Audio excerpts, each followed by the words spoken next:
Good morning, good morning, good morning. Let us get going, shall we? Jeddah today, Jeddah.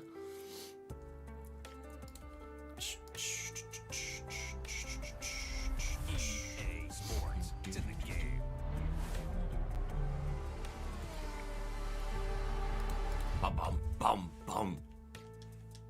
Oh, I've not zoomed the camera in. I knew I'd forgotten something. I couldn't remember what it was, and because I was on the other screen.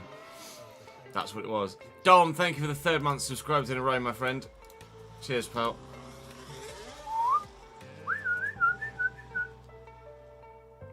Sorry, you don't need that, do you? That's not gonna be good for anyone's eyes.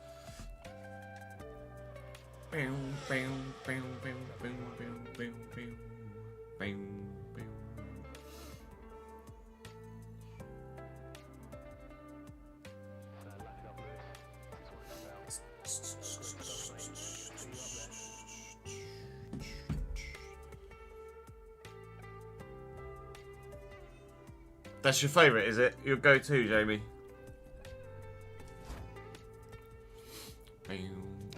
Not breaking point, Ches.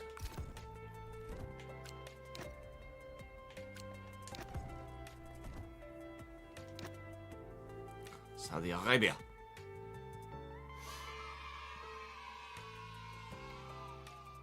Oh, you sent me the photos on, I presume, on Insta, Saints.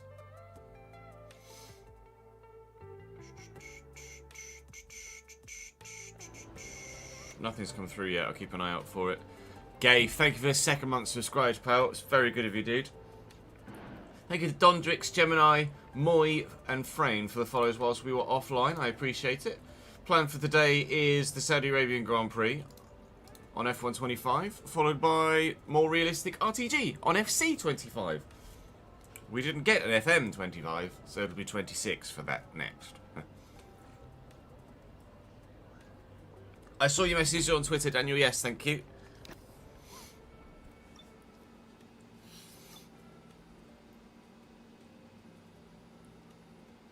Oh, sorry, I misread your message. You said you have them, but you hadn't said you'd sent them. Let's have a look. Oh my god.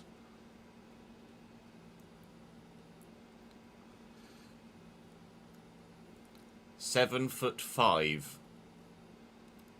17-year-old goalkeeper. 7'5". Unbelievable, Jeff. On console too. That's ridiculous. I've never seen anything of the like.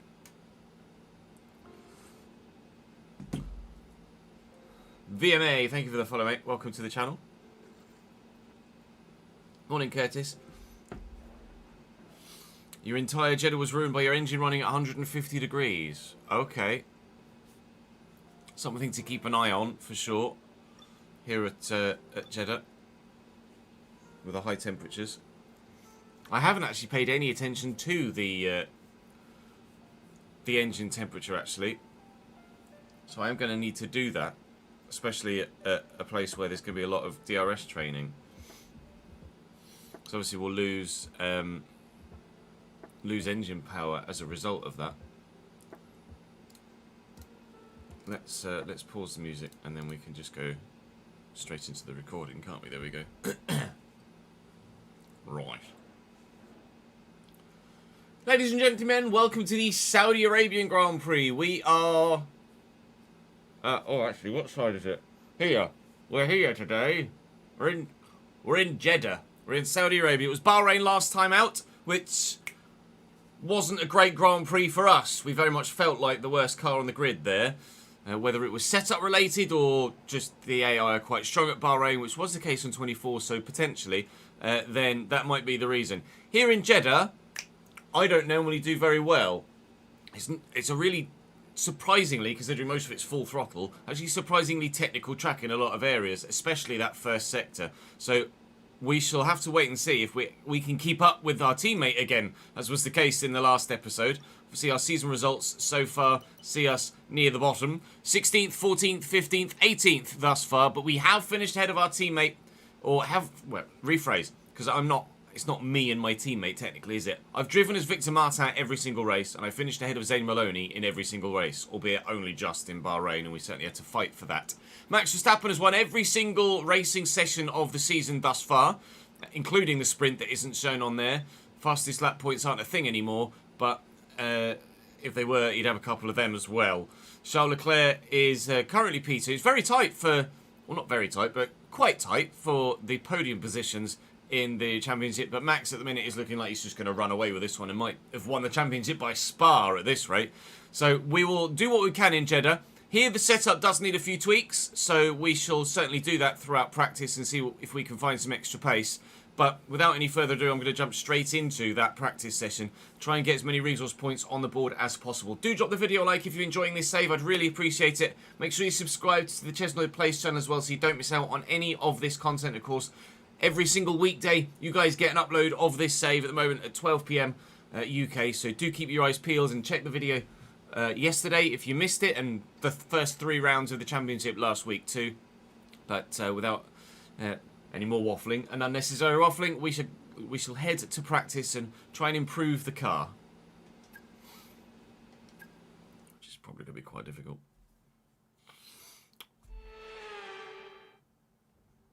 Red hot speed by the red. Oh, you can see sprint results by pressing. Is that a new thing this year, Curtis, or was that a thing last year as well that I just didn't know about? You're right, they have made Yuki very strong. Hey, Jam. Welcome to the stream on YouTube, mate. Lots of people out on hard tyres at the beginning, unsurprisingly. I do have... Oh, I don't have a setup for Saudi. I have a setup for Miami, not Saudi. That's annoying. Parts, and we're happy that they've been integrated into the car okay. With any luck, you'll be able to feel the improvement, so go and give them a try. I put Miami in this slot when I saved it, hoping that then there would be room in this slot for a Saudi setup, but it obviously has condensed the thing as in the meantime. Right, let me just blank the screen because I am going to be using an SRC setup, which obviously is behind a paywall, as we are a partner of Sim Racing Centre. So if you do want to get some setups of your own, then by all means you can do so via SRC using the discount code CHANGENOID, and you'll be able to get yourself a decent discount. I think 5% on everything that's available on that particular site. Right, I'm just gonna tweak the SRC setup in a couple of areas to my personal preference with regards to geometry of the with regards to the the transmission.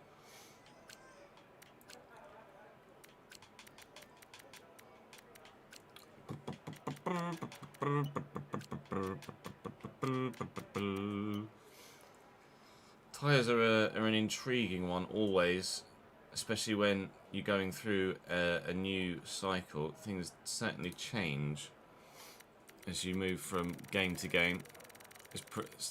In this case as well, parameters change too. So we'll try this setup that I've just put on, and then we'll see if it's any good. I can well imagine it was a bit of a tough grind, Daniel. Do track acclimatization on the hards. I'm good, thank you, Lux. Morning, Jordan. How are we? And Adu.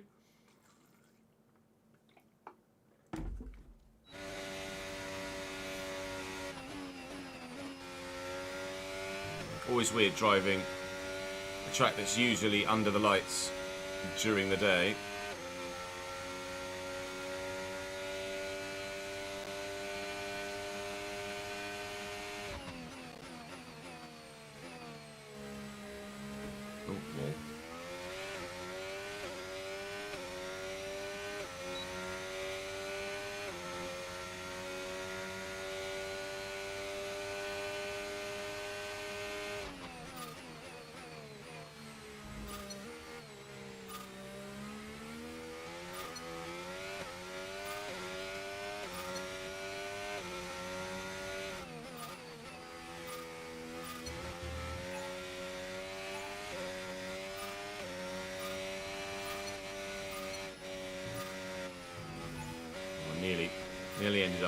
Tony Hawk's in it.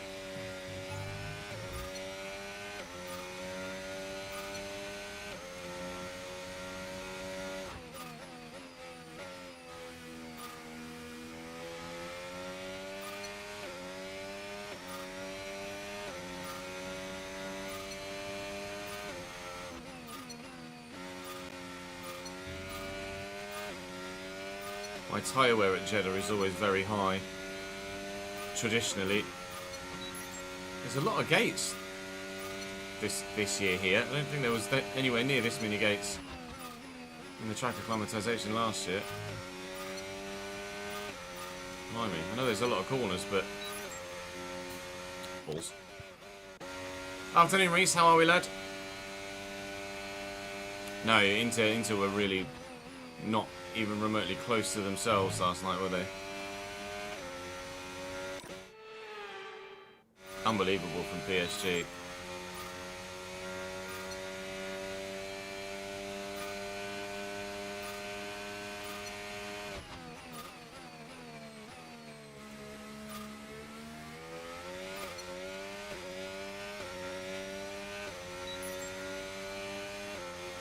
And across the line. Yeah, all good, thank you, Reese, mate. Busy day yesterday, so quite tired today, but surviving. ERS management. How many medium tires? We've got one set of medium tires. We'll save that for the race strategy. Afternoon, TT. Yeah, I think Paris Saint-Germain are going to be particularly strong in Europe for a few years now. The team is so young and so good. Okay, reminder, a neat way to recharge the batteries by lifting at certain points when you feel you can and by gentle braking. Try those this lap and see how you get on. Okay, on this test I want you to focus on managing your ERS. It's really important for our overall race pace, and so a reminder that you've got modes to play with in your MFD. See how they feel for you and see how different modes drain the battery.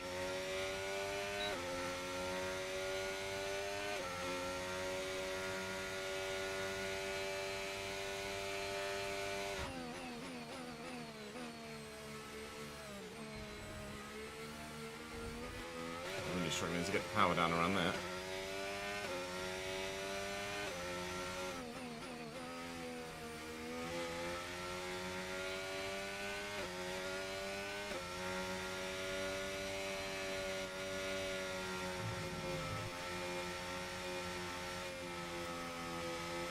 Oh.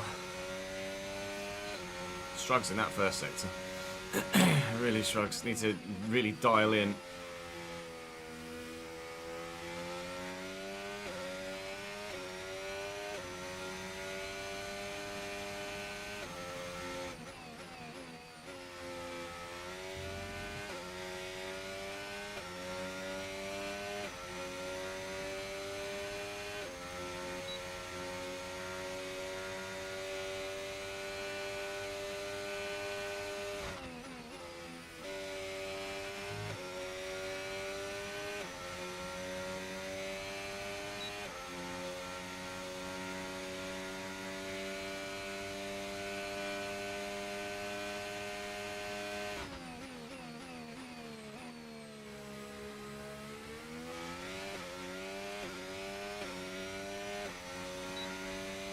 I shouldn't have used any there because I'm losing my harness.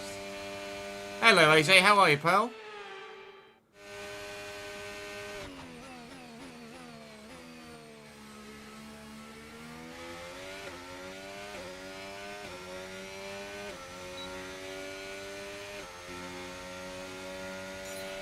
Purple, nice. We'll take it. Okay, test complete, and that was a really good job indeed. We got a lot of valuable information out of that. Well done.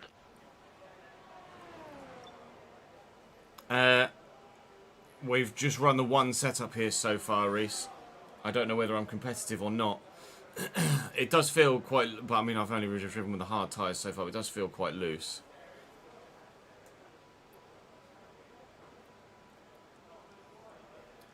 Yeah, your sub anniversary, Davidenki, is different to when you renew your subscription. Your sub anniversary is the anniversary of the date that you first subscribed, not the day when you actually renew for the next month.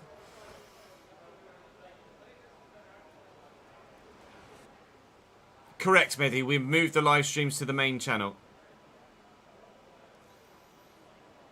Thank you for the follow, Atalantalos. Sorry. Apologies for this pronunciation, I'm sure.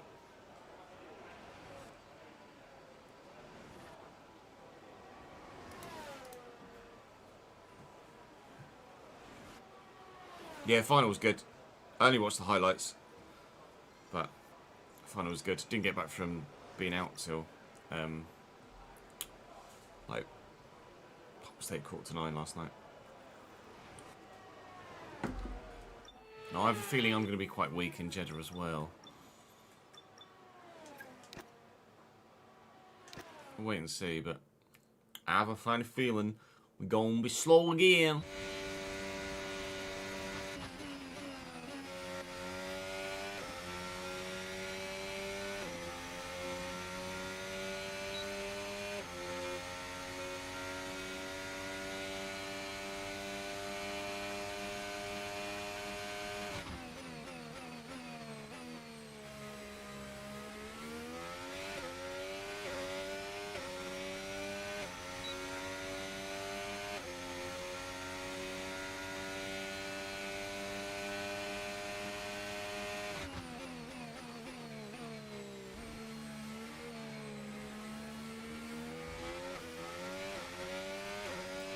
Although, it's very corner heavy here, isn't it? And the AI are quite slow in the corners this year, or at least at the difficulty level we're at the moment. I think a lot of people are struggling at every difficulty level, the AI being slow in the corners but strong in the straights.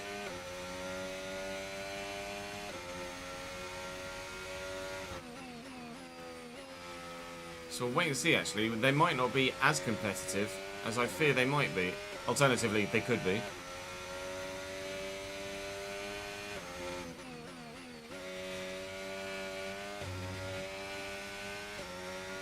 Tyre wear is going to be very high, though.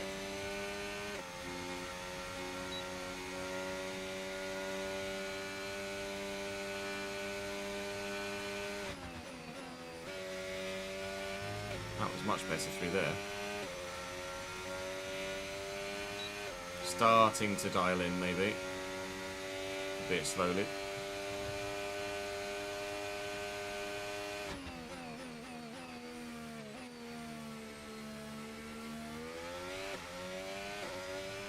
really does feel wobbly, though.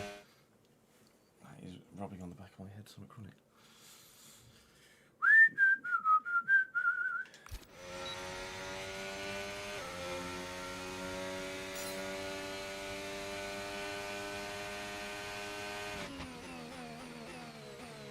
Only 50 laps for the Grand Prix here in Saudi Arabia. So it's going to be one of the shorter Grand Prix we do, even though it's a relatively long lap. Because it's done at such a high average speed, you cover the 300-kilometre distance a lot sooner than you do at other tracks. Not quite able to keep it in bounds there. Purple sector 1 though, promising.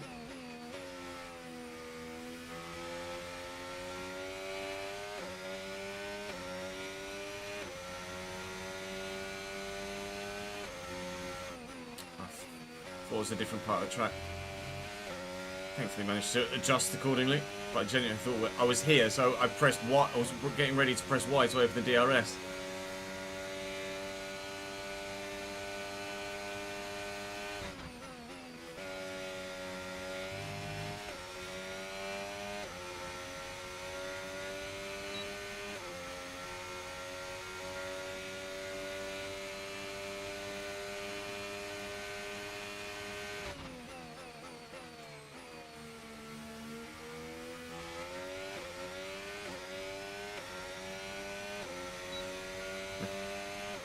There's no need for VAR. It's just it's one of the. It's clear and obvious, Gabe.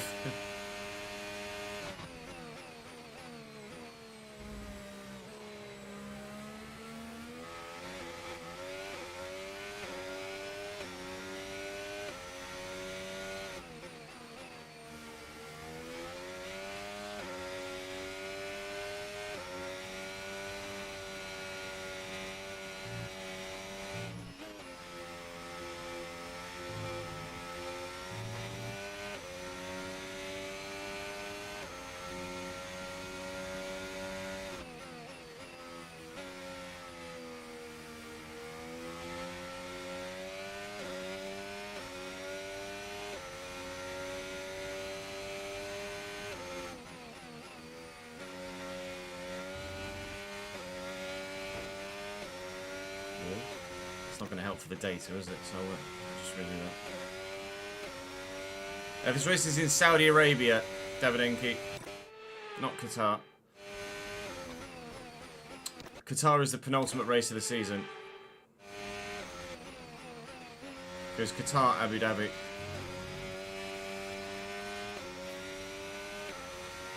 Oh, front right is already on 10%. It wasn't because of the wall hit. Fair enough.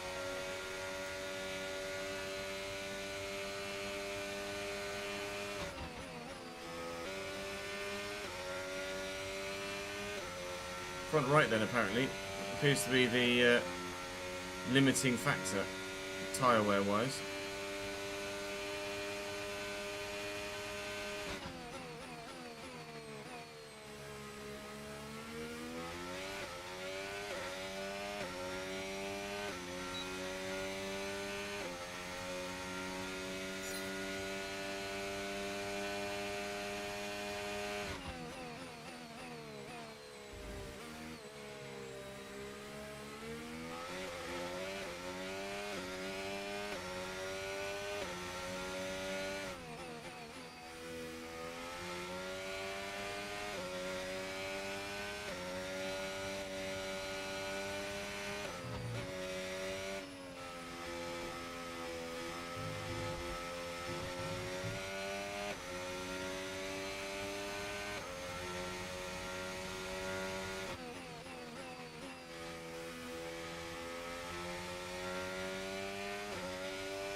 Definitely a lot of sliding going on the way out of corners.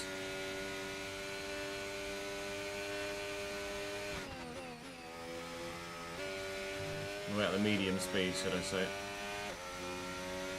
Not all corners, obviously. And these corners are still straight, effectively.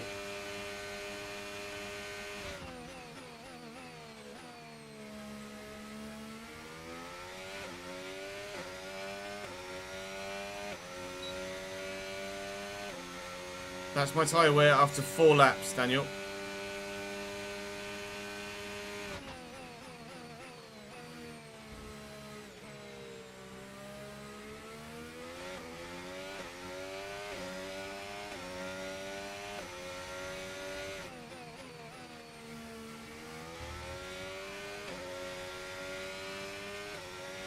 Keeping an eye on engine temps as per Curtis's feedback about Saudi Arabia, obviously. Not in any traffic at the minute, but trying to manage engine temperature during the race might be very important.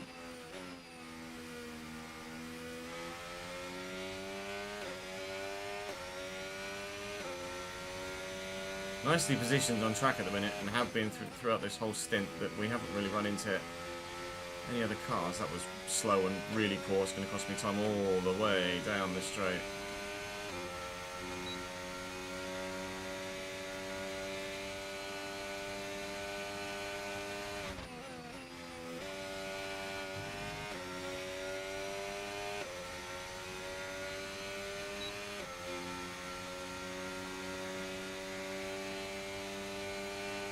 Yeah, front right is going at over 3% a lap, or about 3% a lap, factoring in the out lap as well. I know what you mean, Daniel. Yeah, final results. Program Purple, but I'm not sure how competitive it is. This is episode 5, Camille. This is the 5th race. And I can take you through the numbers. There you go. Tyre wear is really high compared to the AI, as expected. Here was the case in F124 as well.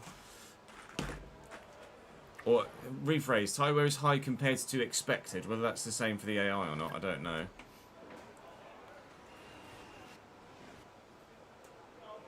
Lap times are lower than expected though, so I'm obviously pushing the car faster and wearing the tyre harder than expected.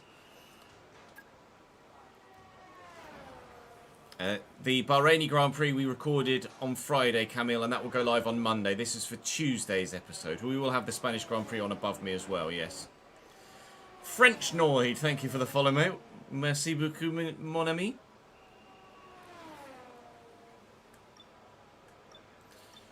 Right, let's do a quali run. It's probably going to be deathly slow, but see where we end up.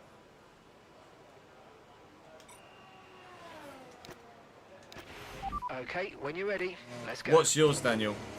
Mine was 1.4 there, wasn't it?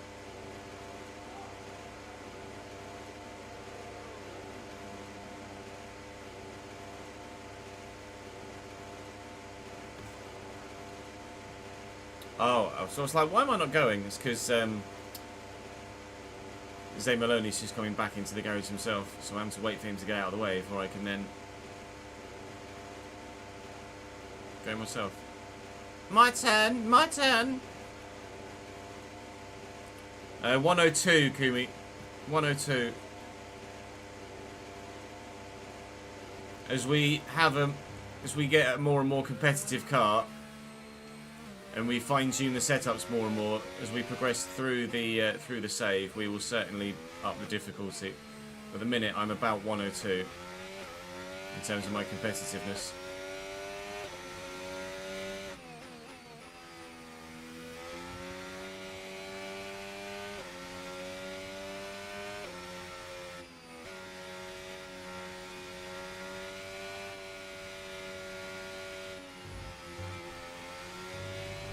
Yeah, I expected it to be on Twitter, Daniel. I'll have a look after I've done this quali run. Thank you, mate.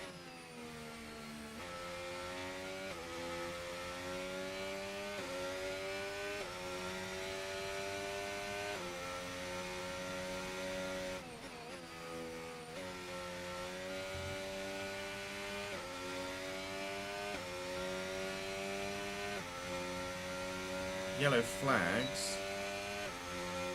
And Aston Martin is retiring, maybe? Not what I wanted to do.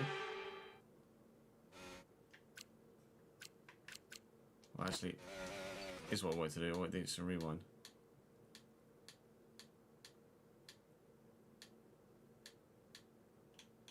That's weird. There were yellow flags here. Oh, he's just... Oh, he was trying to let... He was trying to let the Haas through. Because the Haas was coming through on a hot lap. He was trying to let the Haas through and the Gearbox just screwed itself. That Aston Martin's trying to let the Haas through and then the Haas isn't actually acknowledging the Aston Martin's trying to let him through. It isn't going around him.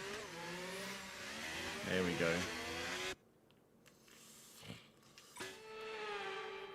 AI still needs tweaks in certain areas, evidently.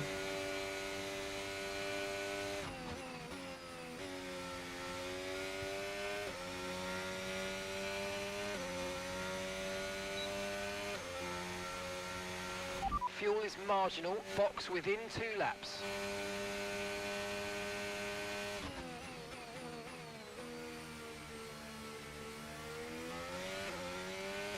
Right, off we go.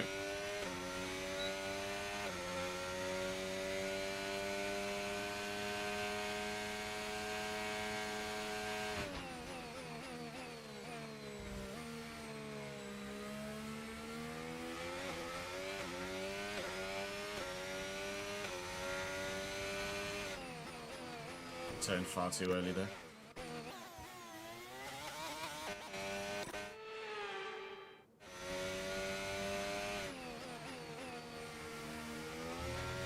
A watermelon's better than the usual bag of sweets, Jamie.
131.8.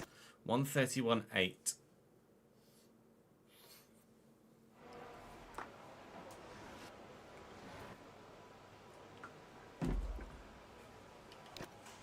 Ugly doggly.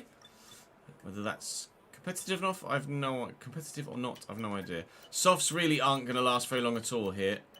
It's definitely going to be a medium hard race, I think, or medium hard.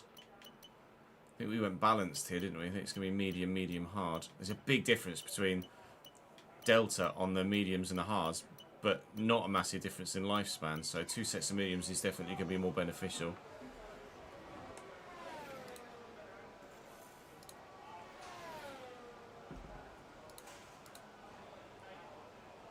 Harry Kane's there with McLaren. They've literally just tweeted a picture. Oh, your tiewear's nowhere near as bad, Daniel. That's weird.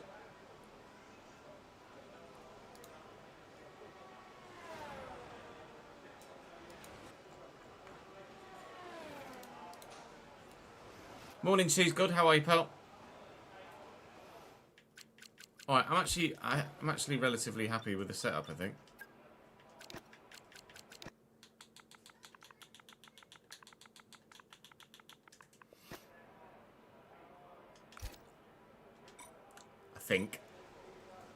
Soon find out whether it's quick or not when we go to qualifying.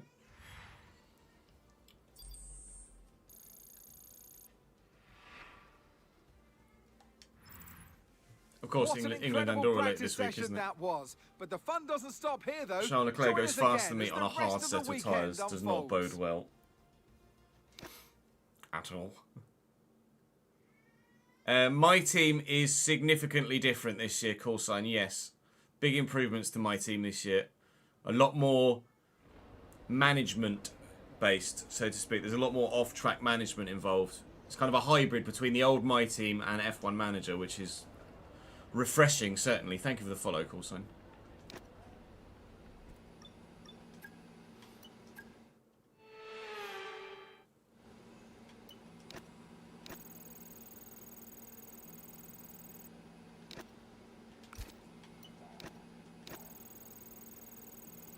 Something my team has been desperate for a number of years now.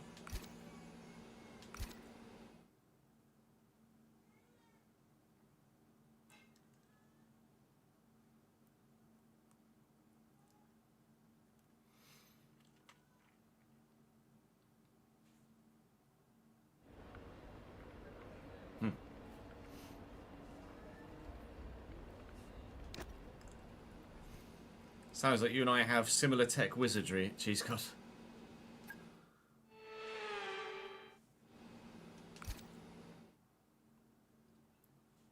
Resource points on their way.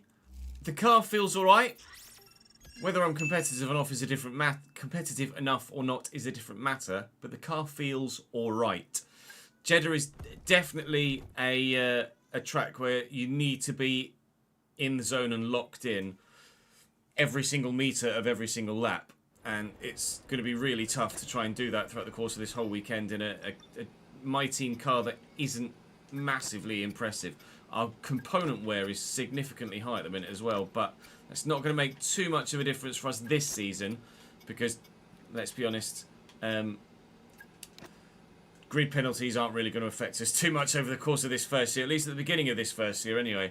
So qualifying is going to be intriguing, but I don't think we're going to be setting the timing boards alight just yet. But we have made it through to Q2 every season, every race so far this season, but only just in Bahrain. So we shall try and keep the Q2 streak up here. Yes, it's qualifying. Yes, it's qualifying. Thank you for the 10 bits, Ashley. Pole in Monaco and a Williams on 80 AI. Nice. GG's, dude. I haven't played any Breaking Point yet, Craig. No. In what regard, Reese?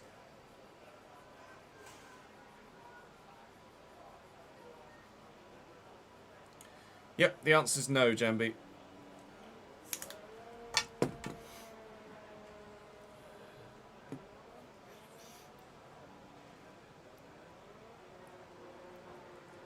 I'm the same at 102, Tango.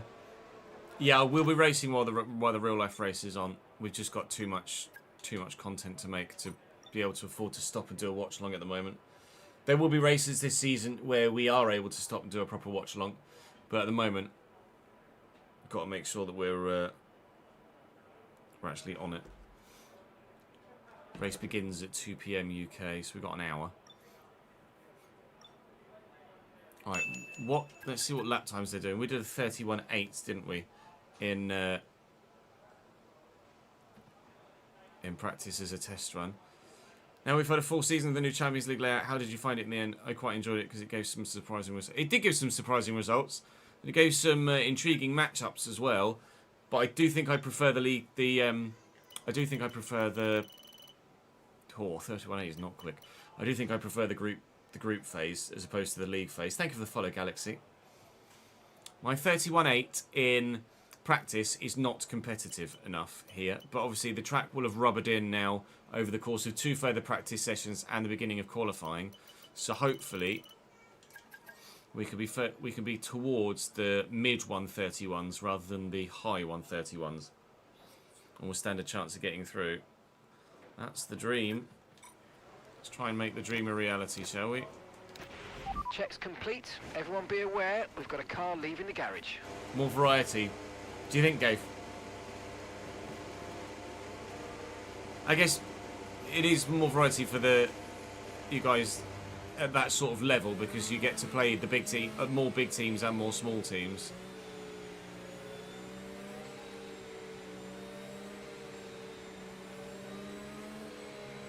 Everyone very slow at the box here in Jeddah.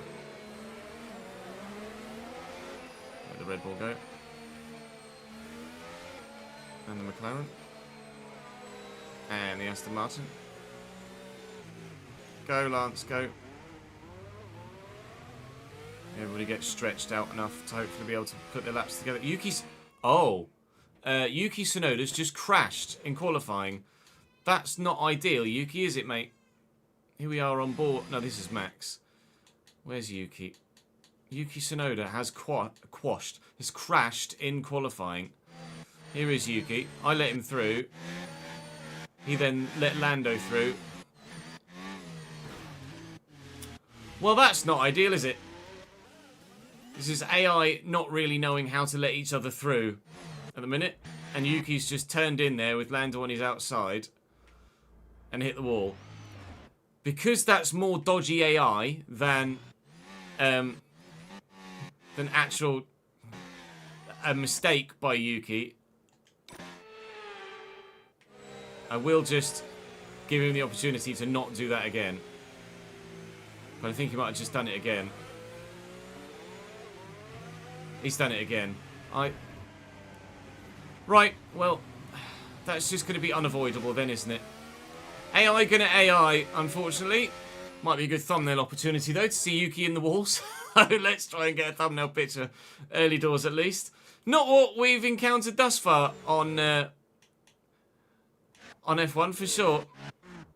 But certainly something new this year. A new feature. The AI can't let each other past in slow speed stuff in qualifying. GG. Can I get I'll just have to be on board with Lando. Let's do this. Fuck's sake.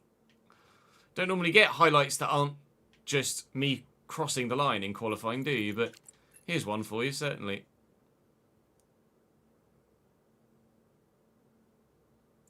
That's not gone well for you, Yuki. That's not gone well at all, has it, pal?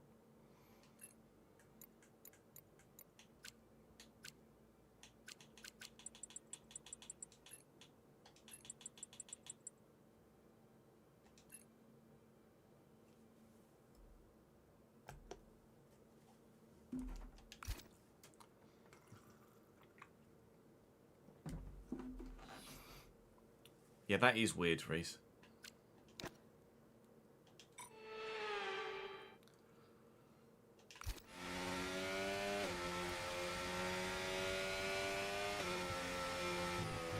I guess, even though it is kind of AI being AI, I'll mention that as across the line.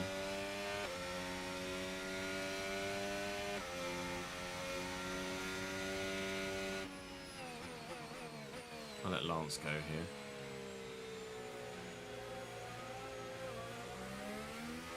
Lance Stroll's currently P1. Jesus wept. Oh, certainly, Danny, but I'm not going to restart the whole session just because of that one incident. It adds a little bit of content.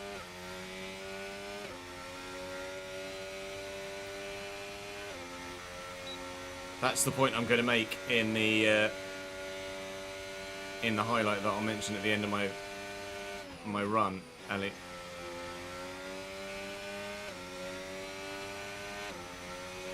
I'm afraid we've dropped to P22. P22.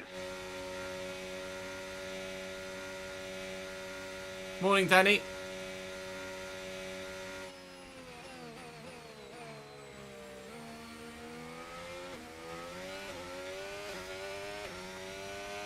Well, Stroll is boxing because he's got broken front wing.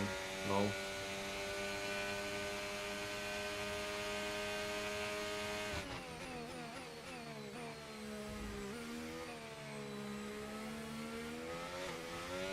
Stroll was P1 though after one run, so one imagines he's going to be okay in terms of getting through.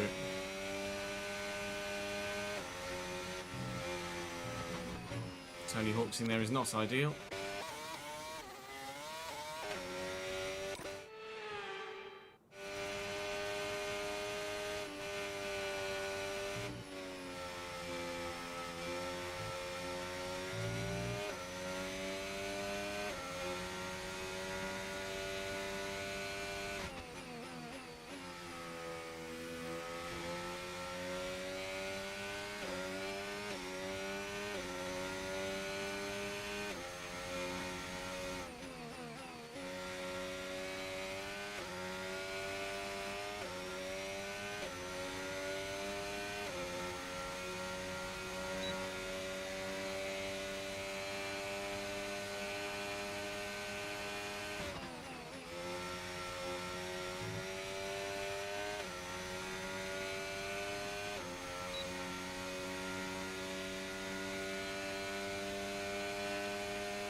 Okay, there's 2 minutes left in this session and we're in the drop zone. We need a quick lap or that's qualifying over for us. Need a very quick lap. Going to run out of deployment at the end of the lap here. A 31.8 was our time in practice. 31.3 is half a second's worth of improvement here in Q1. We do squeak through P15. We are through to Q2. The streak continues here for the Chesnoid Racing driver Victor Martat. Now, with regards to that Yuki crash, I actually am not going to, well, made the decision not to restart the session or continually flashback, trying to avoid it, because you never see in-game drivers make any mistakes in qualifying that lead to crashes or retirements in that sort of fashion, in a more realistic fashion where you see them in real life. Drivers make mistakes and crash out in qualifying. So even though it's obviously not the ideal way for something like that to happen, to have someone actually retire in qualifying and be significantly down the order as a result is more realistic. It's just the manner in which it's happened is not ideal. So we're going to leave that in. Yuki's out of qualifying, P17 in the Red Bull, and he will have to start from there.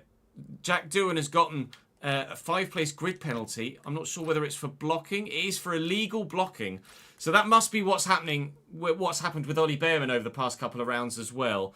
So there's obviously some tweaking that needs doing with the AI in that regard as well. I'm sure, like, we've only just got past day one launch as I record this, so that there's obviously stuff that's going to get worked out in the short term. We've saved a set of soft tyres by only using one for that session, although, let's be honest, we're probably going to use 2 sets of new tyres in the next session to try and get through, if we possibly can. But my 31.3 was 4/10 off getting into the top 10. Nice to see Max Verstappen not just 1 second faster than everybody else in Q1. Charles Leclerc tops the timing charts here with a 1:29.9, which is something we're never going to get anywhere near this season at all.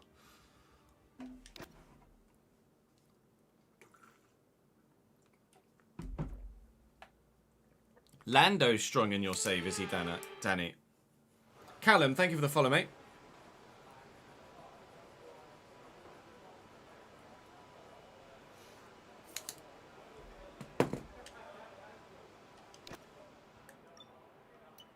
We'll do a banker lap. Yeah, there's a lot of penalties that in-game don't match the real-life ones. I don't know why.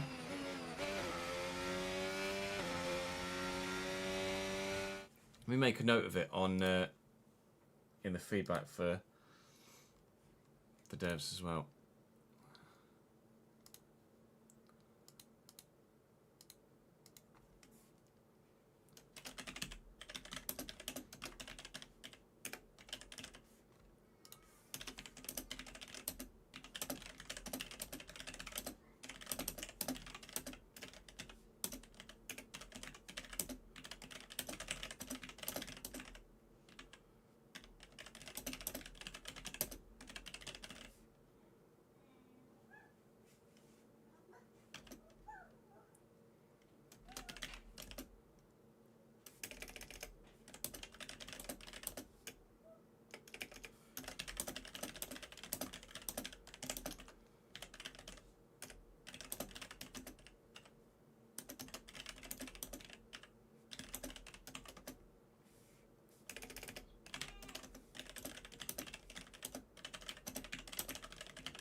Oh, you've got a bug report in the F1 chat as well, have you?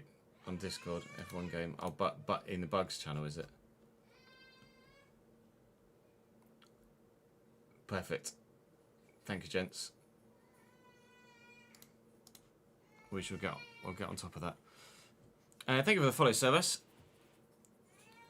What would I adjust to stop the wheel moving when starting a flying lap? How do you mean when the wheel moves, service?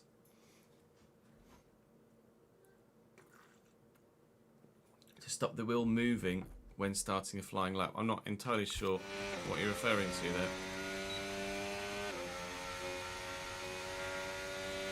So when you start a flying lap, your wheel is like jerking, like without an input from you.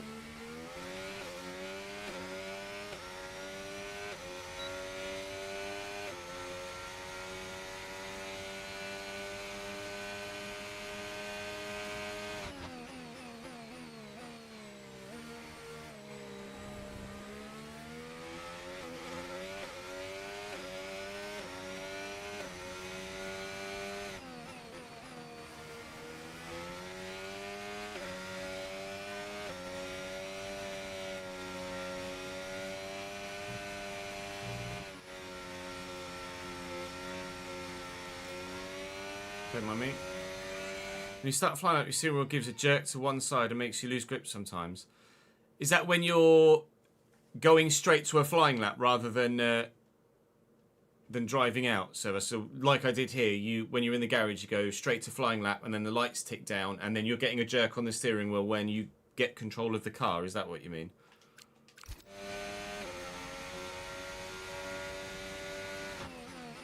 That does sound peculiar and certainly very much like a bug. How to rectify that, I'm not sure. I think it's probably going to be a case of waiting for Codemasters to make some sort of fix. I've not seen anyone else personally mention that as an issue, but if it's something you're having like as a recurring issue that happens regularly, then certainly it sounds like something that needs to be investigated for sure. It may well already be being investigated, but you can always report bugs via the EA forums as well, which would help. You can always check the forums too to see if someone else has already reported it as well.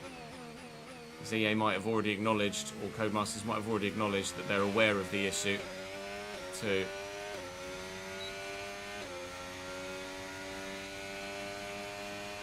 It's a 32.4 on worn tyres.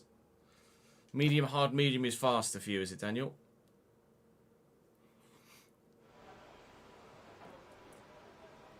Yeah, the fluctuations in force feedback thing has been reported as well, Jonesy. McLaren don't have a first driver and a second driver, Jamie. Not yet, anyway.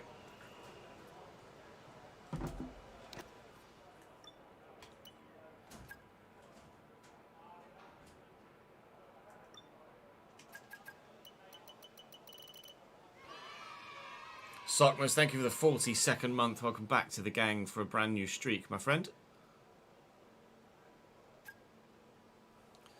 Right, my 31-3 from the first session would actually have me 12th right now, which would be an unbelievable qualifying performance from us if we're able to replicate it. I don't see it happening, but time will tell. Fafana UT, welcome to the channel, mate. Yeah, I can well imagine it's annoying service. If you just... does it always jerk in the same direction? I.e., does it always jerk you left? Does it always jerk you right? Does it jerk you in either direction? There's no pattern.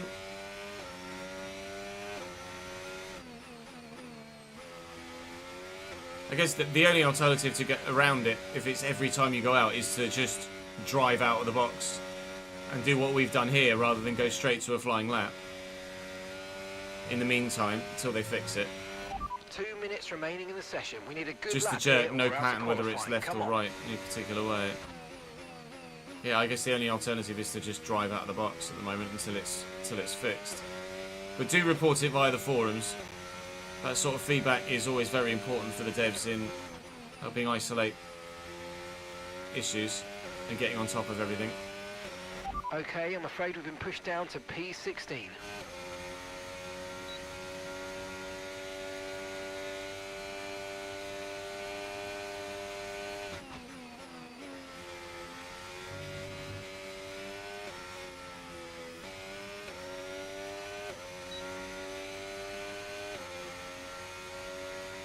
Picking which words carefully, Gabe.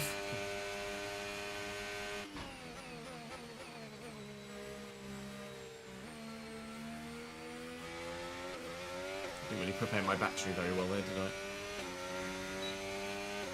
Never mind. Hopefully we don't need it all.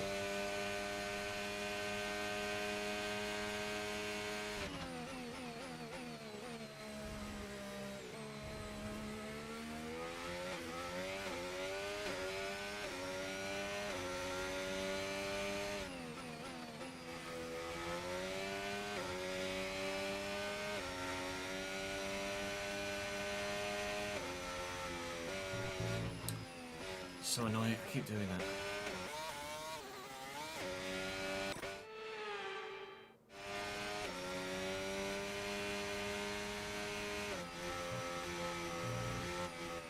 Oh, that wasn't a considered thing, Gafe. I was just trying to, because it appears that Servas's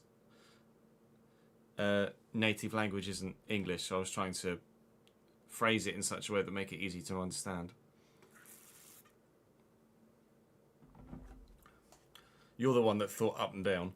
Cheerios, thank you for the follow, mate. Appreciate it, pal. Apologies that we're butchering this lap so far.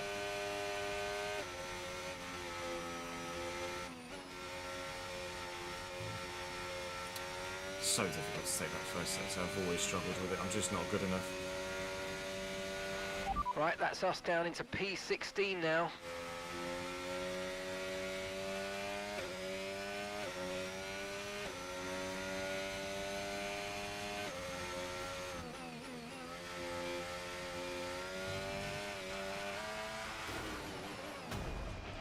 Are you okay? That was a big one. Confirm you're okay, please. I'm okay. I'm on control of the Fafana, yeah.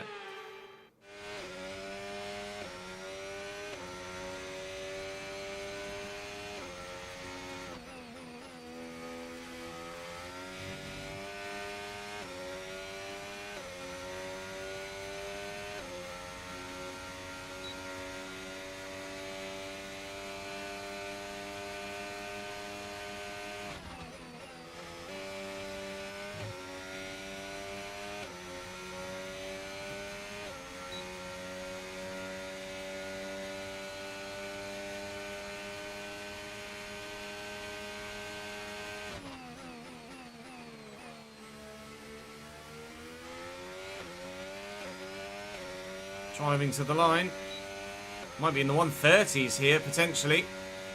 A 130.6. The track is ramping up significantly here in Q2. And we are through, for the very first time, to Q3. Welcome to the third session in qualifying for the very first time for a Chesnoid racing car. We've done it here in Qatar by less than half a tenth. Ollie Behrman in the Haas with a 130.6. We did a 130.6, but by 662 to 636, we've made it through. What a lap. What a lap. Well then, replicating that is going to be very hard, but we shall have to wait and see what happens in the in third qualifying. Did I say Qatar? I apologise. We are definitely going to qualify 10th in this session. So, we'll give it all we've got. I'd be tempted to try and save a set of softs just in case there's chaos in the race, actually. But this set of softs for Q3 you end up using and giving back anyway. So we will save this set of fresh softs for the race. And this set is 10% worn, so we'll definitely wear this 19% set of tyres for a banker lap. And then we'll go for broke. We'll have two sets of mediums, a set of hards and a set of softs for the race. A race that we will be starting inside the points. Probably not finishing, though.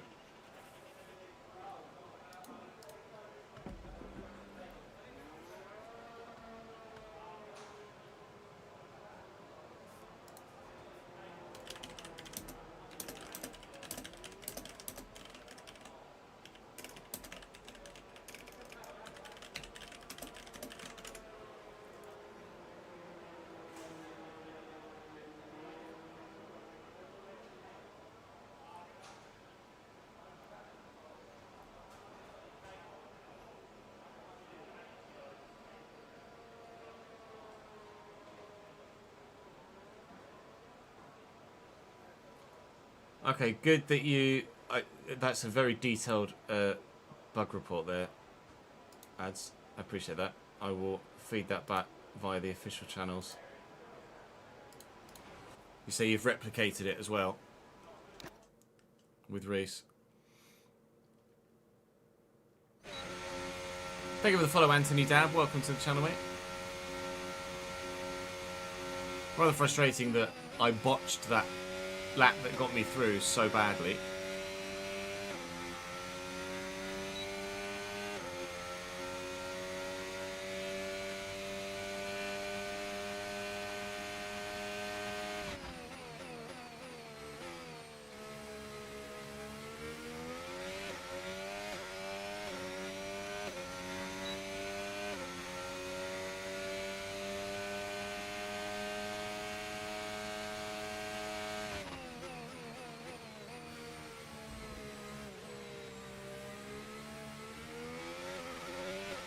We could have included the whole thing, but maybe we'll include the whole Q3 lap.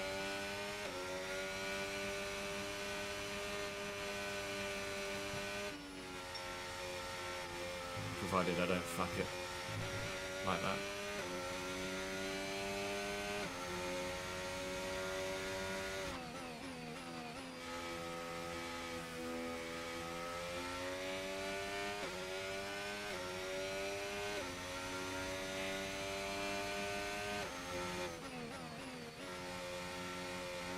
Yeah, drive raid and then drive raid, but it works because that's what we've been doing in this save.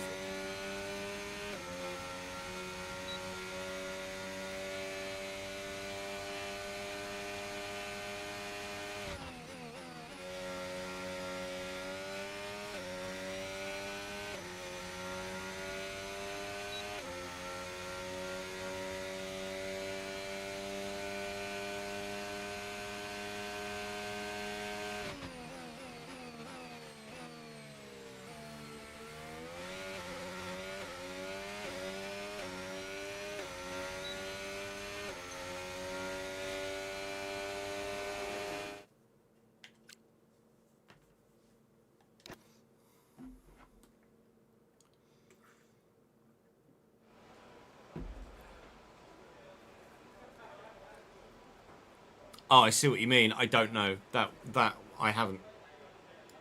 Well, it seems none of us have tested.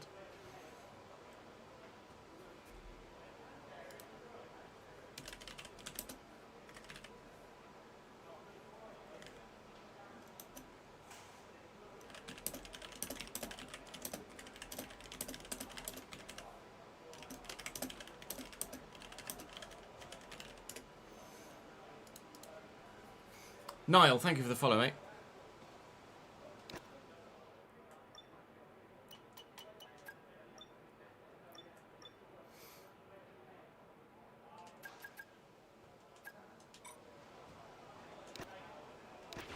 Okay, guys, everyone be aware the car's ready to go.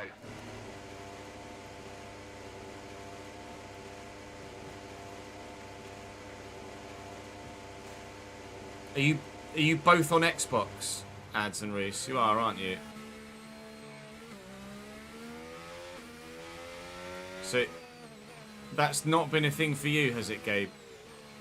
When you've gone, say, harder with driver A, one race, then gone to the next race and selected balanced with driver B, and then gotten a harder set of compound tyres.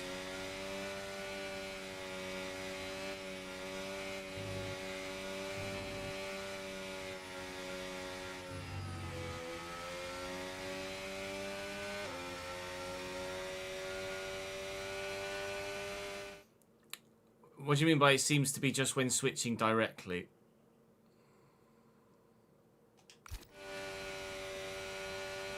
As in, it only happens when you switch, not when you go back to back.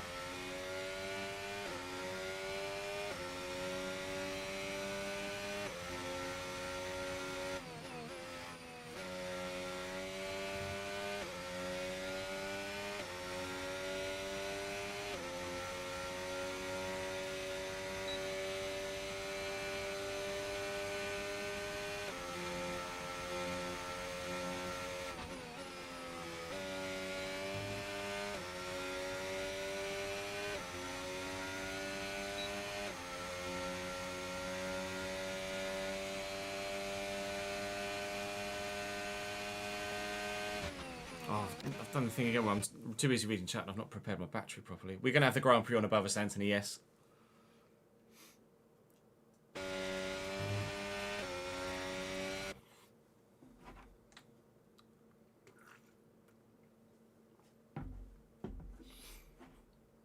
The bug that you're mentioning is definitely Xbox only. Ads, is that what you've confirmed there too? Afternoon single, how are we, lad?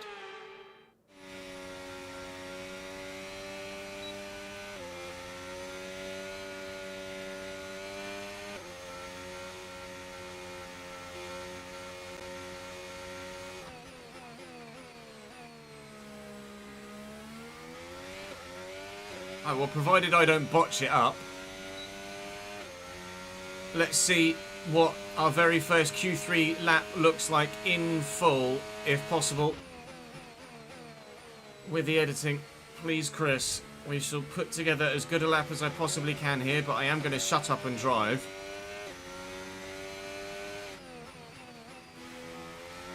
Try and concentrate on what I'm doing to try and not fuck it up, he says.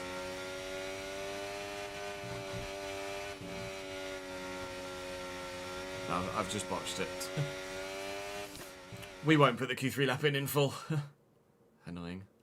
Rihanna, Jonesy.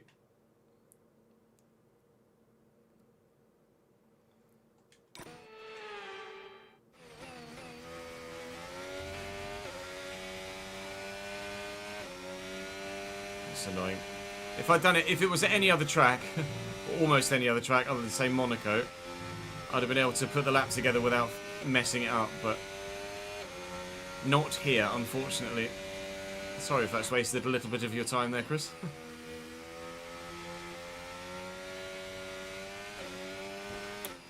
Just too busy looking at the notification of Max Verstappen setting the fastest lap of the session above me there. Hit the wall. Again, well done, Chez.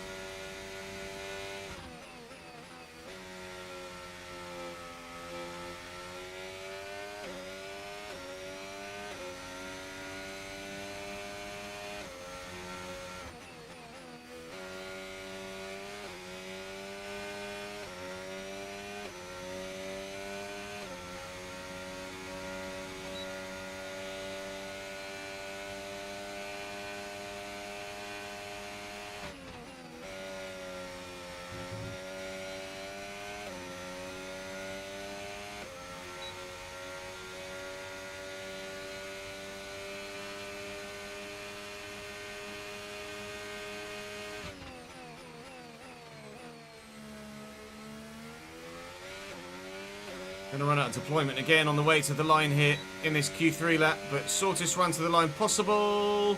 30.5. A 30.5 sees me, as rather expected, 10th. But comfortably best qualifying session of the season so far. We shall start the race in the points, and I was only half a tenth off Carlos Sainz as well. A giant jump to those at the front, but it's a Red Bull, Ferrari, McLaren top 5. Max getting pole, shocker. Both Astons in though. George P7 making it through to Q3 for the first time in a while, and of course ourselves making it through to Q3 for the first time ever.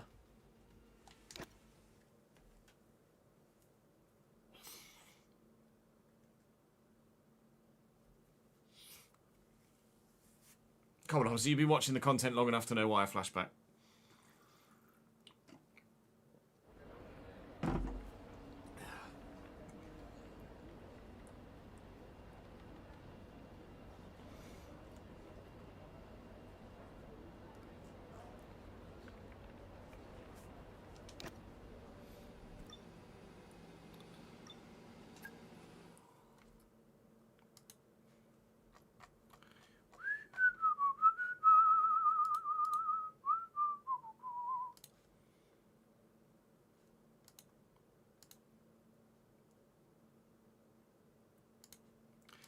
Doobie doobie doobie doo. Takes forever to load. Good, thank you, Sheza. How are you, dude? Good to see you, pal.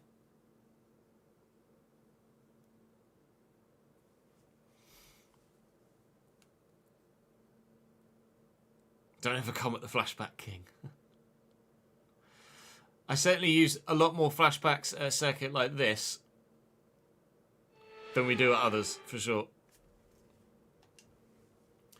Well, for the first time, we don't actually need to look at the grid rundown. We know that Jack Doohan is taking a grid penalty because we saw that earlier in qualifying. And Max starts on pole, and we know the Q3 outcome because we took part in Q3. So, other than Jack Doohan starting at the back, it should be, as was the case in qualifying, and there is Doohan at the back. Yuki starts P17, Zane starts P18, we start P10, Nico Hulkenberg is the only driver on the softs, and Lance Stroll is the only driver on the hards. Okay, so strategically, I know what you can do. Don't let me down. Wow, strategically, because of my high tyre wear, it thinks I'm going to lose 24 seconds worth of race time. Yikes. That's considerable, to say the least. If we maybe go medium, hard, medium, can we maybe make it a bit quicker? If I start on the hards, I might be able to make it quicker yet further still, but if we do, say, a longer hard stint in the middle and undercut a little bit with the... Oh, let me do it on the personalised one, actually, so we get a better idea. We might be able to find ourselves in a position where we can make a bit more time, but I'm definitely not going to do 19 laps on the first stint. I don't know how we're going to actually manage this. Well, no, I'm just not going to be able to go that far on a medium set, I don't think. We're going to be in a position, I think, where we may well be running a 3-stop here, but it seems a medium, hard, medium is, on paper, the fastest way for me to make it to the end. But I'm expecting to fall quite considerably backwards here because of really poor tyre wear. We'll use 1 full lap's worth of fuel, and then we'll see what happens. But medium, hard, hard might actually have been the best way to go about things, but we didn't anticipate my tyre wear being as high as it is here, so I came with a balanced setup. We might live to regret that, but it's information to take forward to next season, certainly. But starting from P10, and with it being a street track with walls everywhere, who knows what will happen.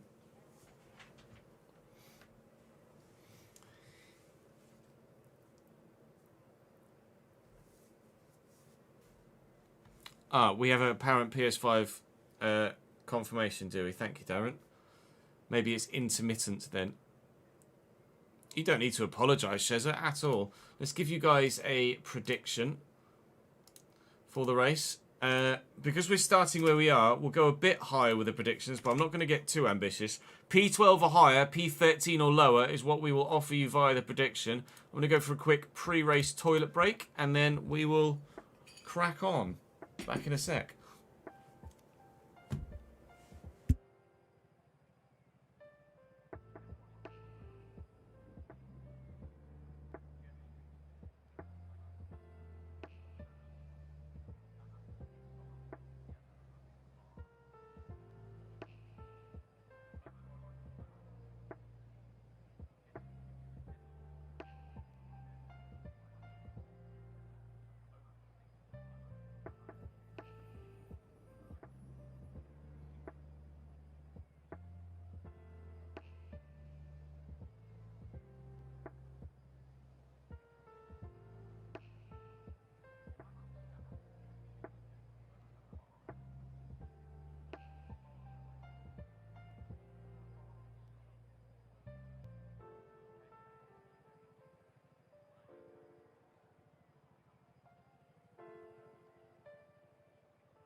Right, who's saying what then?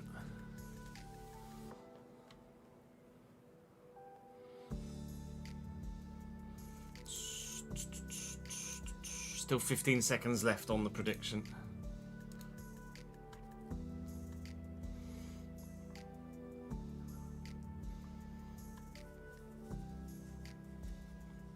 Yeah, Gayford has just confirmed it as well, hasn't he? Ads.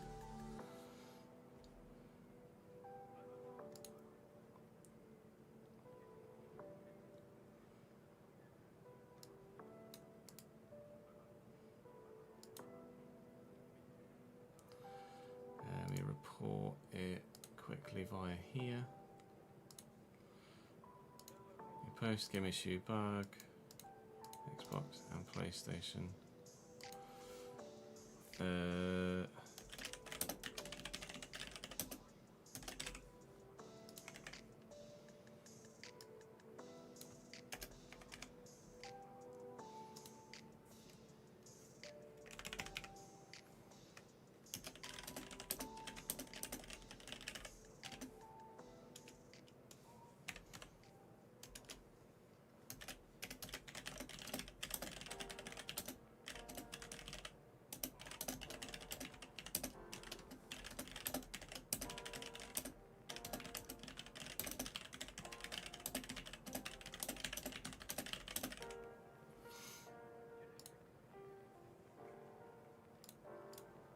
Thank you, Ads.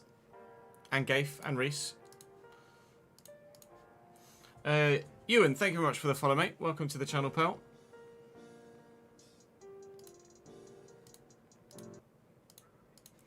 You say Yuki shouldn't be in the Red Bull and Hajar is proving he should be. Yuki was just as strong in an RB as Hajar is in the RB at the moment. It's the RB is just...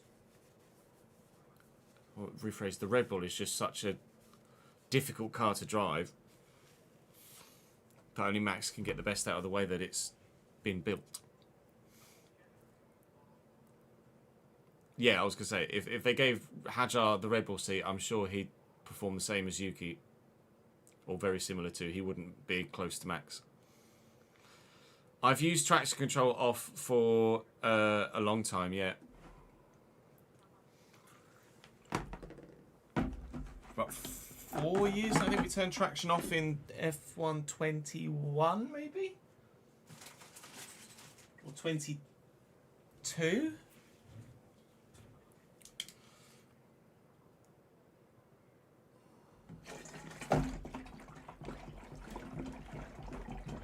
Yeah, there's that one interview with Alex Albon that kind of explains what the situation is with that Red Bull car at the moment. But I agree, keep Hajar out of that seat. Smoke and Aces, sorry, thank you very much for the follow, pal. Welcome to the channel. Let's double check which way you guys went with that prediction, and then we can crack on. Saudi, I went balanced, Roman, but I'm starting to wish that I'd gone harder.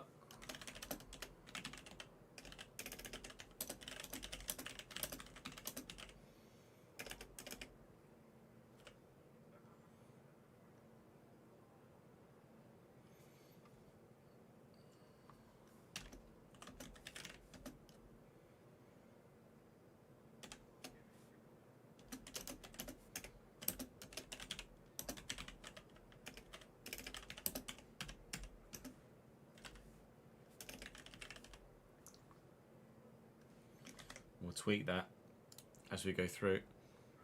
Thank you for the bit, Ashley. Finally won the Monaco GP. GG's, dude.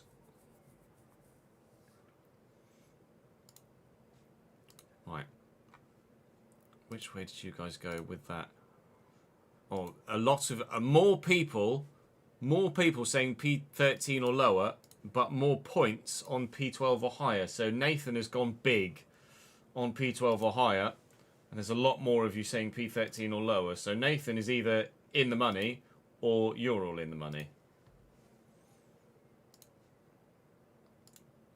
Let's find out who's going to do what then, shall we? Probably me in a wall, I imagine.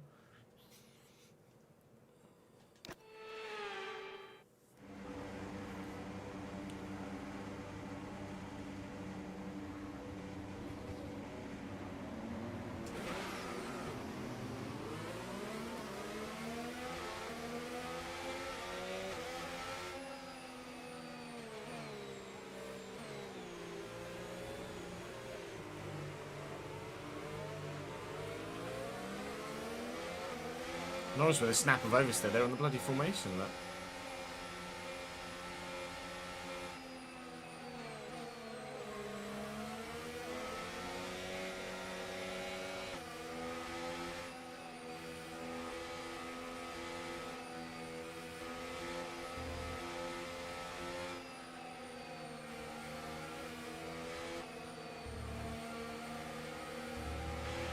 No rain expected, no rain expected for the time being.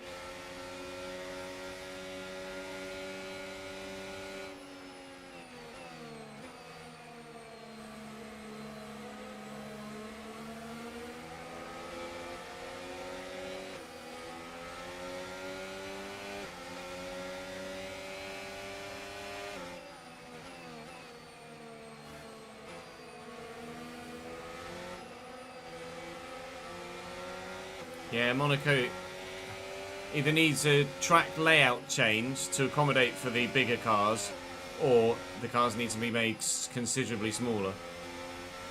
They are going to be a bit smaller next year, but it's still nowhere near enough.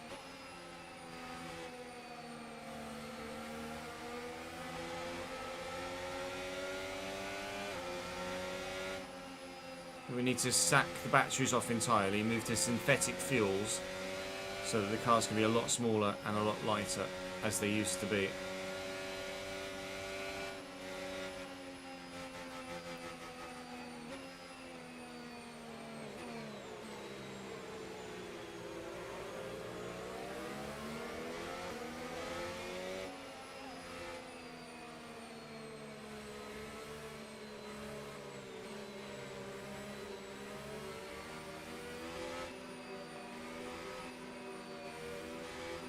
It's Darren in the wall at Eau Rouge then, isn't it?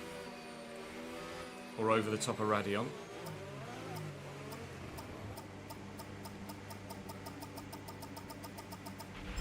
Okay, incredible parking there, nice one. That's going to give you the edge if you can get good launch as the race starts. We shall try and get a good launch as the race starts. Hulkenberg on softs behind will be a bit punchy, you imagine. Not a very long hold. Lando's had a poor start there, as has someone else in front. And Hulkenberg did get away well. He's up alongside us now. Trying to hold it around the outside. I think we might be close to 3 wide here. So I'm going to try and... Oh, there's Lando. Hello, sir. Try and punch it. Now, don't do a Yuki from qualifying. It was Lando that was on the outside of Yuki in qualifying that led to that crash. So we've jumped the McLaren. Lando with a poor qualifying in P9. Now, like I say, I am very much expecting to go backwards in this race because I am not strong here. And the straight line speed of the AI is probably going to kick in more so in a Grand Prix scenario than it does in qualifying, where we're having to manage our battery more. I'm not sure whether we're going to have as many battery pack issues as we did in Bahrain, where obviously we just weren't able to harvest enough at all, really, and couldn't use the battery to our advantage throughout the majority of the race. Here I think we should be a little bit better. Just trying to keep up with everyone at the moment. Now I'm led to believe that engine temps here can skyrocket. So we're going to have to be very wary of that as we go on. Because if there's anywhere you don't want to lose engine power because of a hot engine, it's here or Monza, really, isn't it? We've used 50% of battery on this first lap. We are within DRS range of those in front. Lando's having a look here. Probably was a little bit too respectful there on entry. But he's given up on exit and will maintain the place. And I'm going to try and... Well, you can see the gaps growing like crazy in front as they're using battery and I'm not. Available. We do need to upgrade our ERS. We're in the process of trying to do so. And now we're in traffic as we've caught them up as they slow up, battling with one another through the first few turns. We'll see what happens to that engine temp as we go on. But so far so good. Running P9 at the moment. But the tyre wear will kick in sooner rather than later for me. And our competitiveness will fade as the race progresses. Hello, Mr. Norris. Okay, mate, we might need to look at a new race strategy after that. I've got some... Thank you, Mr. Norris. Idiot. Ben, thank you for the follow, mate.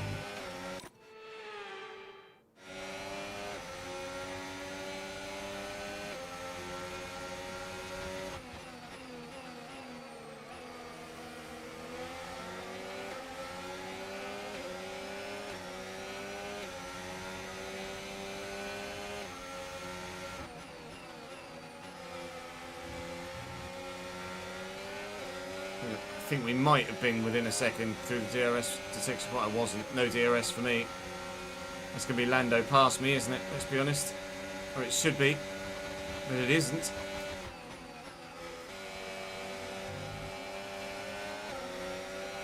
It will be now. There's going to be nothing I can do down this straight. I'll hug the inside, but it's not really going to do anything to help me keep the position, and they're all coming.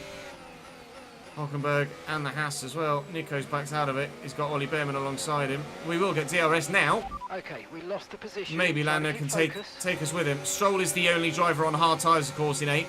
Hülkenberg is the only tyre on soft tyres, of course, in 12th. So it's currently everyone else on a medium tyre. I was nearly inside Lando there. But we managed to not make contact with the papaya car.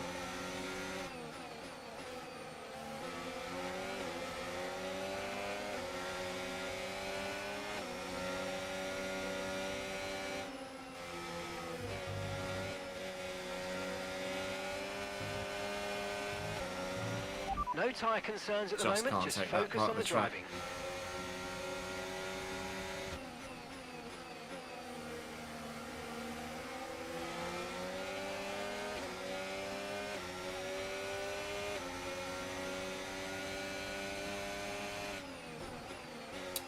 Sakes.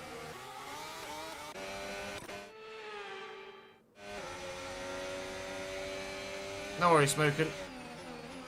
We will have the race on above us. We're within a second this lap. That's good. Gonna need it.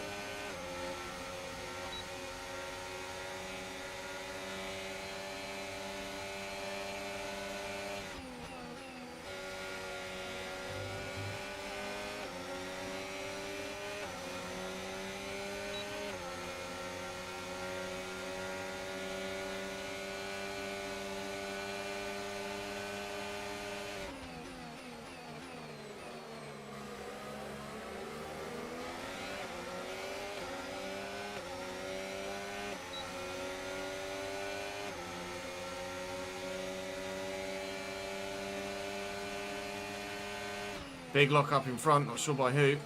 Lots of smoke though. They're particularly slow through the first couple of turns, but everywhere else they seem to have quite decent pace, to be fair.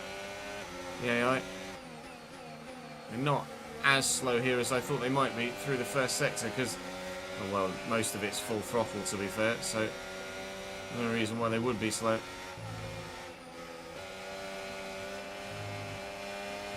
Nearly. I nearly made it through that sector without breaking track limits.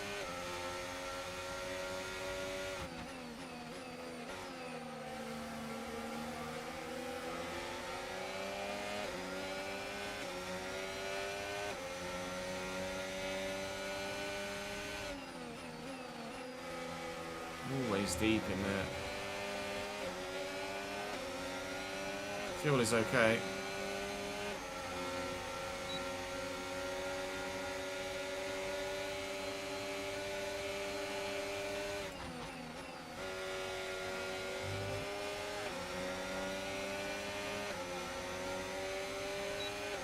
At least I'll be able to use my battery a little bit.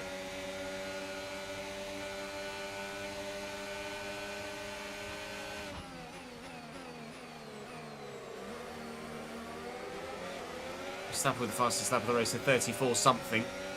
Norris makes the move around the outside of Stroll at the hairpin, which is a very good move indeed. Okay, so we're leading our teammate by 7.0 seconds. That's thinking about it, but thinking better of it. Understandably so. Russell and Stroll, or Russell and Alonso having a good old tussle at the front of this group as Max Verstappen disappears, and then there's one Ferrari followed by the McLaren with Piastri and the second Ferrari. Stroll on the hard time might come to my rescue here in these early stages, actually. Just can't get that bit right every time at all.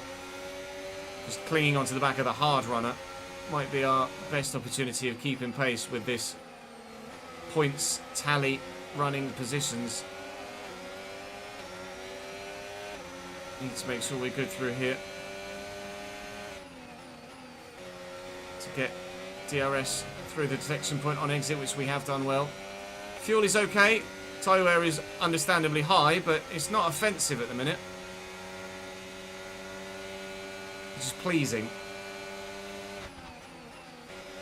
Because if it was offensive, I'd be absolutely dead in the water. Having to make sure I only use my battery at certain parts of the track. But dare I go as far as to say it after 5 laps? So far, so good here in Jeddah. A little bit deep in the hairpin there, but we managed it well.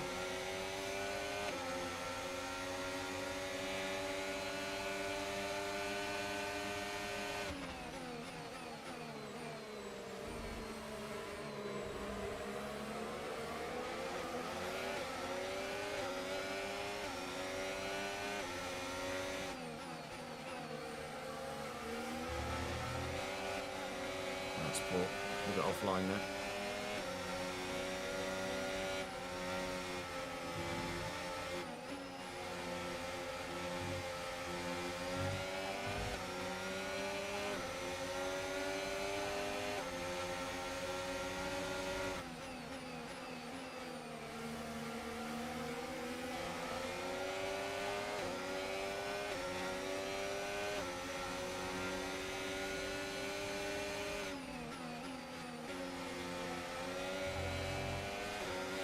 As soon as I lose DRS, I'm dead. I have to maintain DRS to Stroll.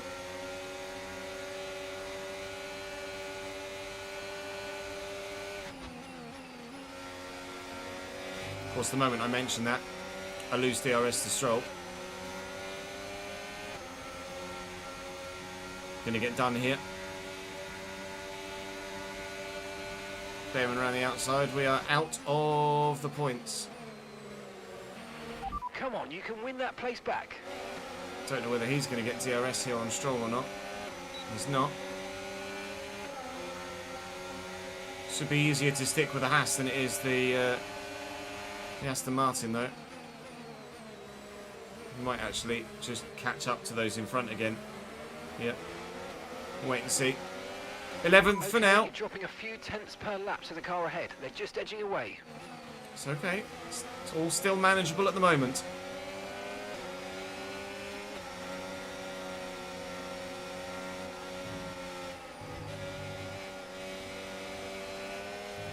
That's really bad, just try to anticipate for the wash that's pushed me wide every lap so far, and then actually found a bit more grip.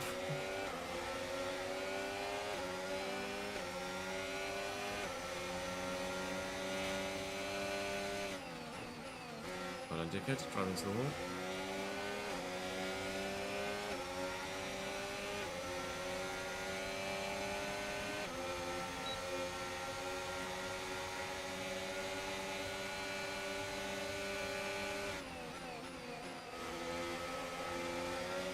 So we're still very much with Bearman. Yuki Tsunoda is making his way through, though, recovering after his accident in the first part of qualifying. Yuki started P17. He was very nearly running P11. He may well be soon. Still able to keep tabs with Ollie Bearman, but that Red Bull is just too strong. I got no fight against that car today. To be fair, our fight in the race as a whole isn't against Yuki in a Red Bull, so it was the right thing to not fight that too hard and lose ultimate overall race time. Hulkenberg has been frustrated, I think, on those soft tyres. Not able to utilise their extra grip at all in these early stages. Tsunoda hustling Bearman along here at the minute. I've got the other Haas of Ocon behind me now. Just really struggled with this first set, so I do apologise the amount of times you've seen me mess up through that. Make sure we stick with Tsunoda and Bearman here. Max has just pieced out again up top. We will, I'm sure, see a Max Verstappen nerf at some point in the not too distant future. But whether it's before or after he's confirmed this first year's Drivers' Championship, I'm not sure. Use of the overtake button and see what you can do. Let's use a bit of battery here to try and stay inside DRS of the two in front, which we have been able to do. Tsunoda will have Behrman now this lap. Trying to keep Ocon behind, but having to use some battery to do so. And the tyre wear is starting to kick in now. We're not as fast on the exits of corners through the traction zones than I would like to be. Can't get the power down as well as those that have fresher tyres. So with 17 and 14% on the rear and 23 now on the front right, we're definitely going close to 3% wear a lap on that front right tyre. And we're wanting to box on lap 14. That takes us to 42% wear on that front right at the current level, which is only just going to make us slower and slower and slower as the race goes on. Tsunoda, though, can't find a way past Behrman. He is defending very well thus far, the young Englishman.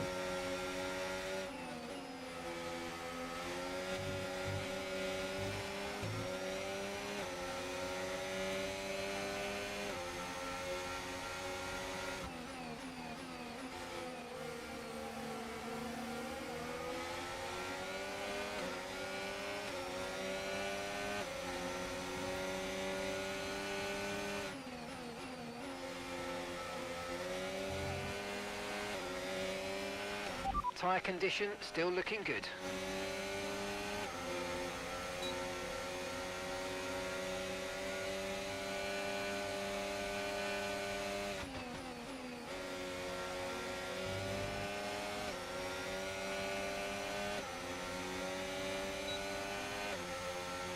Will Yuki get Tsunoda? Will Yuki get Tsunoda? Lol. Will Yuki get Behrman this lap? Ocon challenging again as he did last lap.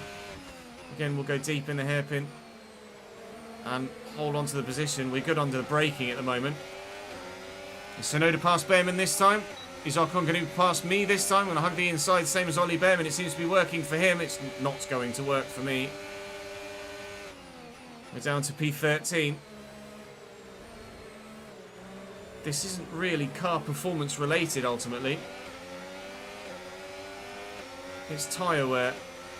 I guess technically the fact that we're hard on our tyres is car performance related, but you know what I mean. It's not because we've got bad aero, or it's not because we've got a lack of... Hello. Goes skating, apparently, not racing now. It's not because we've got bad aero or a lack of engine power. Done it again. We are just too hard on our tyres right now. Why that is, I'm not sure. Might be aero related, to be fair, but as soon as we sort the tyre wear out at certain tracks, we get a bit more power in a straight line spill. Not necessarily power in a straight line. What we need is less drag. Less drag pulling us back. Then we'll be more competitive week in, week out. Yuki is now past Behrman and has disappeared from Ollie Behrman. Trying my best to stay within DRS of the car in front here, but don't know as I've been able to manage it there. Soon find out. I have just. Hulkenberg and Gasly been battling behind, so they had dropped back a little bit. But you can see how slow I am in a straight line compared to the Hasses in front, who are now side by side around here. I've gone deep watching them. I'm not going to have DRS here, though. I think that's 11th and 12th going to get away from us here. We're boxing in 4 laps' time is the plan. On lap 14. Okay, gap to the car in front, 0.7 seconds.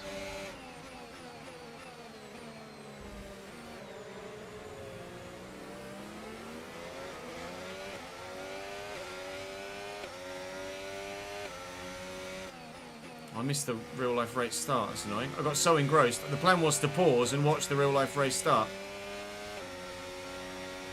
I've gotten so engrossed in this Saudi Grand Prix, I missed it. Piastri, Verstappen, Norris, Hamilton, Leclerc thus far. Russell down in 6th, Antonelli 7th.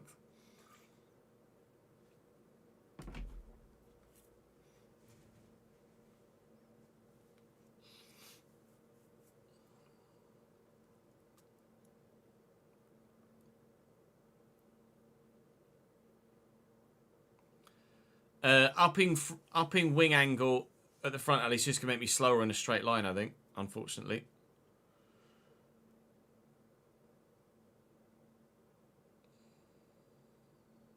George complaining on the radio.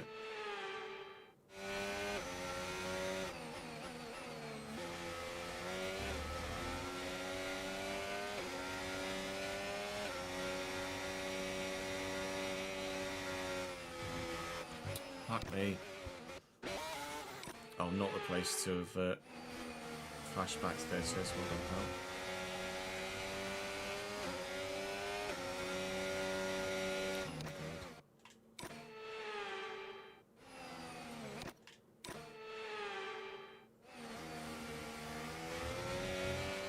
Oh, I've completely fucked myself here, haven't I?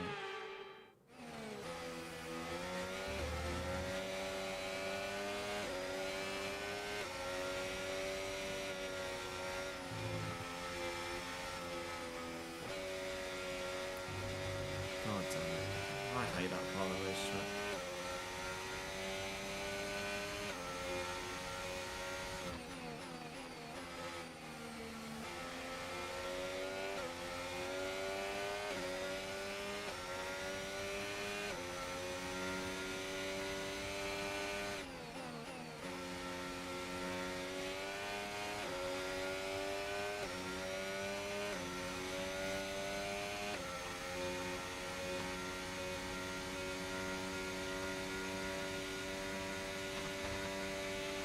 Okay, gap ahead, 1.7 seconds.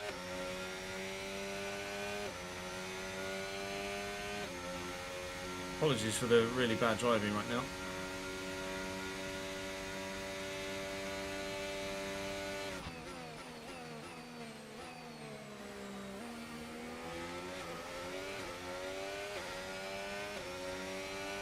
Next F1 video is going to be Monday, Britzy. We're uploading every weekday. Now, and you're going to be on hards next time.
Reading chat.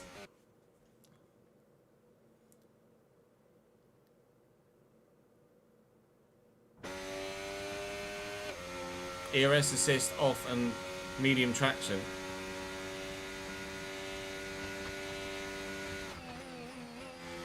Yeah, running with no or minimal assists is definitely more competitive. You're able to enjoy the racing a lot more. Ups the challenge for sure. When you do achieve something, it makes it feel a lot more rewarding.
Pit stop already. New front wing for Alex Albon. That's not going to help his Grand Prix. Where did that happen, chat?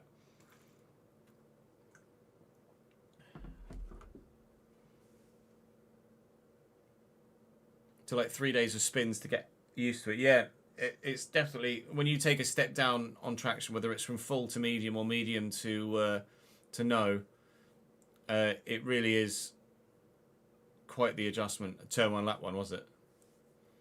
And they waited 6 laps to change it.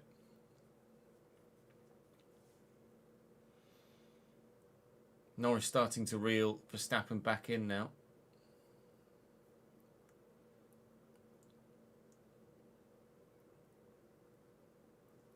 Is Leclerc faster than Hamilton, or is Leclerc only staying with Hamilton because of DRS?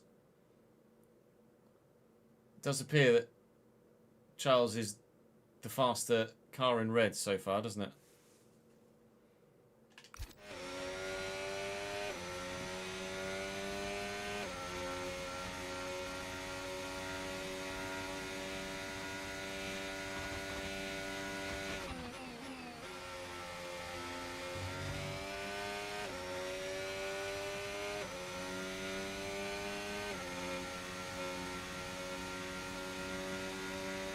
Fuel is going down, but not by enough to see it disappear by the end of the race at this stage. So we could maybe have run a little bit less fuel. We've used 14.14 effectively Gap to the car in front, of 0.6 seconds. Gap to your teammate behind, of a lap's worth of extra fuel. 0 seconds. So we're going at basically 0.01 a lap or close to of extra fuel. So we could have run 0.5. Half a lap's worth of extra fuel would have gotten us to the end, judging by the fuel consumption thus far. We'll see if that pans out for the entire race to the end. We'll see when we're running faster in latter stages with fresher tyres and less fuel on board. Then that will make a difference. And of course, if we get back in someone's DRS, that will make a difference to fuel usage as well. At the minute, holding firm in P13 actually. Albon made his way past Gasly and Hülkenberg, but has gotten a little bit stuck at the moment. Has been a boxer, one of the V-carbs, I believe. Oh, and Nico Hülkenberg as well, so that Nico has boxed off his softs and Liam Lawson's gone medium hard, which is our plan too. Whether Lawson is 2-stopping or 3-stopping though, time will tell. Tsunoda in the box as well.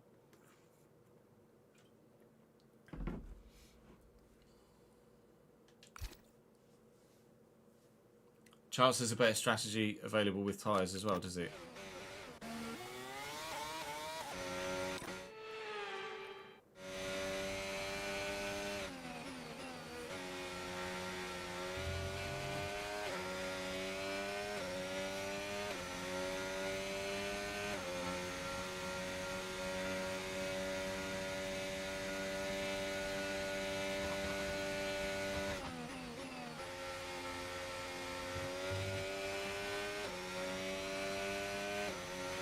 Box this lap, please. Box this lap. Oh, yellow flag in front. It's a Ferrari going slowly. It's a Ferrari going very slowly. It's going to be a Ferrari retiring from the race. Lewis Hamilton is out here, which puts us back up to P12. And we are boxing this lap now to put a set of hard tyres on. So we've gained a position for free, effectively. And now we're going to put some fresh boots on the car. See what we can do here. Maloney's actually running P16 right now, which is very good. Nice to see our teammate utilising those upgrades on the car very well. Good stop. Okay, mate, very good that's it. stop. Go, go, go. We're onto the hard Perfect tyres job now, on the and we're turn actually in there, mate. not Looks coming like out a last stop here, time. which is We're happy with that one. really, really pleasing. Hopefully we can make use of someone's DRS. Have I got anyone alongside me? Kinda. Doohan is now right behind me. My teammate right in front. Well, not right in front, 2.8 seconds, but we'll see how competitive these hard tyres will be by judging what happens with the gap between ourselves and our teammate right now. We've already completely dropped Doohan through this first sector and massively closed on Maloney as well. Evidently the undercut is going to be very strong here, so we might have worked something very well for ourselves here by switching to the hard tyre a couple of laps earlier than originally planned. Our higher tyre wear as per the practice programme didn't seem to affect us that much during the stint, so evidently everyone else is struggling with tyre wear as well that's higher than expected.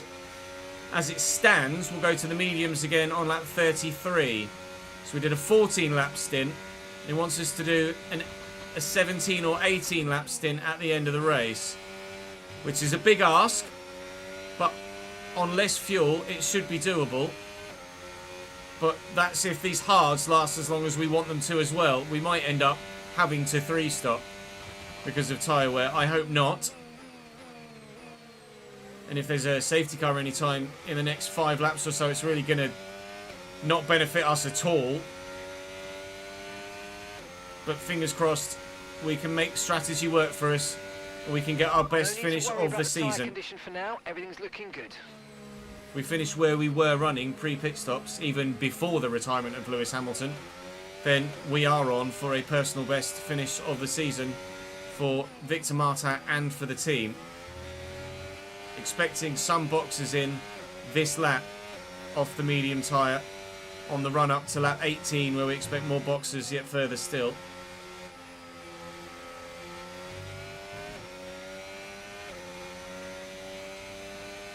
Max is so far away in front, isn't he? Team orders for Ferrari. Leclerc is now in front of Hamilton. Nice.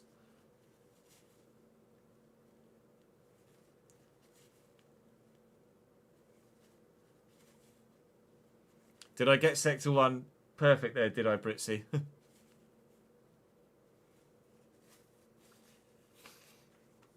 Fresh tyres will make that difference for you. Verstappen and Piastri is now 4.2 seconds, but Norris is right with him on DRS. Leclerc to Hamilton is already 2.3 seconds.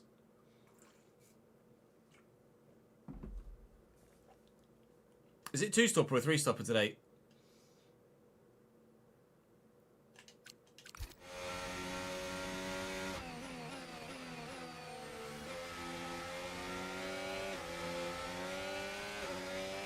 In Spain.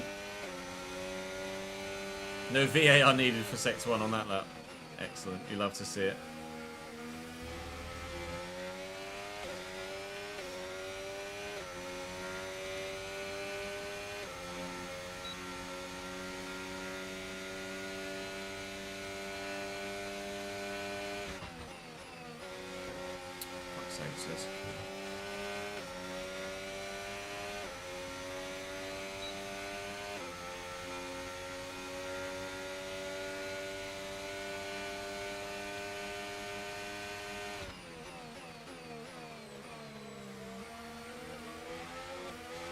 There are some in the box, including our teammate, who we'll take the DRS from and try and get back ahead of where we were.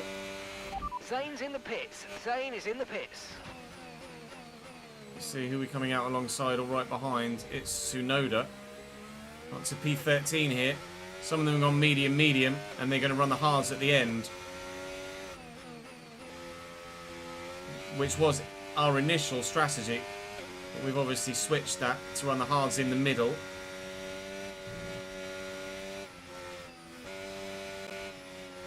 We'll find out who's got the right strategy at the end of the race, although Albon behind has gone to hard himself as well. I definitely feel like going with a harder allocation here would have been more beneficial.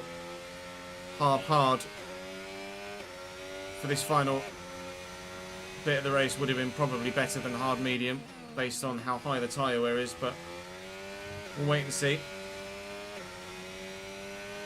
Losing time hand over fist to those that have boxed now.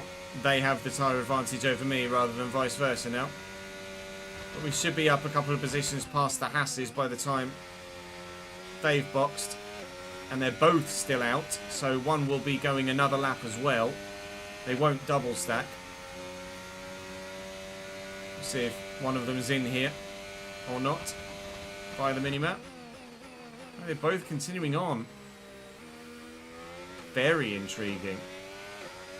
Battling hard with the McLarens. Nobody in the box this lap. We stay P13. Albon is very rapidly on his way, though.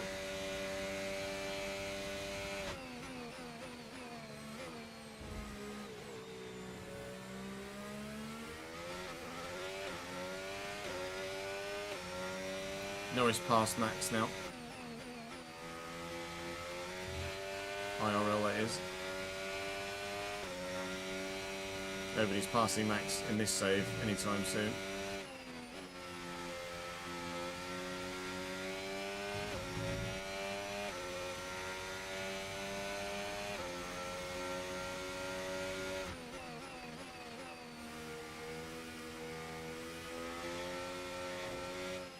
Pay attention, Chess.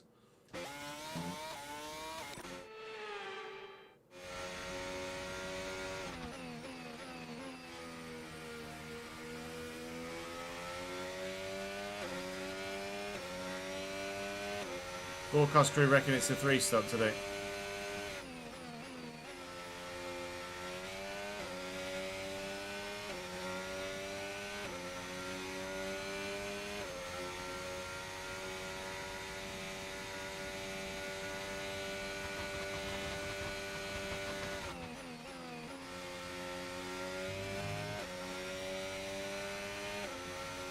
I think Antonelli hasn't boxed yet.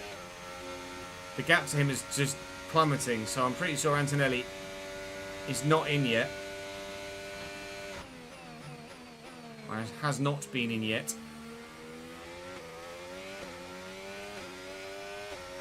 Yuki sets the fastest lap of the race. Let's ask about Antonelli here. Okay, so gap to the car ahead, 2.1 seconds. They're on old mediums. Time last lap, 1 minute 36.9. We think they've got one more stop. Oh, they're one-stopping. Medium hard one-stop for Antonelli. And I imagine, judging by the fact that they're still going as well, the Hasses are one-stopping too. We definitely don't have the tyre wear to be able to one-stop around here. That is for damn sure. We will and do have a tyre advantage. Battery charge is high. Let's use that overtake button a bit more. On Antonelli. And we're not that far behind the bloody Hasses at the minute. I don't think the one-stop is ideal here. At all. I think a two-stop's probably going to be the better strategy. If some are one-stopping, that definitely means that a three-stop is not the right strategy. There's no way that we can overcome 2 sets of pit stops with fresh tyres, but 1, potentially. Crucially, we've gotten DRS on Antonelli just before Albon had gotten into DRS on us. So that will help us try and maintain the gap to Alex Albon a little bit longer. I think ultimately the Williams is going to get us. But we are hopefully provided... Oh my god, you're so slow on the apex, Kimi. Provided we can get past Kimi sooner rather than later, which is going to happen now, we can maintain the gap to Alex Albon for a little bit longer. 6 seconds to the next car. 6 seconds. We're going considerably faster than those that are still on their original mediums. Considerably so. By like more than a second a lap, comfortably.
Bit of wheel spin there on the way out of the corner.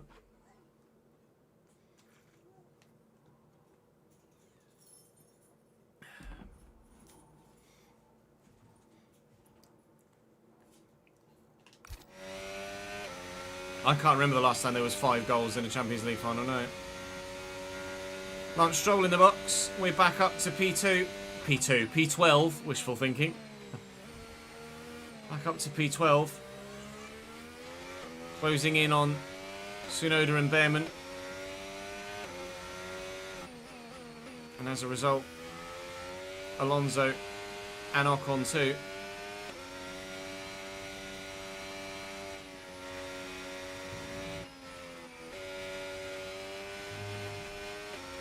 Oh my lord, I took the first sector correctly. Can you Adam and Eve it? 5.5 seconds to Behrman now. Who we were 2 seconds behind before we stopped. So we've already, in 7 or 8 laps, closed down almost an entire pit stop's worth of time on the one-stoppers. Which is remarkable, really. No what lap issues they'll with stop, tyre wear for now. Keep I don't know. taking It's care got to of be it. soon. If they're doing this amount of time on a medium set, 25 laps time in 20 at lap 25, Okay, keep should an I eye say, on that gap ahead, please. is going to be half race distance. So you 5.0 imagine they won't do half the race on mediums and half the race on hards. They'd stop slightly earlier than lap 25, right? I would have thought, rather than take a medium set the same length as the hards. Expecting them in on 22 or 3, I would imagine, to box for the hard tyre. Gap to Albon 1.9 now. He was held up by Antonelli, and he's now starting to close that gap back down again. But it's just earned us a bit of a reprieve in the short term. But Albon will get me at some point. We've gained another position as well. We're up to 11th now. I didn't quite see that. It looks Someone like was we in might have the... an issue. Hang in there. We're Oh, attempting to manage don't. it. Hopefully it's DRS in the short term, because we don't need that right now. Still running in the standard fuel setting at the minute, so that leads me to believe that maybe it is DRS that's the issue, not an engine mode thing that we had in a previous round. We'll find out when they come back with another radio message once they've diagnosed the issue. Might take half a lap or so to do so. We're looking at some imminent gearbox issues, I'm afraid. Oh, Watch out mate. for jams and misgears. Gearbox issues, that's a new one.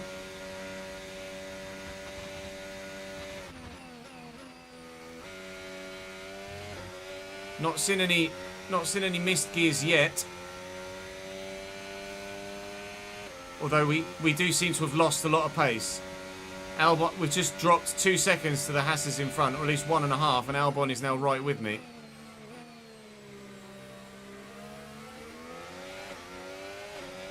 I don't think I've noticed any missed gears, but we're certainly lacking in straight line speed at the minute. Whether, sure that the gearbox wouldn't affect our straight line speed. Battling hard with Albon here, we'll give him racing room. We've kept the position. I don't want to fight too hard though, because we're closing in on the Hasses. I think they might be getting dragged along a little bit. I need to double check the minimap when I'm not in the midst of sector 1, he says as he... Oh, completely balls it. Sorry, Alex, that's terrible from me. And then they might be getting dragged along a bit. No, they're not. I thought maybe they'd be getting dragged along a bit by Tsunoda, which might be why they're closing. But look at the gap to Hulkenberg now, 1.4 when it was 3 point something. We are slow in a straight line. The gearbox problem is killing what could have been, potentially, maybe, an outside chance of a point-scoring finish for us here. But early in our My Team journey, durability issues might be denying us the opportunity to score our first points as a team in the Formula 1 World Championship. Did hear something with the gearbox there that sounded a little off. I'll try and stick with Albon and his DRS, but if we are having straight line speed issues, which it appears we definitely are, as the gap to Ocon is now 7 seconds and growing. We're only going to fall backwards now. Oh, mate, how frustrating is that? Easily our strongest Grand Prix weekend of the season so far. That might well be ruined. Ocon is in the box now, so we are going to gain some positions here, but here comes Hulkenberg. ease off the brakes a little bit to try and maintain the position. As long as I can maintain DRS to Alex as well, then I'm alright, I'm happy. But we've got a clump of cars closing in on us now that are looking to get an overtake done sooner rather than later.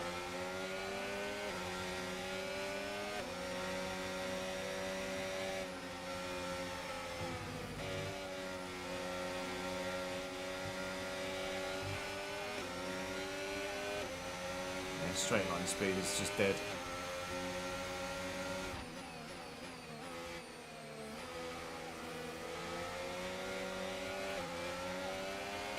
Hulkenberg's got me all the way around the outside the hairpin.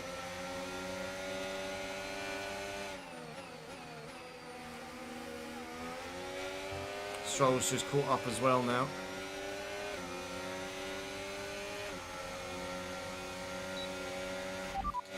Okay, Hulkenberg just ahead. Push, push. They're on old mediums. Okay, they've done 10 laps on those tyres. We think they've got one more stop. And the time last lap, 1:35.4. Okay, mate, this is not good. You're losing 3 seconds a lap. 3 seconds a lap.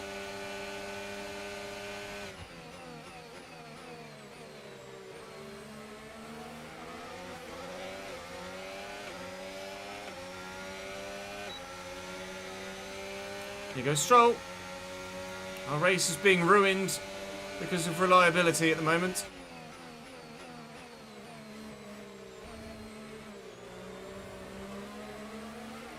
We're still running a season's best P11 as other drivers are still boxing around us. But you would imagine that the gearbox issue isn't solvable remotely without a component change. So we are probably going to be dealing with these straight line issues for the entirety of the rest of the Grand Prix, which is more than half race distance. Look at I just can't. I'm not competitive. I can't do it. Oh, it's so disheartening. We fought so hard to be where we were, and we're having a genuinely decent race.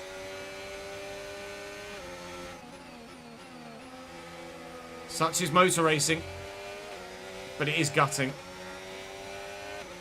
Hopefully it can be fixed remotely with some sort of software update, but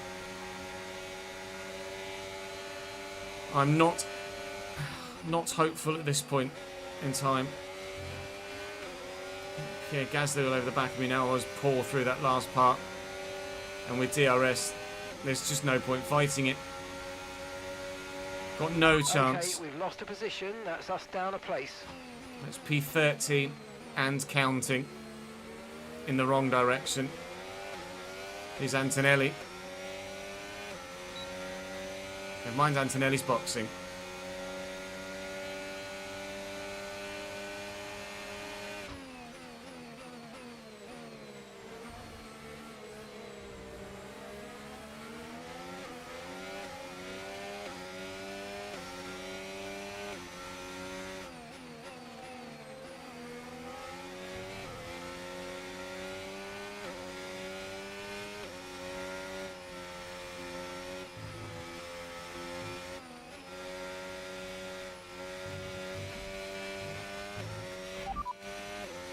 Systems all looking good. Head down.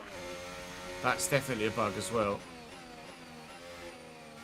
Because when I've asked about... When I had DRS that was broken and I asked about vehicle condition, it said everything was fine.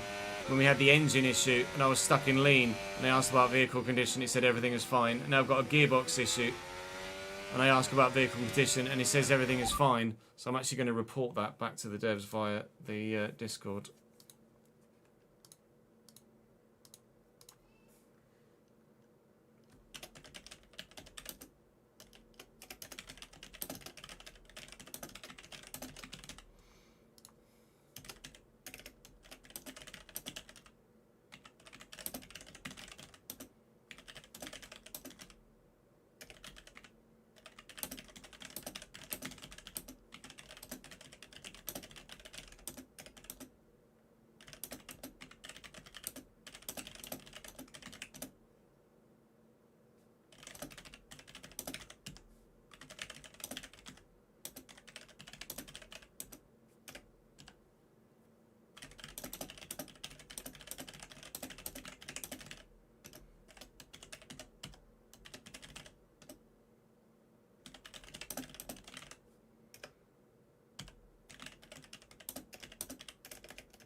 reported.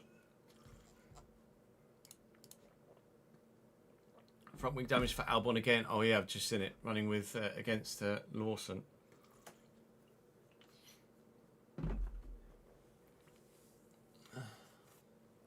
Alex Albon having a race to forget in Spain at the minute.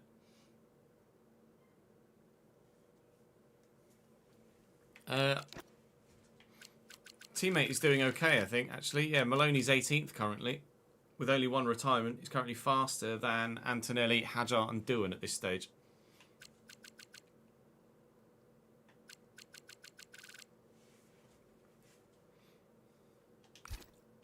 We've got a lot of spare energy. Okay to use your overtake button.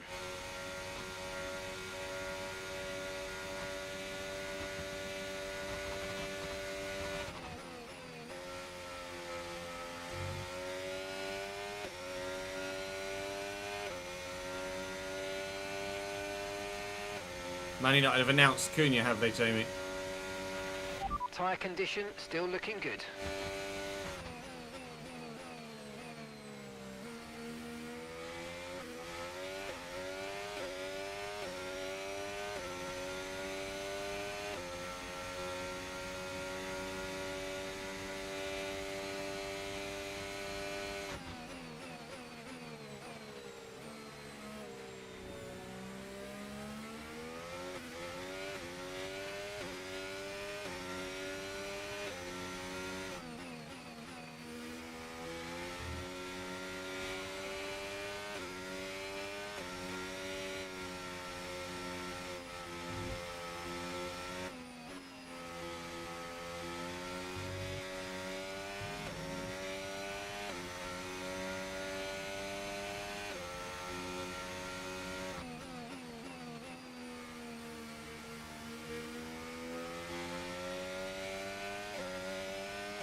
Okay, here's the gap that we're trailing the car ahead by.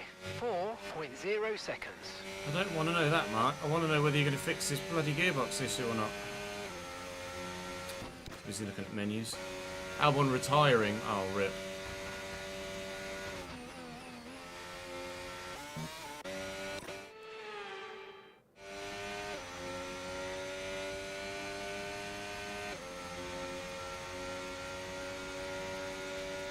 Is he retiring because they've run out of front wings? Or just because the race is knackered?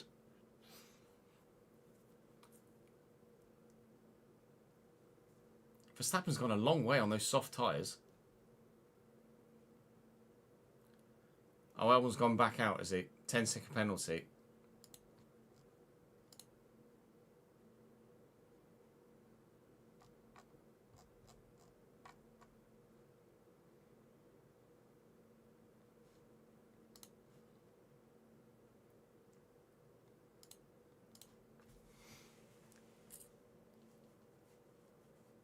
Oh, he started on the mediums, did he?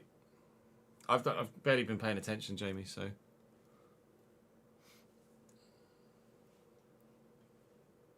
Oh, Albon is retiring now, there you go.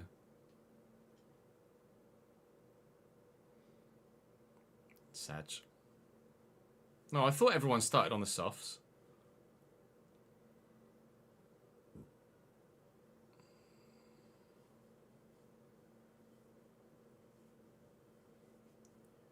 We picked like 2 laps after Norris passed him to go soft then. It's just unfortunate, isn't it? Lawson passed Albon there. Yeah, soft for Max.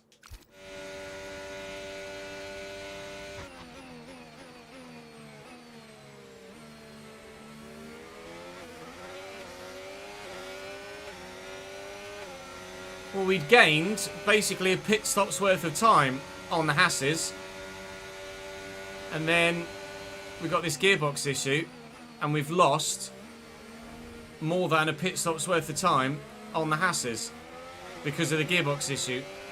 Not because of tyre wear or lack of competitiveness in any other area. I just don't have straight line speed because of this gearbox issue. So we are slow AF. And as a result, I'm getting swamped by everybody. I see what if we can see via the lap times when it happened. Let's have a look. Switch to the hards.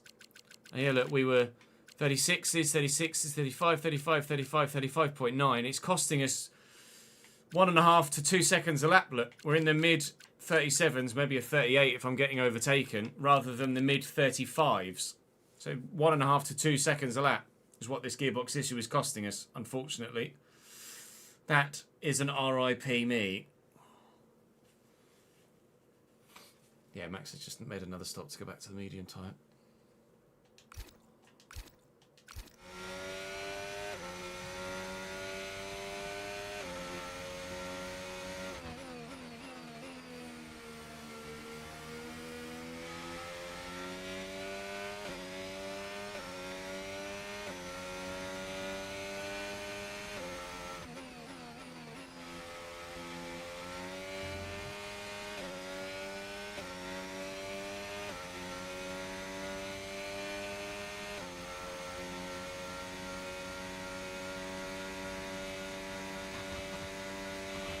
Okay, gap to the car ahead, 2.4 seconds.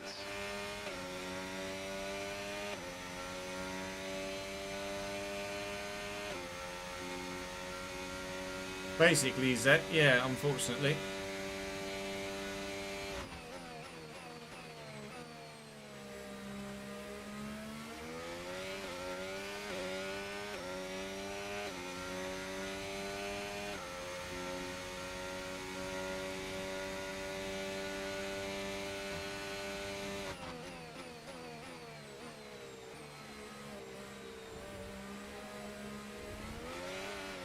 Concentrate, cheers, fucking hell. What clarification did you get, Beans?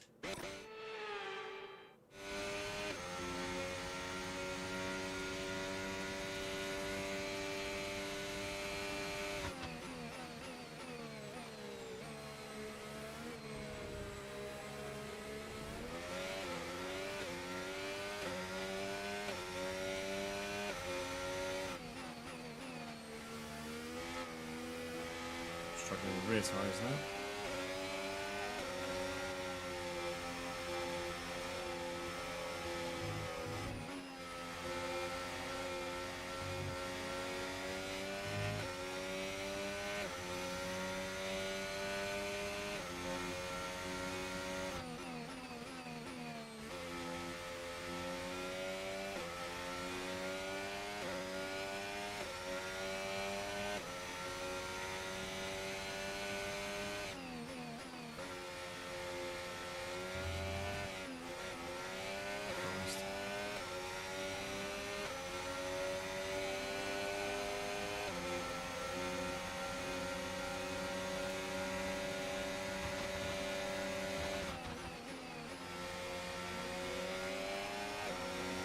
Here comes the other Haas now. Behrman's going to be past me momentarily. At the current rate, we will finish the race last. I'm hoping that at some point they're able to fix the car remotely, as we've mentioned before. Or miraculously somehow after a pit stop that we make in 4 laps time, they're able to fix the issue somehow. Car in front is a second a lap faster, 1 second. But at the minute, we're just losing up to 2 seconds a lap continually. Lawson is now right with me. And we're just, well, what's worse than sinking like a stone? Sinking like a cement breeze block, I think, at the minute.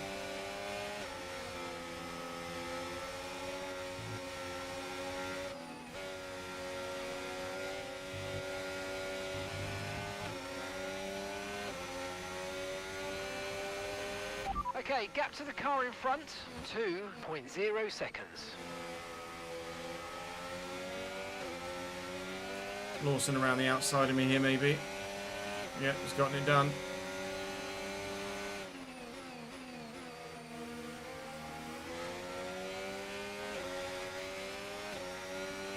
Not DRS. I'm trying to hang with everybody that overtakes me as they overtake me as best I can, because if the issue does get fixed, we'll try and make our way back through the field, but it's just very, very unlikely at the moment. The streak of finishing in front of Zane Maloney every single race does appear like it may well be over by the end of this one, unfortunately.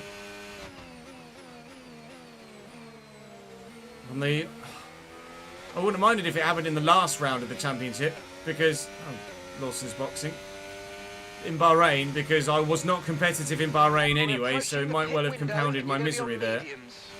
But here, when I was running close to the points and in the points at some points, to then end up falling away is just gutting. It was our best weekend of the championship thus far until the moment of the issue. And it leaves us asking what might have been here. Could we have finished with a stronger race result as we thought maybe we could do?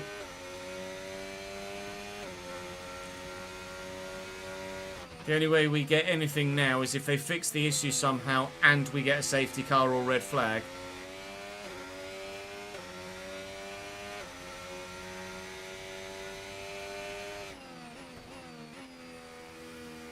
I think each is as unlikely as the other.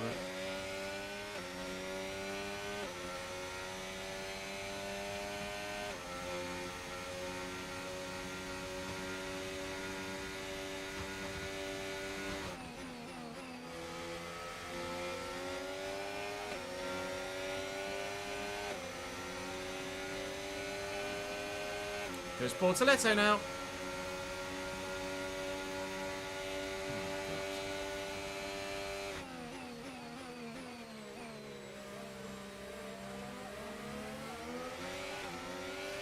I might be better off retiring to save engine component wear, but if they can fix it, then I want to stay in the race. Because it's not something I've encountered previously in other iterations of the game. I don't know whether it can be fixed or not. If it's not fixed after the pit stop, then maybe we just call it a day and cry all the way back home from Saudi Arabia to the United Kingdom. Hope that we have better luck in Miami next time out.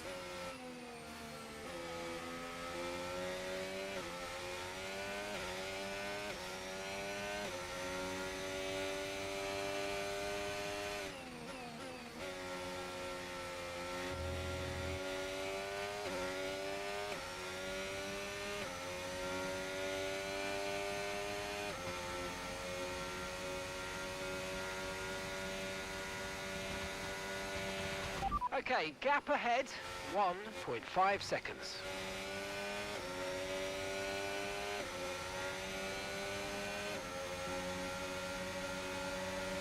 Comes Antonelli. Then Hulkenberg into turn 1. Actually, I'll have DRS for Antonelli. I might be able to... No, I'm not going to be able to survive, am I? Don't fool yourself, Chase. You know how slow the car is right now. The car behind you's just come in for the hard tyres. He's passed me before I even got to the DRS point. Okay, the pit window's open, so let's box this lap. Box this lap. Okay, boxing this lap then for a set of mediums. If the car is not fixed... 7.6 seconds. 7 point... I presume that means that's the gap behind my teammate. You've just said that out of nowhere there. Oh, twat. If the issue isn't fixed after the pit stop, then we will probably ask live chat via a poll as to whether we retire or not and save the engine wear.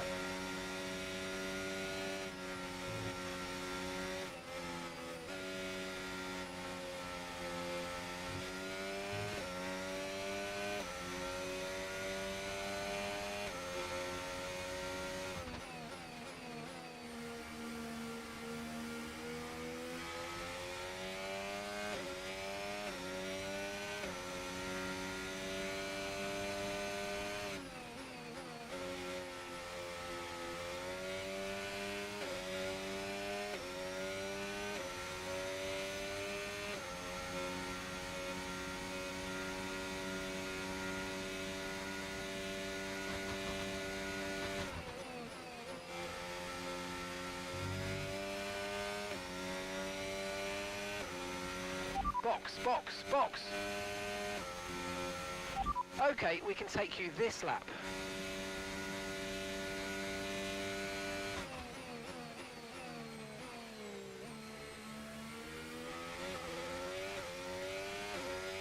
Right, into the box then we come for a set of medium tyres to take us to the end. Whilst we're in the pits, we are likely to get lapped by Max Verstappen. So we would only be going to lap 49 if we end up finishing the race. We'll judge by our lap times and the gaps around us whether our competitiveness returns after the pit stop or whether we are still knackered. Bortoletto's just boxed in front of us for the hard tyre, so at least we have a car right in front of us to judge pace with. But we might be retiring very soon. We're now currently running P20, which would be our worst finish of the season. And Doohan behind me on the hard tyre might well make us 21st sooner rather than later if we haven't already retired before he catches us. Let's see. Are we competitive now? We've boxed or not?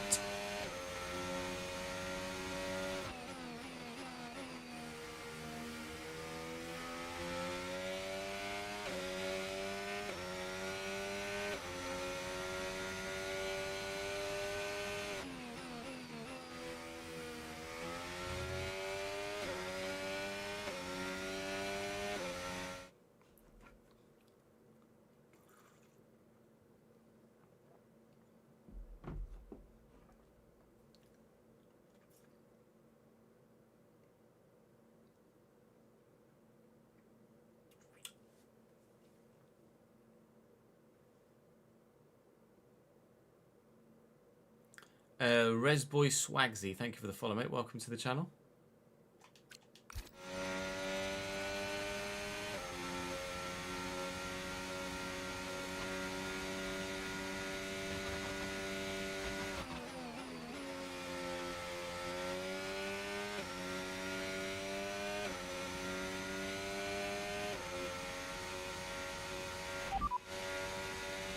Systems all looking good. Head down. I can't trust that.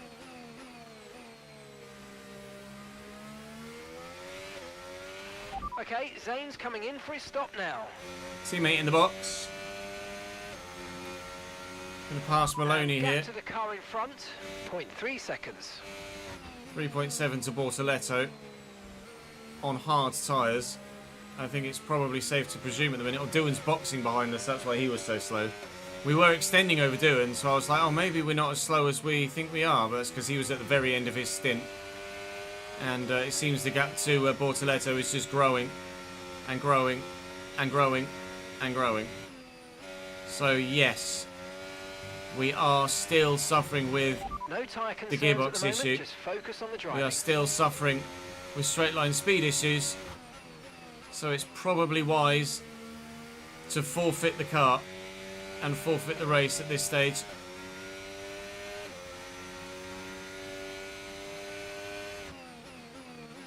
We'll box in the pits and retire the car. I wish there was a, what we call is if there's a, rather than just retire from session via the menu, if you could speak to the team and retire in the pits and say box to retire the car and then come into the pits and then you retire the car when you come into the pits. That would be the more realistic thing to do, wouldn't it? I don't think that would be too much to ask developmentally either, I don't think. So we will box again and we will retire whilst we're in the pits. And as we box here, I will retire from pits, or retire from the race whilst we're in the pits. It may well send my car back out on track again, as tends to be the case, or it has been the case in previous iterations of the game. But that is, it's just sending us all the way through the pits. Oh no, it is actually pit stopping the car. Okay, cool. Well, that's not going to help our race at all. There was no stopping. Other than saving tyre wear, not tyre wear, saving engine wear, component wear. Verstappen wins again. Nobody's surprised. shocked Pikachu face. By how much did he win on this occasion? After an event like that, 47 seconds. 47 seconds. Max needs a nerf. Of Formula 1. He's far too good. Ridiculous. Absolutely ridiculous. Regardless, I'm sure they will update it in due course. Yuki, P17 to P5. What a recovery that is after crashing out in qualifying.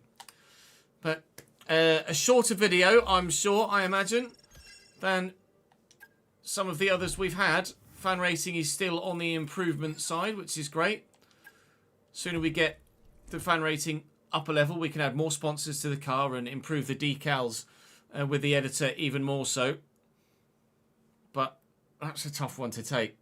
What could have been our best weekend of the season turned into our worst weekend of the season, unfortunately. We have parts fully researched that are waiting for development. Let's get that performance on the car. Department focus, durability, timing. I'm not going to decrease the morale of any of my departments. I don't like to do that. Increase the hiring rate of your engineering facility by 50%. That could definitely help us. Personnel or corporate. Let's do engineering, because we're going to need to make the car better, aren't we? Powertrain blitz short. Increase the research delays by 10%, but reduce the time taken by 15%.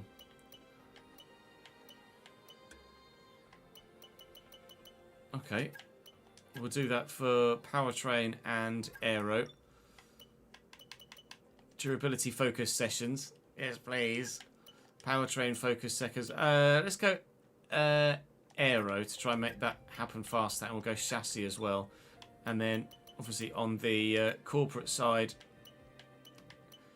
fan rating and $5,000 a day was nice.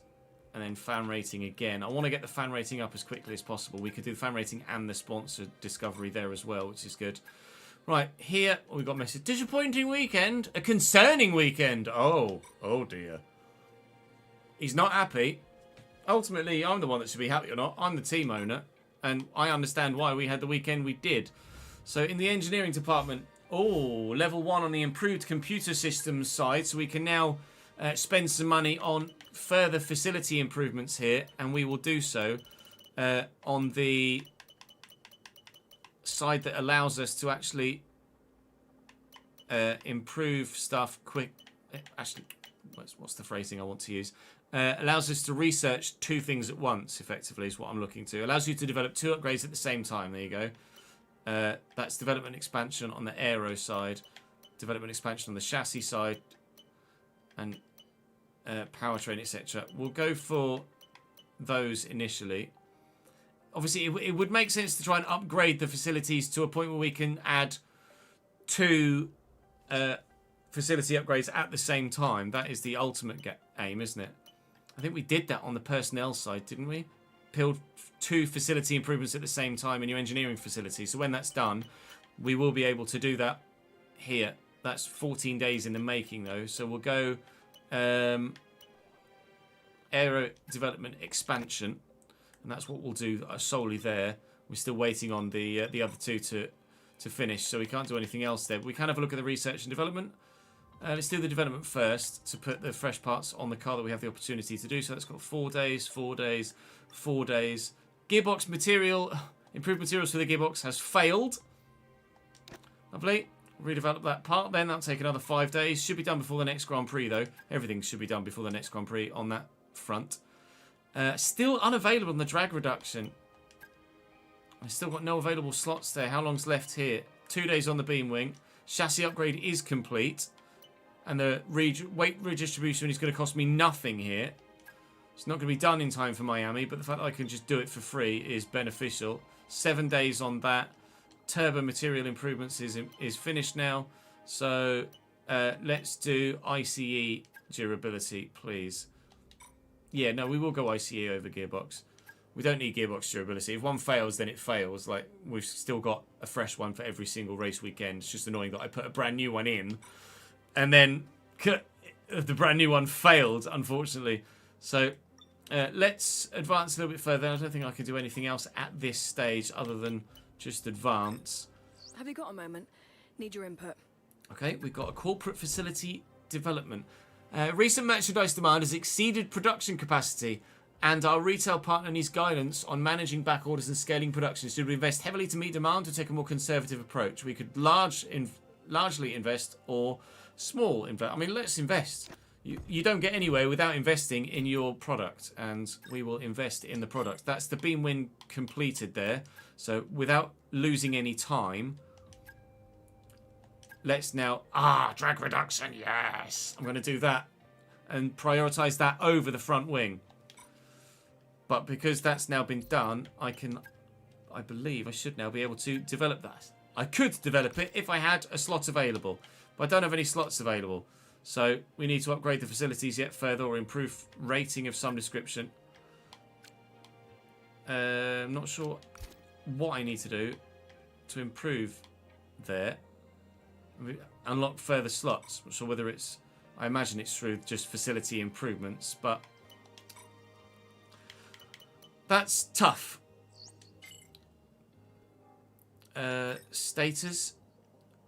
We've got an achievement. There you go. Talks with Victor Martin are sufficiently progressed for us to propose an initial meeting.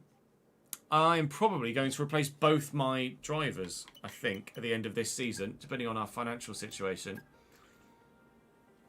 So I will delay the meeting for the time being.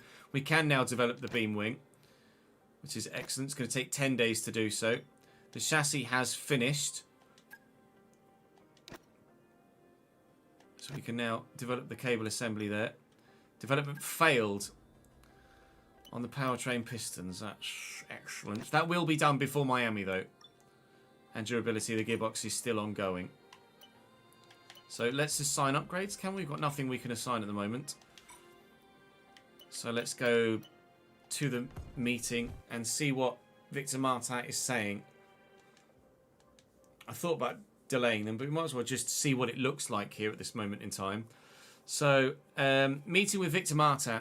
The team have made excellent progress with Victor, and it's great to have the opportunity for a face-to-face chat with them. We've learned what their expectations are for us to be able to offer them a new contract or extend the current contract over time. We can hope for them to relax those expectations, which in turn will shift contract terms to be more favourable to us. At the minute, we cannot. The team are not in a position to be able to offer Martin a new contract. We need to be fan rating 3, have 241 engineering workforce, and be 7th in the vehicle performance index, which at the moment in time, well, that's his expectations. I guess that's to guarantee a contract. So team performance clause is to finish 7th in constructors standings, or the team must pay the driver $1 million. Yikes. 63% chance of signing at this particular moment in time, so we cannot re-sign Martin at the moment, nor am I wanting to, so that's not too much of a problem. Well. But We've got a bit more into the... I think we're probably just going to have to accept that at the moment we're not developing fast enough. Oh, more delays, more delays, more delays, more delays. Boss, we're not having we've got much. interest. There's a sponsor looking to work with us. Oh, new sponsorship.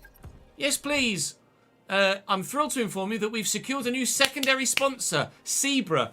We think we should think about integrating this sponsor's decals into our car design for the upcoming race. It could help us stand out and foster loyalty with them. We will add a new decal to the car for the Miami Grand Prix. That is fantastic news. We will do that off camera in between sessions. So I can now do this here. And that will be standard in 9 days' time. We can't do the other one, unfortunately, because we don't have the slots available. We can do the turbo development. Excellent. Good. Right. Research-wise, has something passed? Did something pass? Did something pass? Did something pass? No. So we can't do anything else in any department. Oh, no, we can do something in the powertrain. Fuel efficiency isn't that important for us, but we can't actually upgrade anywhere else at the moment. So we may as well. And it's only going to take 11 days. So we'll get that done on the ECU side of things. Alright. We've upgraded as much as we can upgrade. We've developed as much as we can develop. and with nothing we can assign to the cars at the moment. So I'll go and, between episodes, update the livery of the car with a new sponsor, which is fantastic for us. So the car will look different for Miami, but you will join me at the beginning of the next episode at the Miami Grand Prix. So please do drop the video a like to ensure that the content continues to get pushed to new audiences. I appreciate very much indeed your continued support of the content. If you're new, do hit the subscribe button and you won't miss out on any further content. And if you want to see everything, all the behind the scenes, then do please come across and join me on stream. Links in the description to the main YouTube channel and to the Twitch channel where all of the streaming happens. That's all for me for now though. Thank you very much for watching, guys. Appreciate your support as ever. Apologies we had to retire, but it's kind of taken out of my hands there, wasn't it, with a durability issue. We hope for better in Miami. I'll see you later. That's annoying.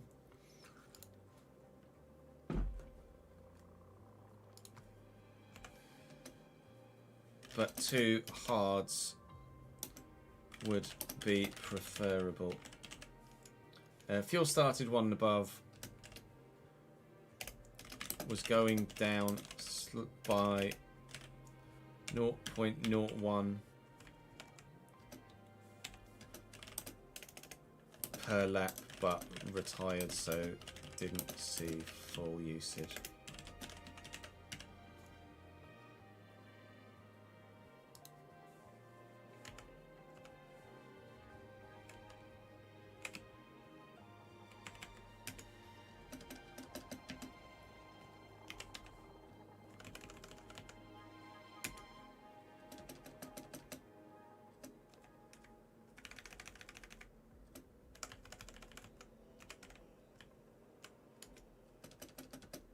That horribly.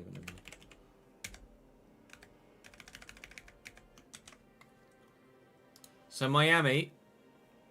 So yeah, no one wins on points. We cancel the prediction. We delete the prediction. Everyone gets their points back. Or do we say P13 or lower because we retired? I guess P13 or lower, isn't it? Rather than cancel it, we go P13 or lower, right? Because we DNF'd.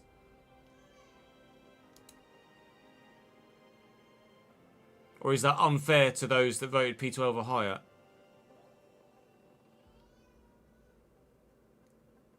Front runners of all box. Thank you, ads. Chat, which way would you rather we did this? Tumbleweed, thank you for the follow. Would you rather we give everybody their points back because we retired and we only fulfill a prediction if we finish the race? Or do we add that dilemma to the prediction by saying that if I retire, it's the lower one that we select?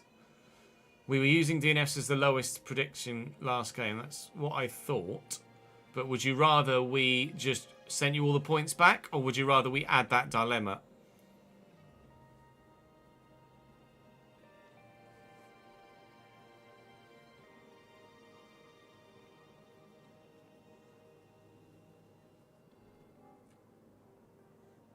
On this occasion, it was P21, Jamie, because someone else had already retired. Oh, well, understandably, Harry, you're going to say P13 or lower because you bet on it. Objective opinions, please, or opinions from those that didn't vote in the prediction. Domingo, thank you for the follow, mate.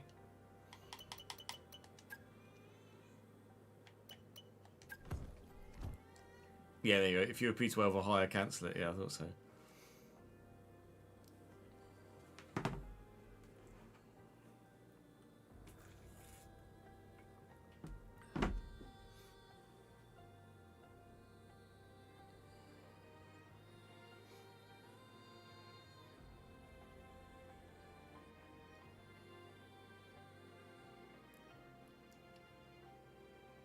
You don't want anyone to get their points back, and from now on, a DNF means points back.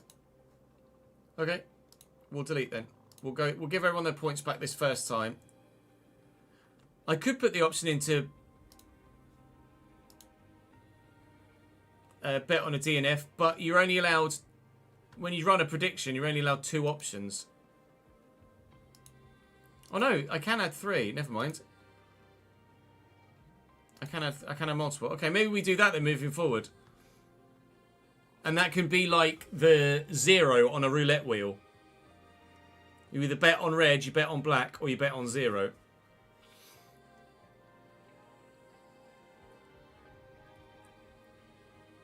I like that. So we'll add DNF as a third option, and anyone that wants to take the risk can take the risk.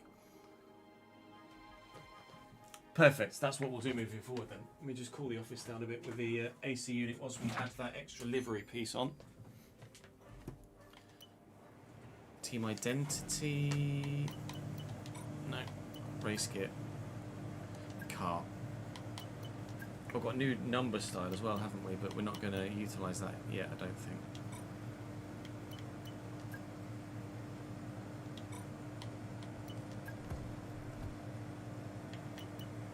I need fan rating 2 to add another one to the side of the car.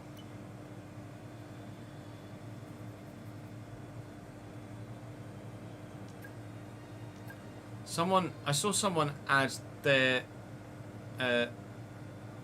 sponsors into these white sections, which look quite cool.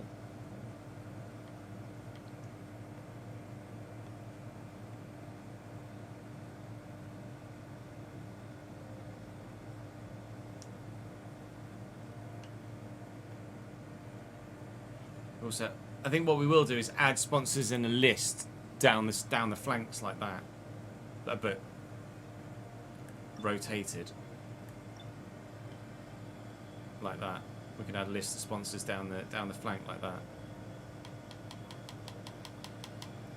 We can get very creative with the livery editor, can't we?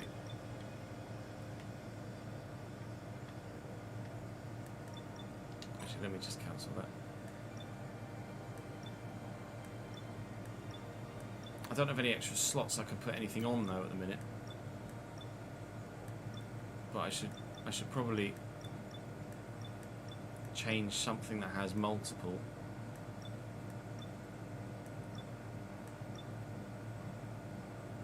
There's Octonic on the side I like. Maybe we don't have slingshot fuel on the front and rear wing.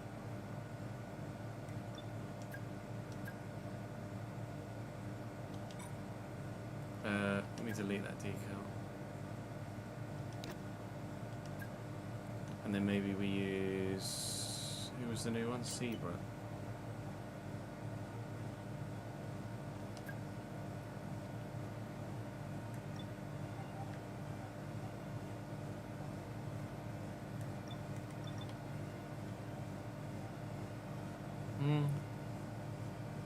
I haven't done it either yet, Daniel. I don't know whether I like the way that looks or not.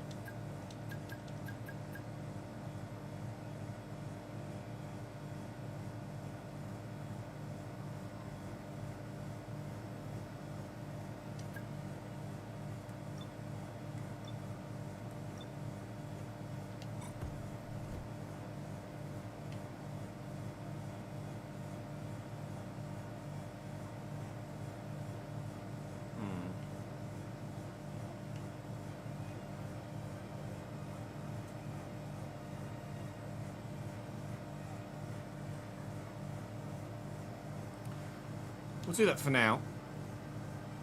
I've on the outside of the front wing.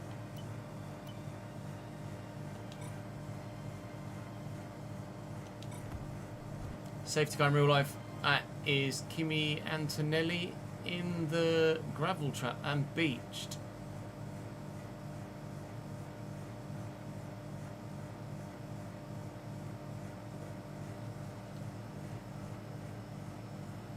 How's he done that then? He's just he was running quite well in the points, wasn't he? Is the automated system any good on career mode when the crew do things for you in the background and you just race?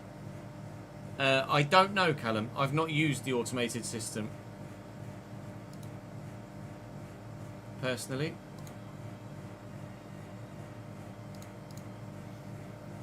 Waiting for a replay of the Antonelli, unless they've already shown a replay of the Antonelli issue. And Antonelli, well, he was beached in a gravel trap, so I imagine if it was engine problems, he would have just pulled off by a marshal's post, right?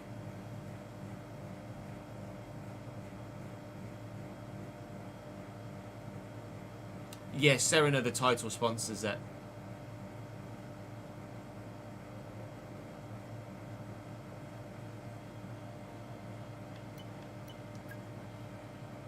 We're very nearly at level 3 with them as well.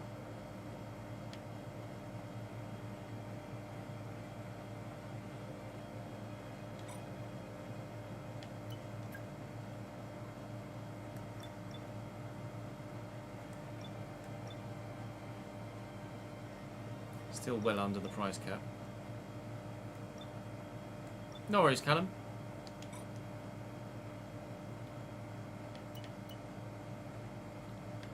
Can you see what your loyalty is with other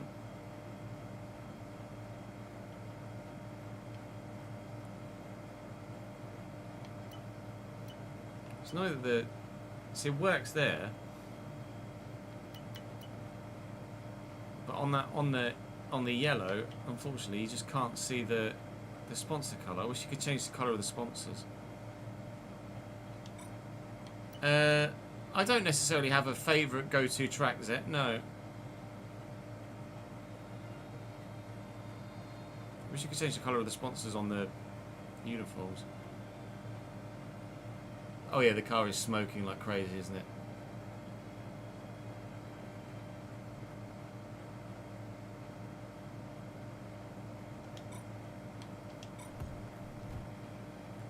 So we go back in.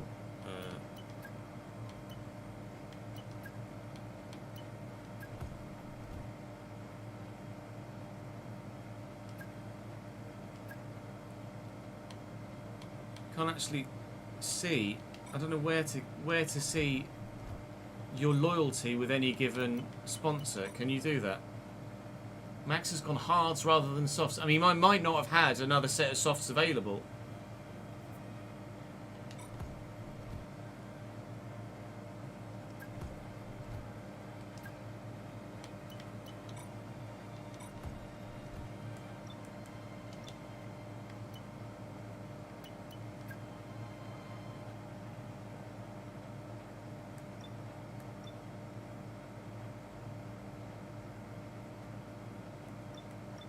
Can you not see your loyalty with your sponsors at all?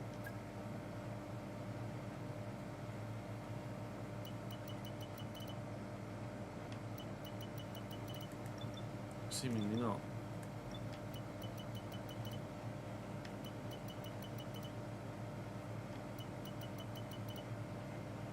Zane finished 17th in that Grand Prix. Albon retired after I did as well.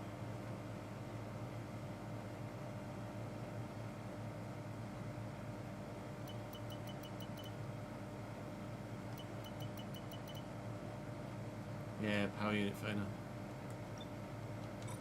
That's a rip. That's a rip.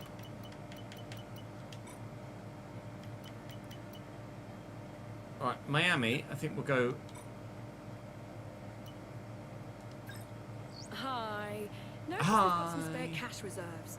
Obviously, I know you've got other priorities, but don't forget you can upgrade the corporate facility whenever you like. We're worth it, I promise. I know. I am already upgrading it. I can't do anything else. I've got lots of money and an inability to spend it at the moment. I think we'll go balanced. I think we'll go balanced for Miami.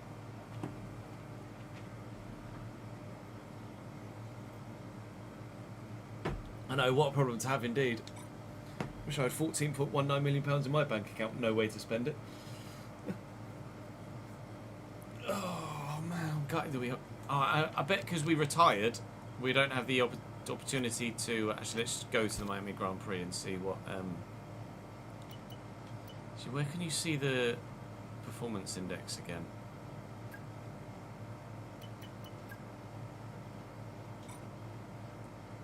Can't remember where to see the performance index. Progress history is coming in here, isn't it? Yeah. Okay, so big jump with Martinez's car for Saudi Arabia. closing in. It's just a case of learning what's where now, isn't it? Haven't watched me so long. You're the GOAT. Appreciate it, Spears. Thank you for the support, mate. Hopefully we can encourage you to return to the content. Let's go to the Miami race weekend then and see if we can't maybe potentially avoid some rain. We hope.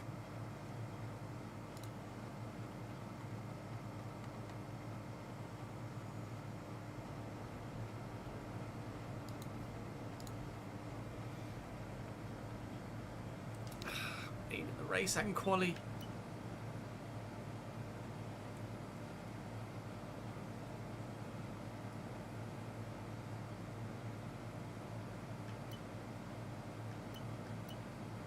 Oh my god. A lot of rain in quali, a lot of rain in the race. Uh-oh. Might be a frustratingly poor weekend for us here as well.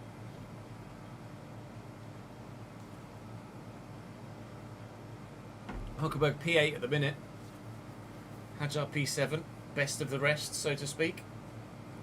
Alonso started 5th and is running 13th. His point scoring drought looks likely to continue. Oh, it's a sprint in Miami as well. Oh, forgot about that. Jeeps. We're going to be busy, busy, busy, busy, busy. Dry sprint then. You got rain in Australia for the first race, Rip. The AI are supposed to be really good in the wet as well, aren't they?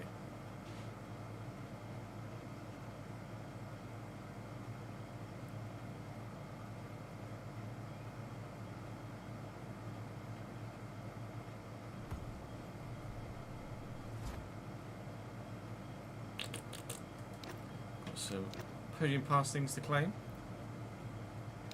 Where's Visalda now? Nice. Let's see. Is it the same as previous years where if you retire you don't get a replay? Yeah. Good. Good. Just where we got that thumbnail of Yuki then, isn't it really? Yuki crashing.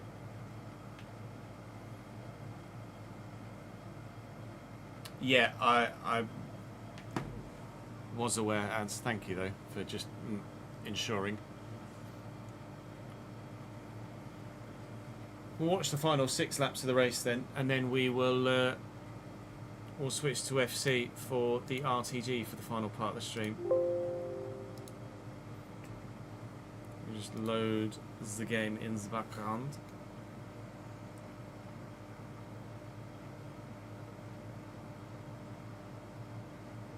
Safety car in the end of this next lap, I presume. I'm gonna. Do I go and have a quick toilet break now? Or do I wait 6 laps? I'll wait 6 laps. Then I'm gonna be busting for a piss. But then we'll go. I'll go for a piss and I'll make some food at the same time.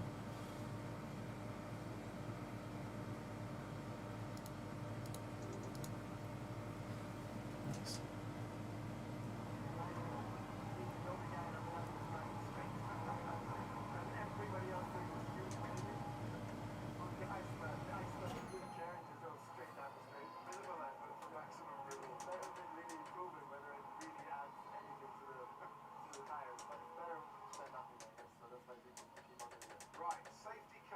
In at the end of this lap.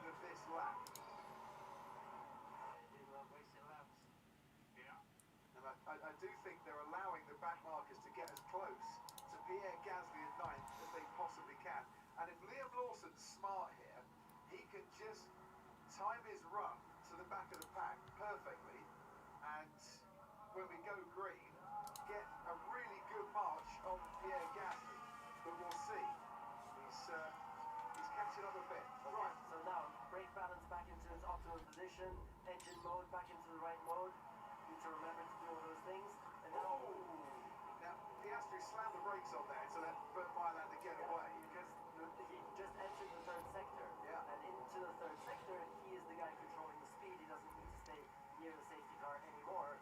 But that was maybe a bit of an abrupt deceleration there. Well, it certainly warmed up Max Verstappen's brakes, and he almost ran past Lando Norris. When do you go here? That was close. When do you go? You know? Interesting question.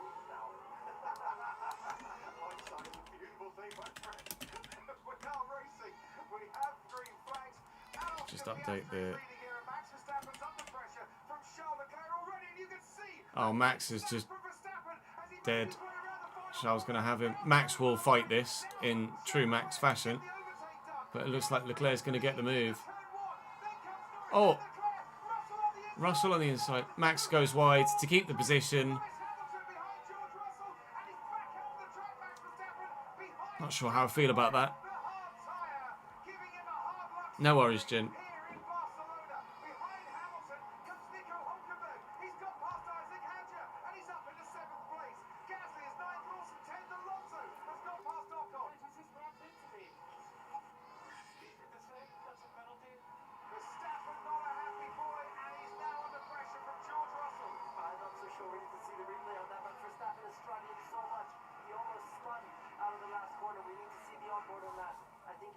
all his magic to stay on the track there. He had to lift off also, and you can see he just has no grip with those hard tires.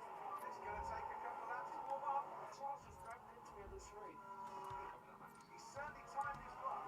Charles Leclerc said he didn't overtake Max Verstappen before the Did he ram into him on the straight though? Even that, yeah, that could have been a big issue. I want to see that back, really. Such was the rear end stepping out of Verstappen round this corner. Leclerc was onto the back of that Red Bull long before he thought it was possible. Hamilton's under a bit of pressure. Update the Hülkenberg in the back, and the gap out in front game by 10 for seconds. Piastri to Norris. YouTube as well, stream-wise. Turn one we go. Verstappen in fourth place. Behind him comes Russell, then Hamilton and Hülkenberg. And Hülkenberg a bit further ahead of Hajar. But let's see on board now with Charles Leclerc. Look at that! Oh my goodness! You cannot go more sideways than that. Why does he say that Leclerc ran into it? Oh, there they touched, but Leclerc was already passed by them, so that's not a fair comment from Max. That was, I wonder, look at that! How sideways! such was the snap there from Max Verstappen. Did he think Leclerc hit him? No, And that look, it's there. is back. there. Well, But that's Max's fault because Leclerc already passed.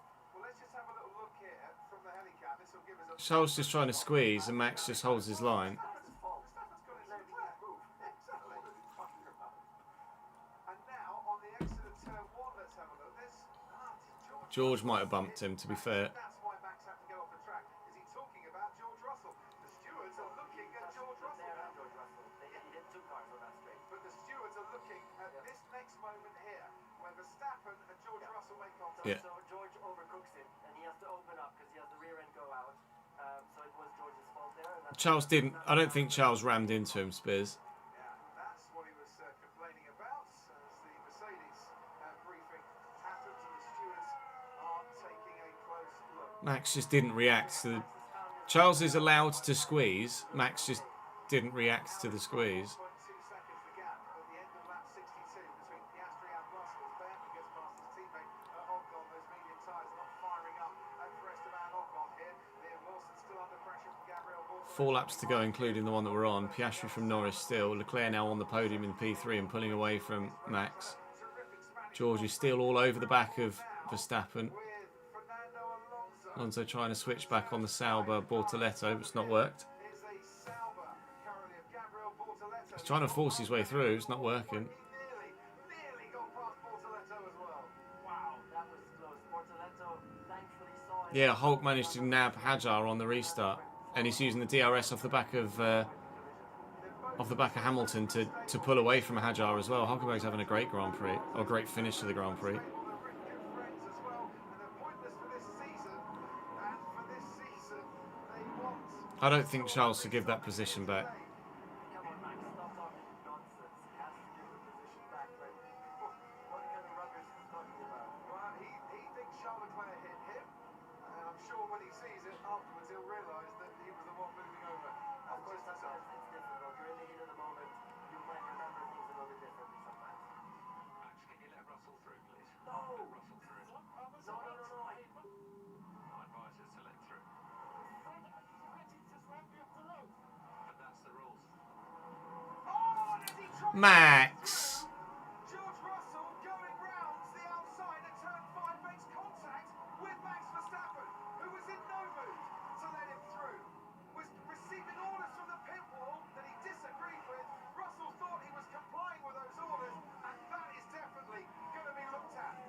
What was that? Gets past Bortoletto as Lando Norris goes fastest through the first sector, trying to gain on Piastri. Don't know, mate. Just crashed it. Now he's let Russell through in a position where he can get DRS. Let's see that again, Nico. No, you don't need to. That was horrible. That did not look good. He's let it through. And now he's got DRS. Boiling over. On track here in Barcelona. The point is, though, that Verstappen was in the right, where we see Hülkenberg passing on. Hulkenberg passed Hamilton. Hamilton struggling so much that he has been passed by the Sauber of Hülkenberg, who's up in the 6th place. And whilst that happens, Fernando Alonso is up into 10th for potentially his first Alonso flying. of the season. And that has been noted. Verstappen and Russell for causing a collision. Let's have a look at it again. On board for George Russell. So Max goes slowly, and George goes round him. Got past. And And then Max. what is that from Max? Bad. That is seriously bad. Well, that looked even worse riding on board with George Russell. He's ahead. He's just sped up again and bumped. And he. You need to black flag that. There's no other way. But it's Max was in the right at first in the first instance, and then the team went against Max, and they caused it to boil over. There's no defence there. Sure, there'll be a lot said about that after this race. You don't want to move away from the reaction with Nico and Naomi and Simon. Russell says he's got damage. His former teammate Max has done that on purpose because he feels George bumped him off the track. So Max is just like Seb and Lewis in 2017 in Baku. Max has just purposefully driven into him there. on behind. McLaren are on for a 1-2 here today. Yeah, okay, let's talk about McLaren again. Fantastic race they've done so far. Awesome drive from Piastri, just dominant all day, and looking on for a very well-deserved. Like I agree with Max in that I don't think he needed to give George the position, but you can't then just do that as a response. With George Russell. This is the scrap for third.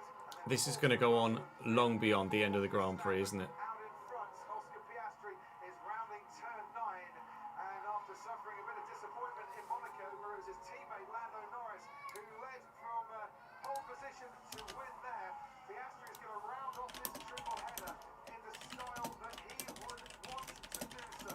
Verstappen won the first leg of the triple header, and Norris won the second leg of the triple header. The third leg of the triple header is going to Oscar Piastri, and it is Piastri who wins the Spanish Grand Prix. McLaren 1-2 with Lando Norris in second place. Behind the papaya comes the scarlet red of Charles Leclerc, third, and a super Piastri, Norris, Leclerc, Russell, Verstappen fifth at the moment. finishes fifth.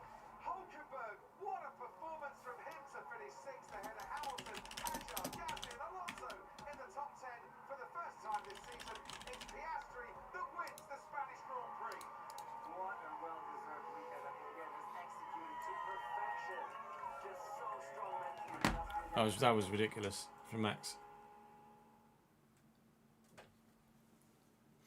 He's not doing himself any favours there, is he? Right, I'm going to have a quick toilet break. I'm going to make a quick sandwich as well, and then we will record some RTG when I return. I'm going to be recording February, I believe, is where we are currently with the RTG at the moment. So we're out of the transfer window and cracking on with the rest of the season with the European knockouts probably drawn before the end of the month we're about to go into, I think.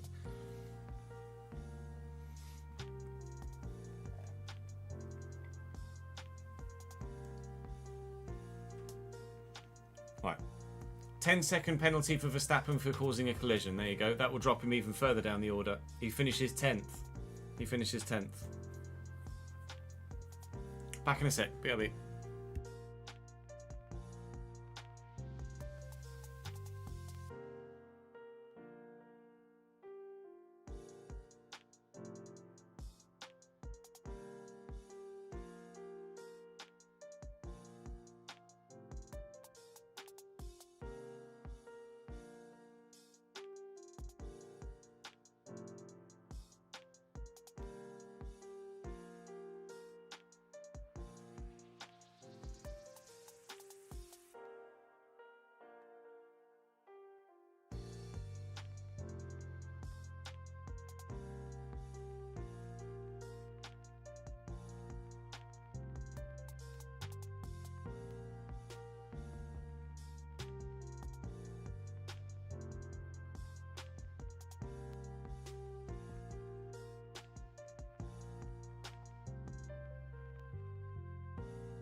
I was making food as well, was it?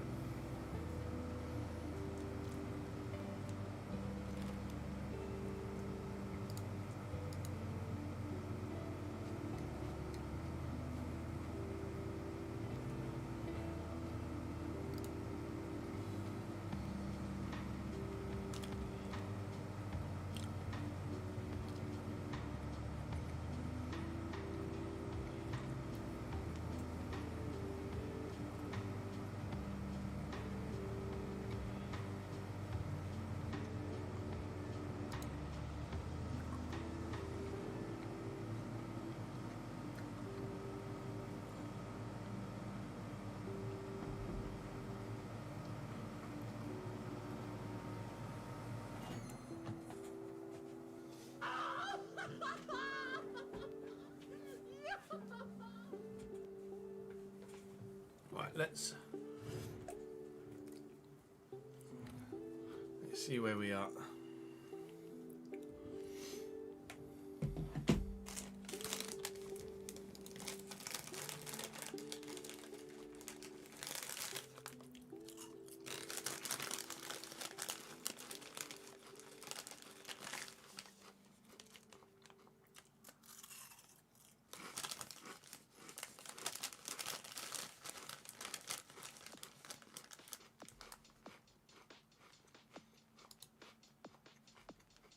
Yeah, 10 seconds for Max is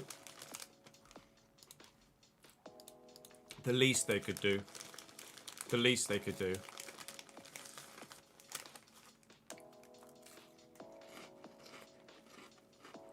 JB, thank you for the raid.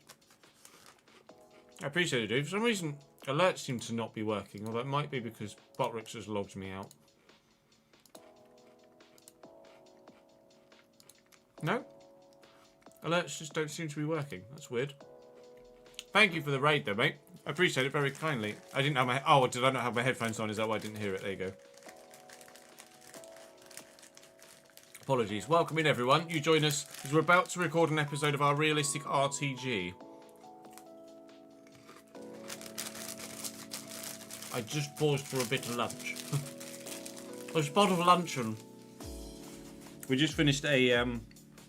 Saudi Grand Prix on our F125 My Team series, and now we're switching back to FC25 to record some realistic RTG of our FC save. We're through in the FA Cup. We've actually got Leeds away in the FA Cup. It's the first game we're going to play. Bournemouth away will be the one that we sim this month, certainly. We will get the next round of the Europa Conference League drawn soon as well. As soon as they've played the playoff round in that competition, we'll be able to play on in that competition. And then in the Premier League, we currently sit, was it 11th? Currently sit 11th, but we're much closer to the top end of the table now after a good run of results.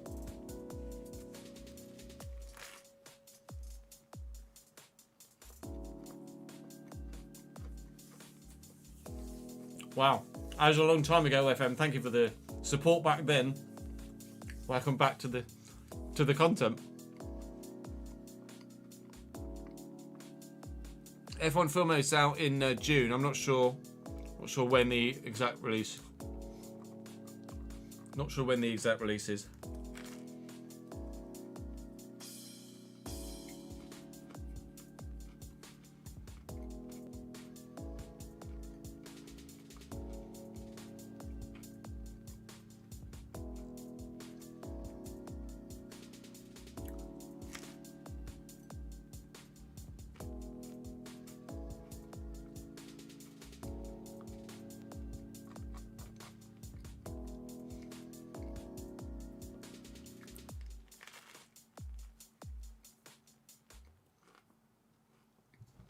Lando apparently said of the Verstappen-Russell incident, I've done that on Mario Kart.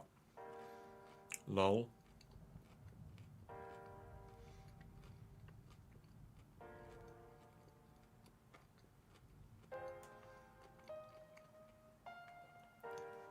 I thought it should have been it would have been something like a drive-through. I agree. Judging by the What was Vettel's penalty in 2017? Did he get a drive through?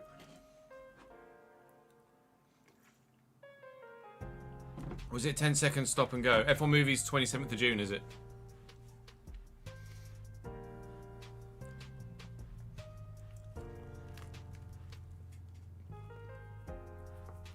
I did hear Rosberg's black flag comment, yeah. No, it makes sense entirely, FM.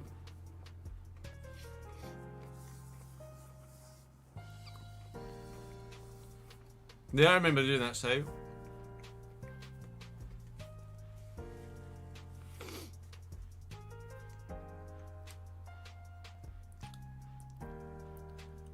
Well, yeah, you had the equivalent time on rather than a 10-second penalty. You had the equivalent time on of a drive-through. You can definitively know exactly what the time is to get through the pit lane because it's just pit limited. It's speed limited, isn't it?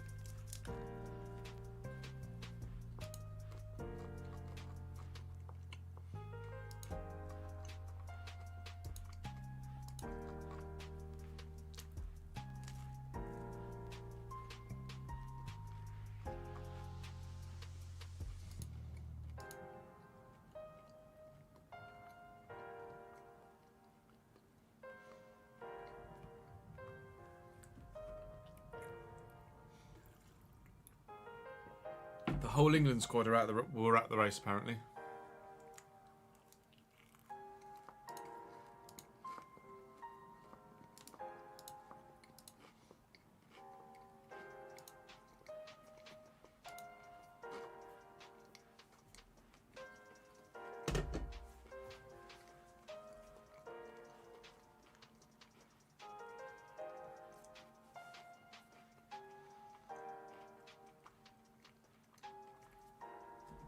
Well, change the names on the boards behind me for the upcoming video, and then we can record.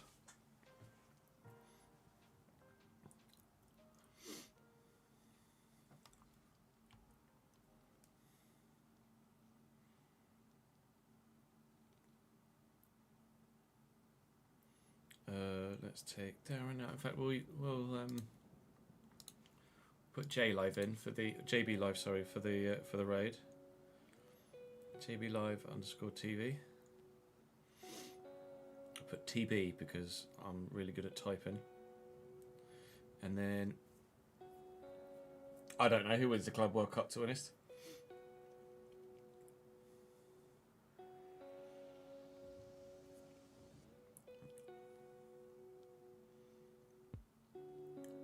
Team to manage in the Championship, Liga, or Bundesliga or La Liga. Chat, got any options for Jay in chat? A team to manage from either the Championship, Liga, Bundesliga, or La Liga.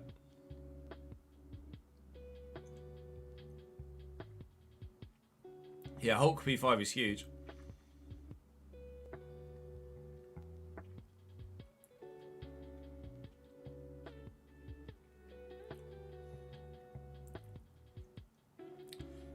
Stuttgart, Coventry, Stade Rennais, Valencia, Girona. Loads of options straight off the bat.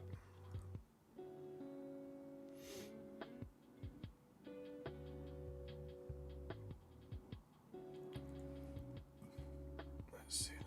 Let's just change the colour of these on the board behind me, and then we can record.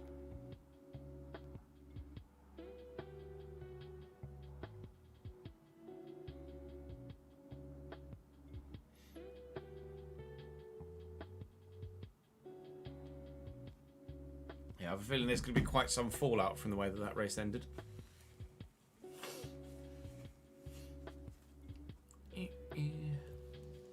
Up the conveyor.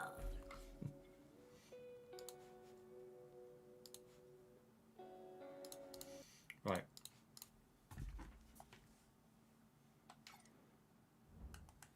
We're set in theory unless anything else gets scheduled.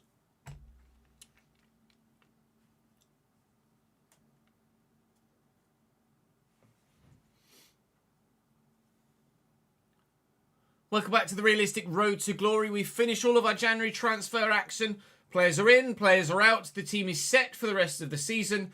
The question is, what can we achieve in the rest of the season? Our recent run of form has seen us close the gap significantly on those in the top half.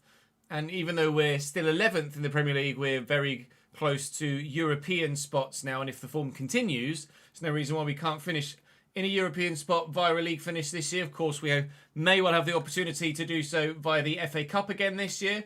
We lost the FA Cup final last season, RIP. But we have Leeds away in the 4th round here and an opportunity to progress. After we played Leeds in the last episode, actually lost 3-2 to them, but it was a little bit questionable, the manner in which it happens. Then we've got Palace, Brentford and Bournemouth as the rest of the episode, although if we beat Leeds, then there may well be another FA Cup game drawn this month. We should, by the end of this month, find out who we're going to face in the next round of the Europa Conference League as well, and those games should come in March.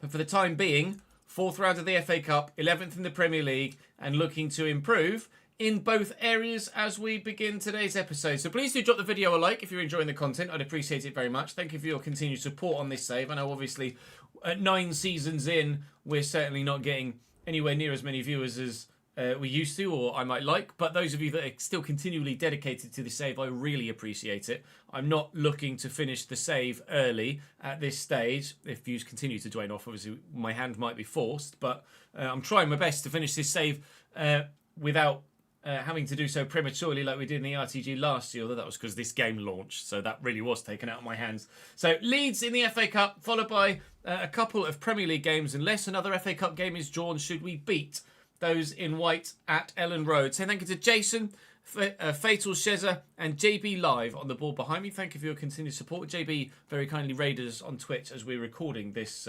particular episode. So do head over and check his content out too if you so wish. Very big raid of 227 people. Right, let's go and play Leeds.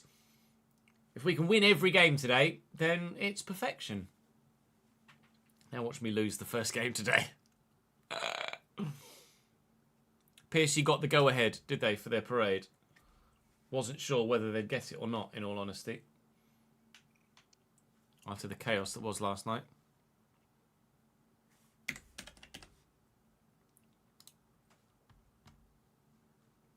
Right, spend tracker. Just double check, actually, that the last thing we did was correct with regards to shirt sales. No, I do want office.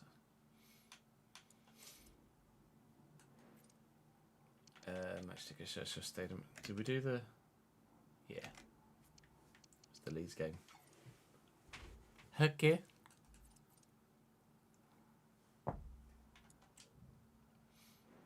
Because it's the cup, I won't change Leeds' lineup because we have the opportunity to get everybody fit again for the next game. I won't rotate too heavily, but we will rotate a bit. Longos can play ahead of Yarek. Throw Clarkson in. Throw Raskin in. Rogers on the left, but other than that, I know, and Ribeiro. Ribeiro's been scoring well in the cup. Vamos. Yes, there will be new features for Career Mode in FC26, Kevdo, but I can't tell you what they are yet. Embargoes are a thing.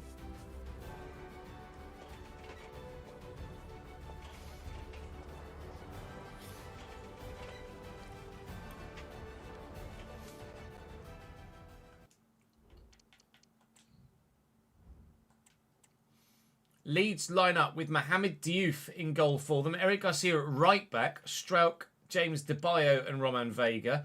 Johnny Cardoso and Yassine Adli still the midfield pivot. Kudus, Fernandez, Sudikov, Bayo still the forward four. I gave their manager the opportunity to select what team he wanted on this occasion, rather than picking it or tweaking it for him as per game bugs. But on the offer in the cup, we tend to let teams pick who they want with regards to the game, so that it feels a bit more organic, because they may well have made decisions to rest certain players for league form, etc. Regardless, we should be strong enough to get a win against Leeds, I hope. I made some changes of my own, actually. Rogers and Ribeiro into the front line. Clarkson and Raskin into the midfield. Longos, Correa and Grabara into the defensive unit. Let's see if we can beat Leeds this time after losing to them yesterday.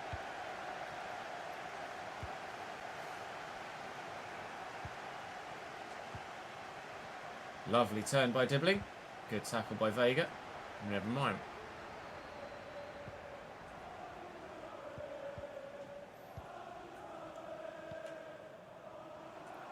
Roger Fernandez does what Roger Fernandez does, which is run around the outside of everyone. Ouattara's there with a header. It's not a great clearance. Sudakov under control. Grabara spills, but maintains possession ultimately. That could have been a dodgy way to give Leeds a 1-0 lead. It was a dodgy touch, certainly, from Leighton Clarkson. And Mohamed Kudus cuts inside, and he could maybe give Leeds the lead. Big save by Grabara again to deny Maximilian Bayer. Oh, this is already started off with us very much on the back foot. If I can time this right, or play it right. Could have had someone through one-on-one with a half to themselves. I saw the man on the far side. Couldn't get it across to him because of the interception from the defender. That was a great opportunity to take a 1-0 lead for us. Even though we didn't actually make it out of our half, it was still a wonderful opportunity for us to take a 1-0 lead. I cannot seem to get out of my own half at the moment. Here's Morgan Rogers now.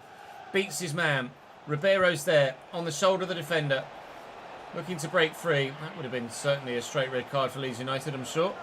Edge of the box there is Leighton Clarkson. And Clarkson from here can do some damage. But the only damage he's done is maybe knocking the wind out of Yassine Adli. Shot blocked.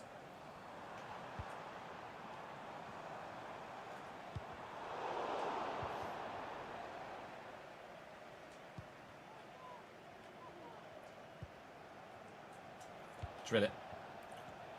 Fine, Rogers. Oh, and he's beaten the man. It's a lovely turn. It's not quite the most free-flowing and agile of turns, but it's a good turn. Just keeping it away from all the defenders that are arriving. And here's Raskin, and it's blocked off. It's blocked by a teammate. Ribeiro was the one in the way there. That was travelling towards goal, and his teammate got in the way of it. Lovely.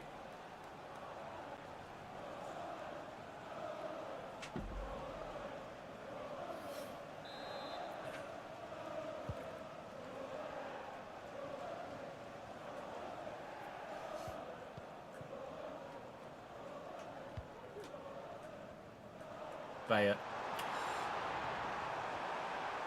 Thought I'd switch to Longos. I hadn't. I switched to Maria.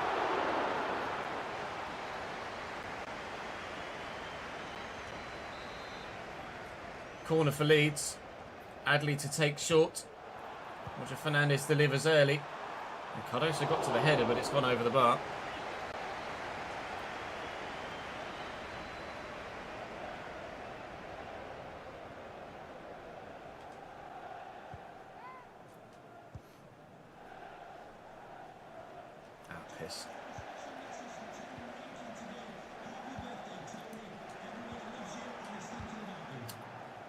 It's the first time passes from both of them there and got it from neither. Raskin eventually gets it under control properly. Dibbling can't get away from Vega. Dibbling in his back pocket so far today. Murillo has played very well at centre-back though since signing. Very pleased with his continued efforts. Here's Engels. I could have sworn I pressed pass. Murillo intercepts again. Oh my God.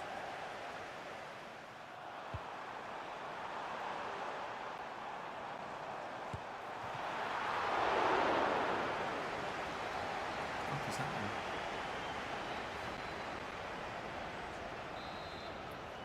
Corner for Leeds. Nearly at half-time here. Lofted in towards the middle. Dibbling's up and away with it. And this time can we make the most of a counter-attack in this sort of scenario? No, again, for the second time with a chance to break and not been able to take it. It's a lovely 1-2. At least a lovely 1-2 attempt, but somehow we've been able to bump them off it. Rogers needs some support. Has it eventually. That's a foul, I think. Little leg in by the Leeds man. Give us a chance to maybe have an opportunity before half-time. Ribeiro wants to make me the run, which he did eventually, but didn't get it to him quickly enough. I've been poor in this first half, really poor. Need to fix up.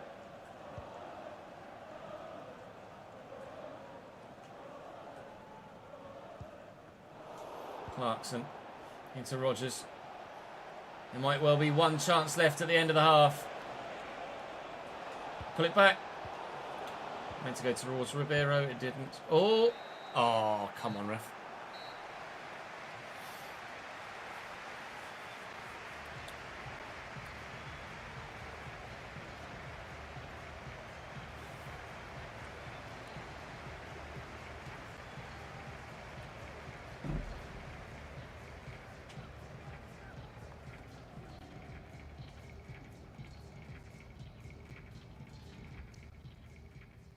RTG next year will be Cambridge, Max. I'm afraid, not Swindon. I apologise. If Cambridge had survived, then maybe, but Cambridge went down, so no.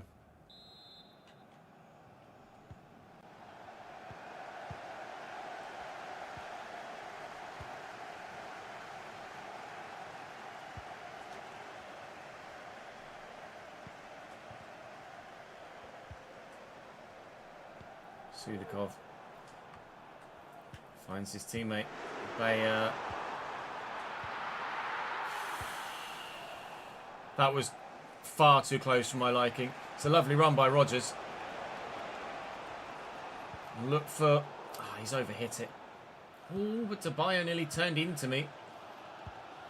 It has been all Leeds. We do seem to struggle against Leeds United for some reason or another whenever we play them. Might just be because it's a local derby game and the game makes them play slightly better. I'm not sure. There are little factors like that in the gameplay, aren't there, for high-profile games. Cool. Just run straight into the back of your teammate. Mohamed Kudus is going to get away from Ouattara here. He's going to find Sudakov. Sudakov to Ouattara again. Sudakov to Kudus, sorry. Ouattara chasing him again. I've no idea who that's a free kick for. It's them, apparently. Sudakov on it. Are they going to go short? They are. Yasin Adli delivers a really dangerous ball. Longos gets in the way. We do get the first from Morgan Rogers and he then gets fouled. Yellow card.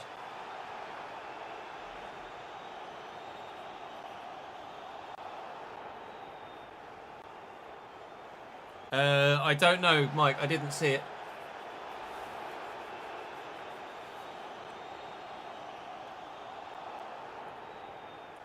What did Saka do?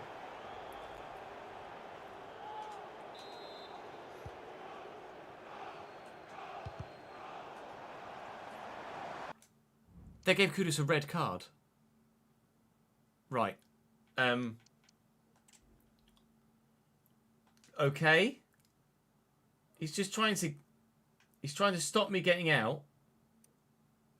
To be fair, you can already see that he's 2 feet off the ground there. Oh no, to be fair. That was just a weird animation. It's just hop, skip, jumped. That is not a red card. I'm sorry, ref. You've gotten that one absolutely wrong. They've got a lucky rebound here, and I'm in trouble. But they've headed it wide, and now they're down to 10 men. I disagree, referee.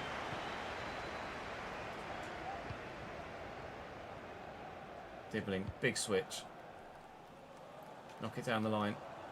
Rogers looking to get away. Support arriving. Here's Arna Engels.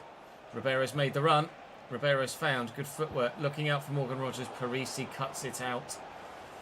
Well, Kudus is their winger, so I don't suppose they'll make a change to accommodate for that. They might just push the fullback slightly further up as play builds. Play is building here. And they're in the box, but they haven't scored the goal. Leeds are going to be dangerous even with 10 men. They're just unplayable at times. I really do find it difficult to play against Leeds in this save with Bradford for some reason. Raskin. They play such a hard press as well, and they never seem to run out of any bloody stamina either, which is quite frustrating. You make the run inside the player, please, Morgan. We're into the channel. The answer is no, apparently, but we've still got support here from Leighton Clarkson. But look, there's just no room to play anybody anywhere. Even though they've got 10 men, it feels like they've got 14.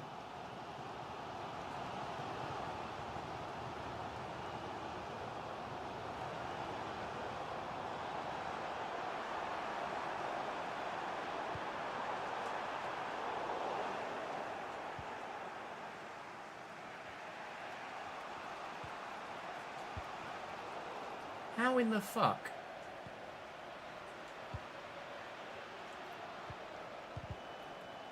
How in the fuck? It's that 1-2. Looking for Dibbling. Finding him well. It's gone through the gap. Can't get it through the gap. Make a change.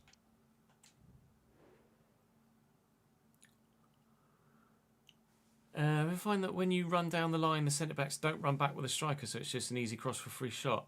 Not that I can recall, Luke. No, not regularly anyway.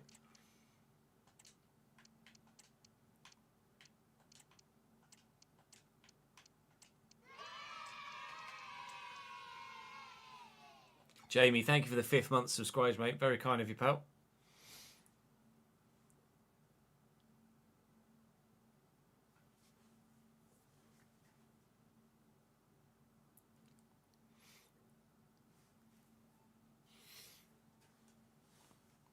Oh, Saka didn't do an interview during the grid.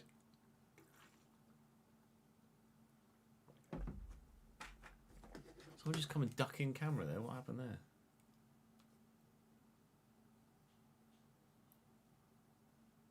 I was a man that was under the desk. Rip.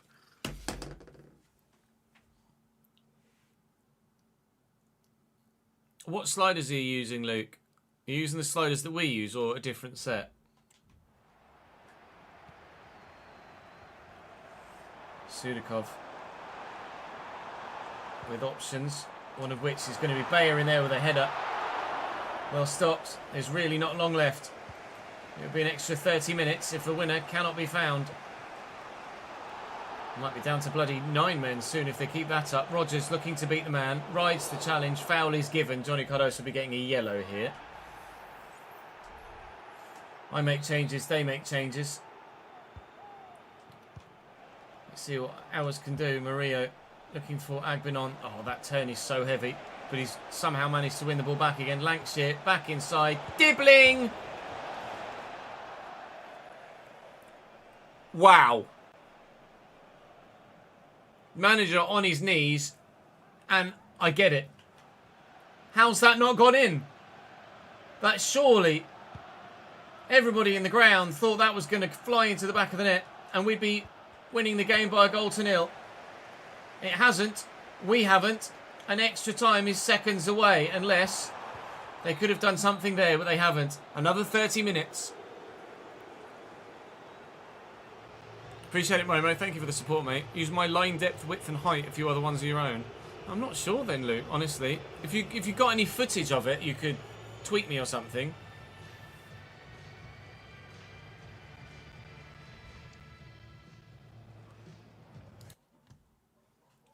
That'd be great.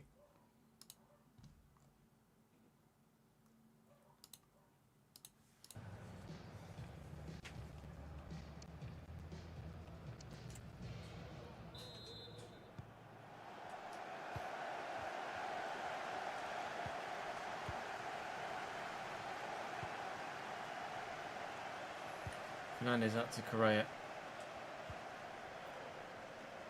Smith Rowe with a nice sharp turn. Getting away from Thierry Correa here. Into the middle. Try and nod this down with Lancashire. Didn't even get anywhere near it. Pascal Strout does very well. Was Dibbling. And through the gap. Is he onside? Mateus Fernandez. He is onside. We immediately at the beginning of extra time take the lead. We could have done it right at the end of regulation time, but the very inside of the post and across the goal mouth. But that was beautifully worked. Excellent little interlinking play. I would have preferred the knockdown with Lancashire initially, or with Dibbling, sorry, initially, but lovely ball through. Fernandez beats the line and beats the keeper. That might be us through to the next round of the FA Cup. Let me just quickly set the F1 footage to upload for Chris. F1 Saudi.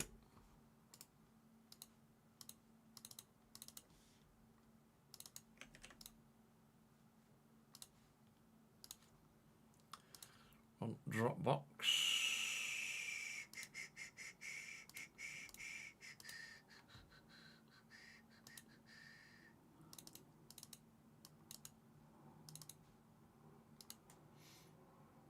And let me just message him, let him know it's in there.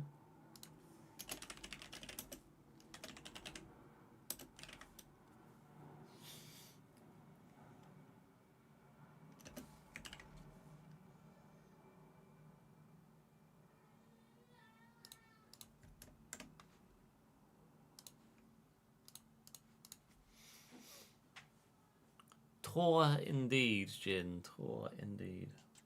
Thought it was offside initially, actually.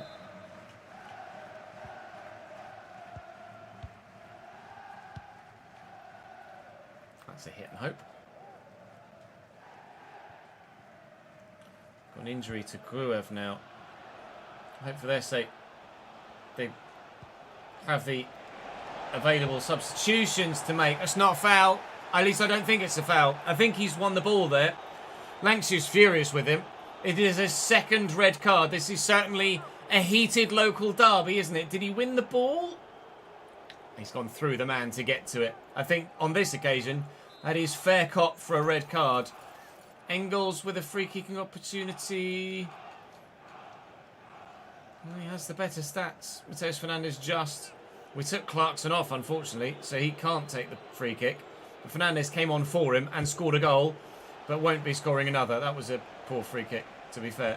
With that amount of power, to not get it over the wall, it's really frustrating. You really should be able to get it over the wall with anything over 3 bars of power, IMO. Trying to work this with Smith Rowe. Actually drop the shoulder and fool the defender and then look for Lancashire. He will dink it looking for Dibbling, who can't get to it. We have a 1-0 lead. We have a 2-man advantage. We have another free kick in a goal-scoring potential position with a little bit of work in the ball. Oh, that's Murillo, though. Lovely through ball, however. Lancashire, 2, no. 2, yes. Smith Rowe berries. Sorry, Leeds. Well, I say sorry. I don't mean it.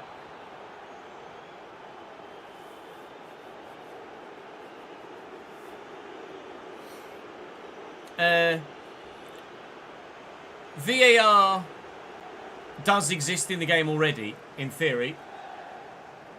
Like if VAR is in the game, it would feel a little forced because you're in control of everything. Like in FM, it makes sense, but in FC, it feels a little forced. It would feel a little forced. Unless they'd have to purposefully make referees make a mistake for then things to go to VAR.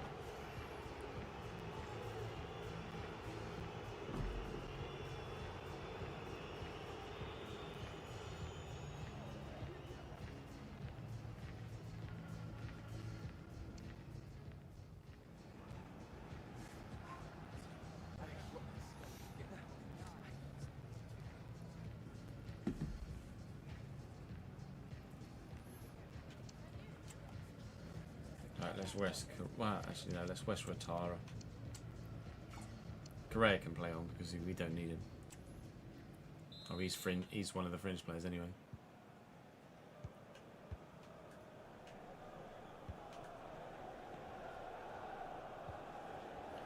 Lovely take by Sudakov. Smith Rowe chasing him. He's running low on stamina now, Sudakov, but still got the change of pace and direction to fool us. Bayer with a header. Well, Grabara probably could have let that go wide, but decided to dive for it late anyway.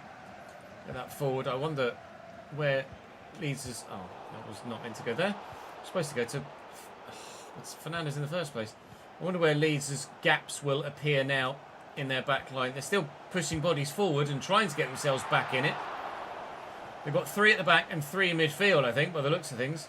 At least they did then briefly, but that might be because lots of players have pushed forward. They're not going to get themselves back in it, though, ultimately, are they? Let's be honest. Looking for Agbenon here. Agbenon's got Lancashire with him. And then there's absolutely no one anywhere near to stop me from scoring a third. Apart from the goalkeeper. Smith Rowe's just run past the ball. Thanks, Emil. You had all the time in the world to actually react to the fact that the ball was in the air next to you there. And now Leeds might be in one-on-one. Sudakov. Bayer. 2-1. It should have been 3-0. It isn't. It's 2-1. And now we'll see how the game ends. A little bit nervy now against the 9 men. Unnecessarily.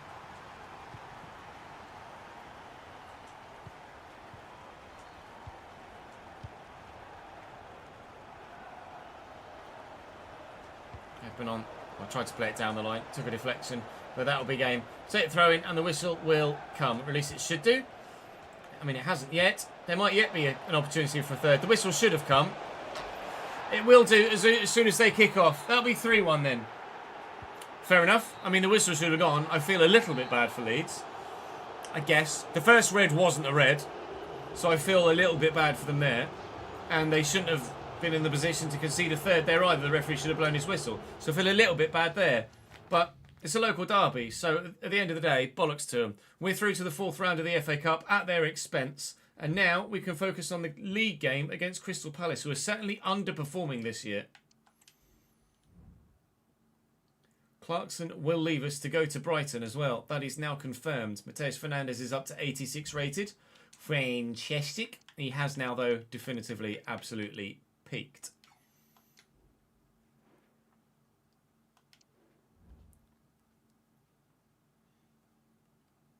I play on Ultimate at the minute, Nath. Yes, they're both going, Daniel.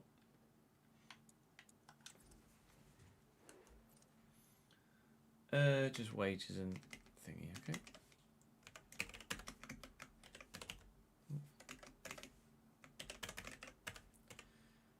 Wages is still the same, right?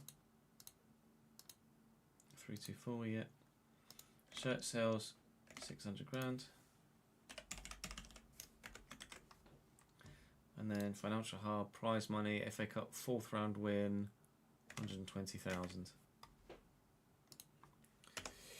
Prize money of £120,000, Lebosh.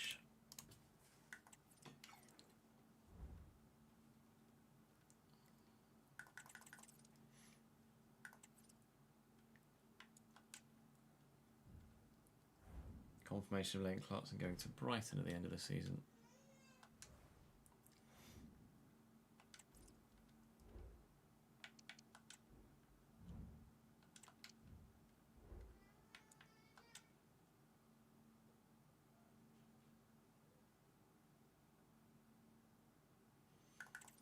Just double check there's nothing else gone into the budget. No. What, not other than the prize money? No. Next round will have been drawn though, and we have, and when do we have them? Fulham at the end of the month. Okay. So Brentford and Bournemouth we will sim them. Brentford and Bournemouth are both struggling below us in the division, I believe. Both in relegation zones. So we'll sim both of those. We'll play Fulham in the cup. Fulham have a really good side. So it's going to be a difficult game, but we will now go and play Palace.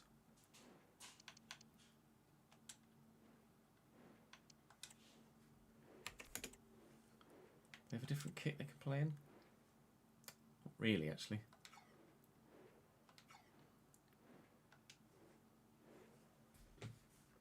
Tuate Harder Canadu. Szoboszlai Phillips. Szoboszlai Ozzo. Stupiniat.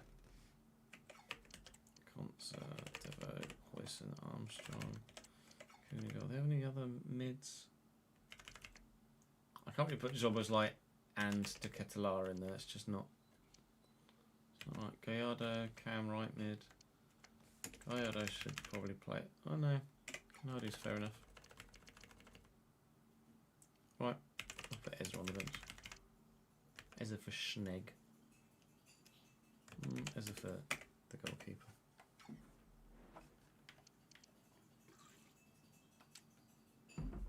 Let's do it that way.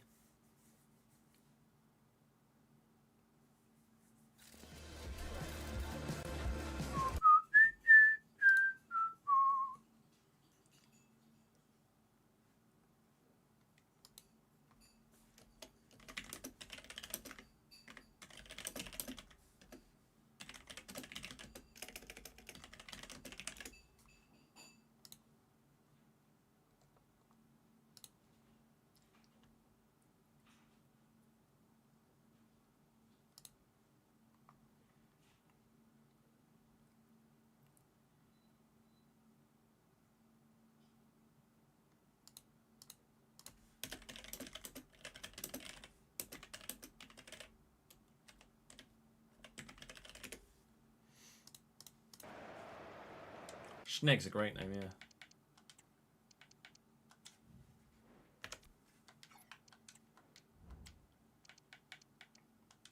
Schnegg should be what egg means in German. Vincent Kuhn in goal for Crystal Palace. Armstrong, Huijsen, Devoe, Konsa and a 77 rated Pervis Estupinian at left back. Szoboszlai and Ozzo, the front three remains unchanged of Don Angelo Canadu, Conrad Harder and Igor Duarte for them. They're only a couple of positions below us in the Premier League, but a little bit of a way off us points tally-wise. But if they get a win here, then they'll close that gap right up. We obviously have ambitions of closing the gap on those above us at the moment. But this could be a brilliant start for them. But Bergstrom's made a very good save to hold down that #1 spot for Premier League football this year. Obviously, Grabara has been playing very well recently. Thanks, it's a bit of a poor ball to him, and Devoe reads the turn well. That should have been a good chance on goal for us, but because of the poor pass from Dibbling, it's not.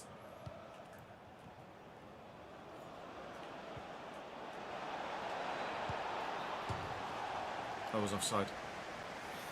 I don't believe any player is close to 87, no.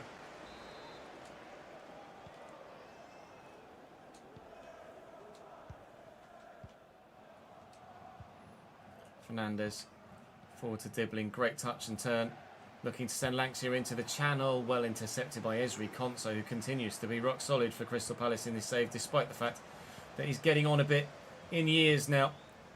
We're continually going to try and lean on the weak spot of Pervis Estupinian, and Lanxier is in behind him here, and he scores the goal. We take the lead against Crystal Palace. That's been coming certainly with a balance of play so far. Let's hope that balance doesn't shift.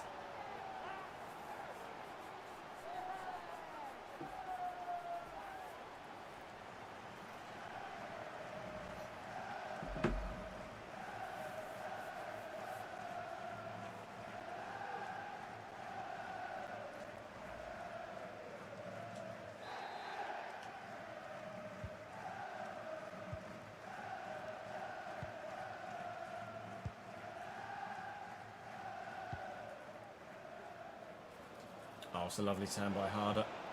An interception by Jarek, though. That's his 15th goal in 23 Premier League games. That's not Agbenon, is it? Looking for that Premier League golden boot for the second year in a row. Agbenon in behind. Lift it over the top to him. He's just on. Huijsen trying to come down and close in to him. Beating that man. And here is Mateus Fernandes on the edge of the box. There was Mateus Fernandes on the edge of the box anyway. What that one defender is doing so deep for, I've no idea. And then they fucked it. Why Murillo was back there baffles me. Sara. Engels. Went for me there. Thankfully didn't make contact. Sara to Engels again. Stop just diving into challenges unnecessarily, you stupid twats. Lanxier. Agbenon. Tucks it back. Engels and Fernandes looking for Lanxier again. Lanxier has Dibbling. Dibbling with great footwork. Oh, but then not the pass to play in Mateus Fernandes. That could have been a really, really well-worked second goal. Everything but the final pass, unfortunately. Here they come. So annoying. In that scenario, I always feel like the ball... I don't flick with the right stick. I change player with LB. And you anticipate it's going to give you the left back that's closer to the ball. But it doesn't. It gives you the centre back. So I'm changing player and pressing up on the controller to run towards the man in possession. And end up actually just running away from the man in possession. I'm sure the left back is the closer player to the play there as it develops. Let's have a look. As time goes by, the left back is the one that's with him here. Murillo's definitely further away. So I'm anticipating if I auto-switch with the LB that it's going to give me the number 2 and I can then close him in. But no, it gives me Murillo who runs away. Then by the time I've reacted to then come in with the fullback, I can't get to him. Just game things, just EA things. Bradford 1, Palace 1.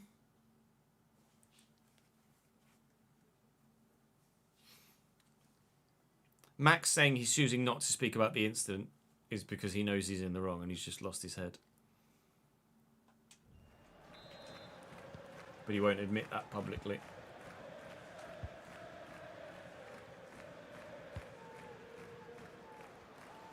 Engels. We'll try and get ourselves the lead again if we can. Mateus Fernandes with a lot of space. Effort well held by Kuhn. 94 finishing on Mateo. Ow, I think is probably the word. 94 finishing on Mateus Fernandes. So it's worth a go from any sort of scenario with him. But I don't know what his long shots are, actually. Regardless, if you've got 94 finishing, you should be able to at least half decently shoot from anywhere and stand a chance of burying the ball in the back of the net. We win this back? Not yet. Duarte. Harder. Oh, lovely ball. Good save by Bergström. Somehow able to react well enough to get that ball away. Palace are cutting me apart quite nicely there at the minute. I'm struggling defensively to be able to deal with the position changes or player changes that I need to concentrate for a moment there. To be able to close them down, unfortunately. They're just moving the ball about so quickly that I can't quite deal with it. He's beaten a Shempong there.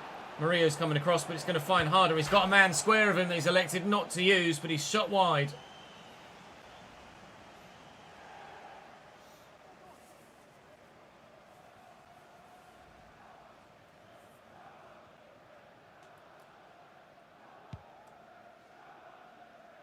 Lancashire should win this. Doesn't. Wins that though. Doesn't. Harder. Engels with him. Is he onside there, Duarte? Seems so. Stupinian into the middle, away by Yarrick, but not really. Stupinian delivers as another good ball. Up by Yarrick and not away again. Keeper's there 1-1 at half time.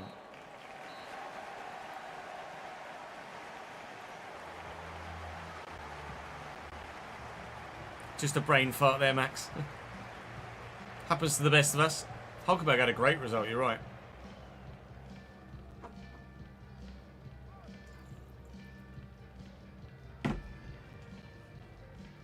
Max doesn't deserve a ban for it, but I think it was more than a 10-second penalty. Yeah, all good, thank you, Ben. The series is into its 9th season now, so obviously viewership has significantly plummeted, but we're still enjoying it, so we're still continuing it. A Shempong into Dibbling. Lancashire into the channel. This will be 2 then, or it should be anyway. Yep. Not very often does Lancashire let you down. This is not one of those few times. It's regular business as usual for the main man up top. Another goal for him.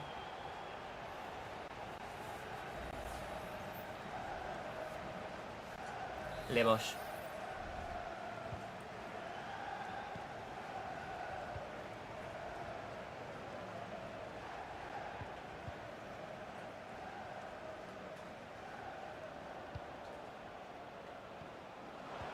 Oh, that's really well done.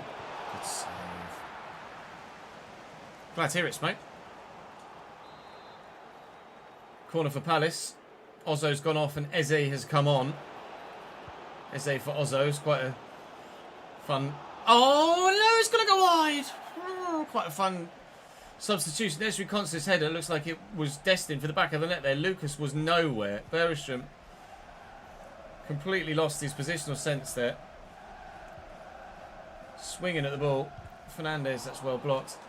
Bonny has gone to Bremen, but we knew that. Brighton have shot themselves in the foot with regards to strikers this season, haven't they? Letting 2 top players go. They have brought 1 in, but still, Brighton aren't the team they once were offensively. Everywhere else in the squad, they're at least 85, 86 or 87 rated, so I'm sure they're not worried too much. But certainly it will be of concern to the fans that they're letting some of their higher-end strikers leave. Ezri Konsa has gone off for them now as they make another change in the back line. No, it was Estupinian, my apologies. And Riyad on in his place. Now, Riyad is a winger, I'm pretty sure, so that's probably a change in formation for them now to go to a 4-back from a 5. Well read and then intercepted by Murillo. And they're still playing 5 at the back, judging by the mini-map at the minute. Dibbling needs to have a good turn in here. That wasn't great. 1-2 with Lancashire though. That's a better... No, it's not. It's not a better turn. 25 minutes to go. Where are they playing Riyad then? Because he's definitely a winger. But seems like... Because I could have sworn he was a winger. Playing him at centre-back.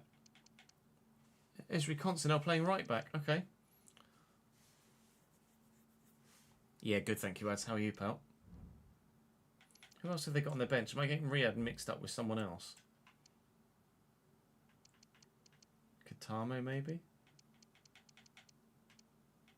Oh, Saeed. That's who I'm getting him mixed up with. Saeed is the winger. Riyadh is... must be a defender.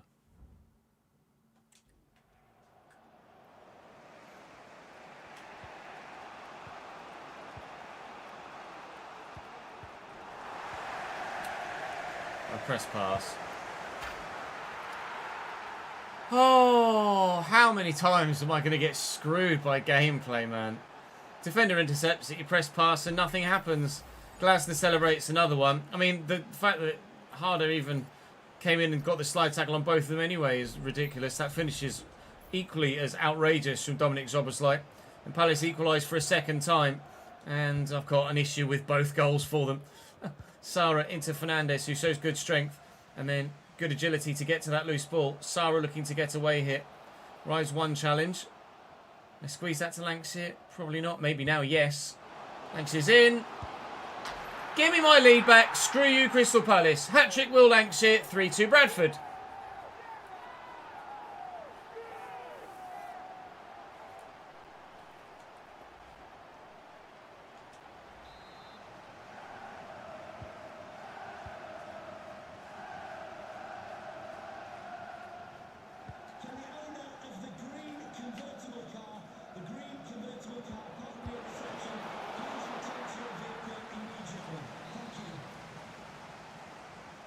Corner Palace. They're looking for that equaliser again.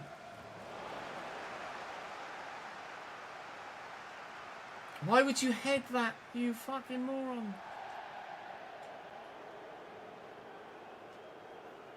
They have gone 4 at the back now. They've switched to a 4-2-3-1. Saeed has now come on for them. It's a free kick for handball there in my favour. It's Murillo that stood short. Can he shoot? Well, I guess technically everybody can shoot. The question is, can he shoot with any real talent or accuracy? And the answer, seemingly on that occasion, was no. Ouattara going to chase Saeed here. They've lofted that into the middle. Murillo could do some defensive work now. He's won that header very well. Thanks for immediately turning and bearing down towards goal, as is his instinct. Dibbling's going to have the pace to get to this. And then tuck it back. Lankshear could have 4 today. He won't. It's well blocked by Dean Huijsen. New Real Madrid man, IRL, doing the job for Crystal Palace here. At least on that occasion, anyway. I have scored 3, so he's not doing his job altogether too well today.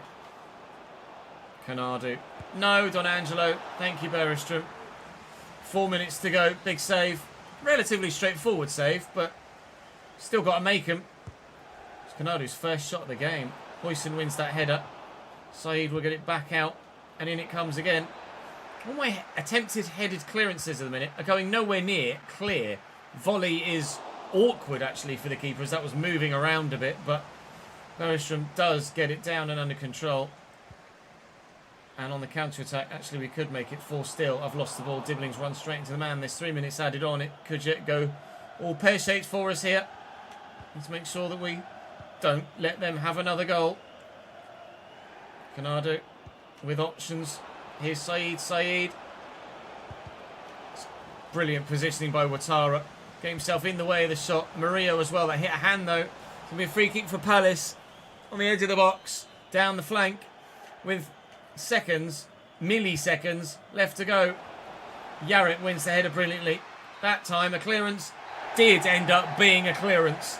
3-2 Bradford, game 1, and we'll dedicate it, to It's Just JP, who's just subscribed on the Twitch channel. Thank you, mate. That's for you. I miss Canadu too, to be honest, mate. I think we'll look elsewhere. John Boy, thank you for the follow on Twitch, pal.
A lunchtime barbecue will never lead to a productive afternoon. No, that is confirmed, Leonie. Although it is Sunday, so not having a productive afternoon is allowed on in this instance. Sweet Putata, thank you for the follow, mate.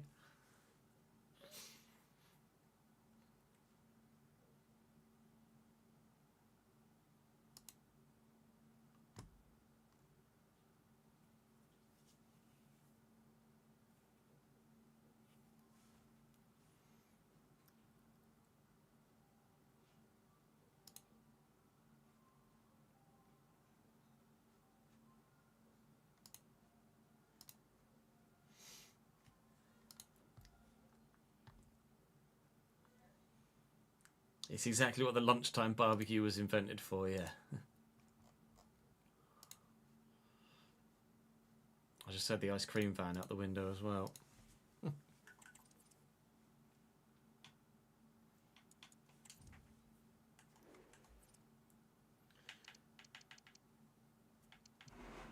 there we go. So just a regular set.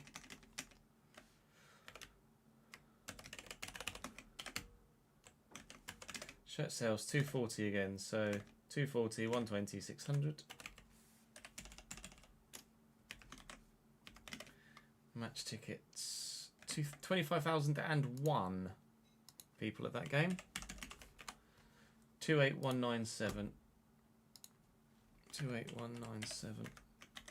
1023551. 1023551. What is our financial situation at the minute, actually? We've got £166 million in the bank at the moment. So my current budget for next season is going to be £124 million. Do we spend some money on upgrading the ground? Potentially. Well, it kind of depends what grounds we can select as to how much we spend, I guess. Unpopular opinion, but barbecues are massively overrated. Definitely an unpopular opinion, Luke. For sure. You've hit the nail on the head there, pal.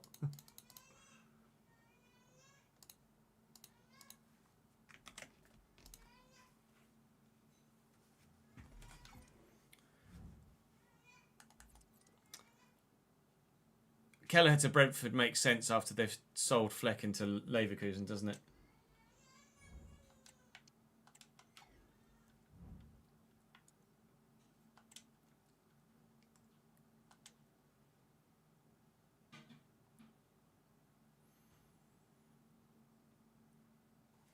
No, I don't think you've missed the big sale, JP. We're just making money.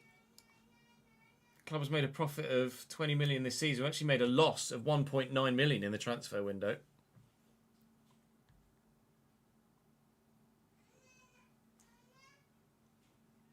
The bank balance just continues to get stronger and stronger and stronger because of the nature of the way that the finances work in FC. That sort of thing wouldn't happen in FM. Certainly.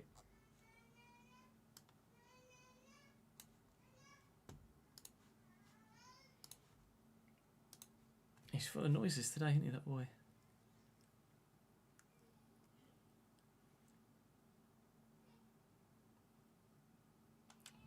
That's probably the plan, Daniel, yeah.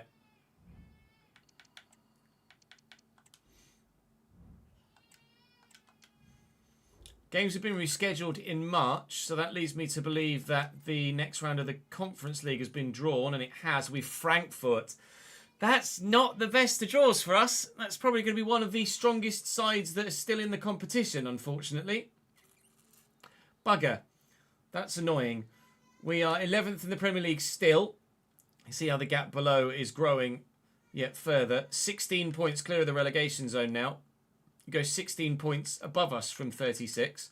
We're actually top of the table. We're 11 points off Newcastle at the top now. We're about to simulate Brentford and Bournemouth, though, who are currently 19th and 20th, respectively. So this should be a pretty straightforward result for us. But when is it ever? Let's put Morgan Rogers in for Sarah, just because he's slightly... Actually, he gives a -2, so we'll just leave Sarah in then. Fair enough. That was a quick decision, undone. And, well, hopefully we get a decent result. And we do. Agbinon and Lancashire with a goal in the 86th and 1st minutes, respectively. But Will Lancashire keeps his goal-scoring run going. And Man United lost to Everton, so that is definitely us into the top half. In fact, we're into the top 9. And there are 4 sides there locked on 39 points. But you'll notice we are only 2 points off 6th and Chelsea. We're only 3 points off 5th and Arsenal. And only 5 points off 3rd and Brighton. We have absolutely recovered this season, haven't we? After a nightmare start, we thought relegation might be a possibility. It's turned around.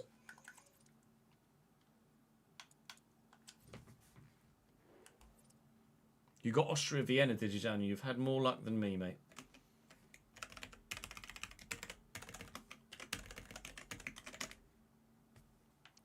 £2.44 is £610,000. And then match tickets 24755. 24755 is 2799919. 27919. 919, wasn't it? Yeah, 27919 is 1013459. 1013459. The main save for FC26 with the RTG phone will be with Cambridge in a realistic fashion. We're probably going to... Who we start the cycle with depends on who we end this cycle with. But it might be Aston Villa.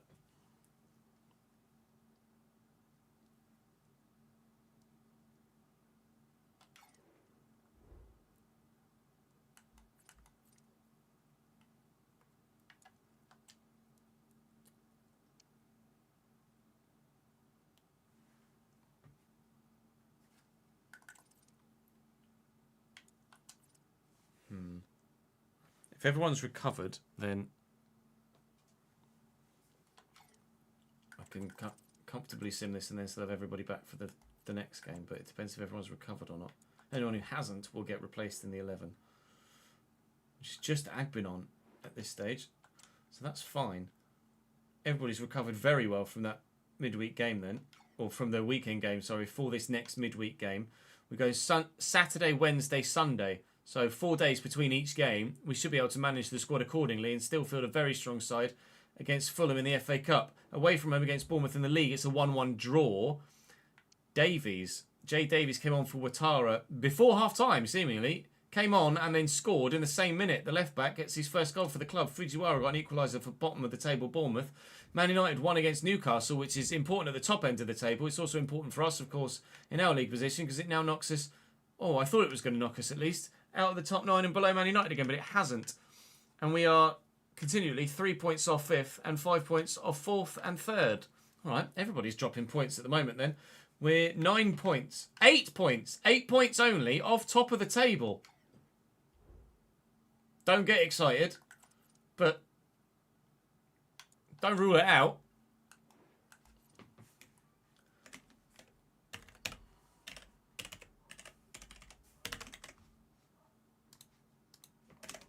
Put an S in there, I did. What did I just... You're a feckin' idiot.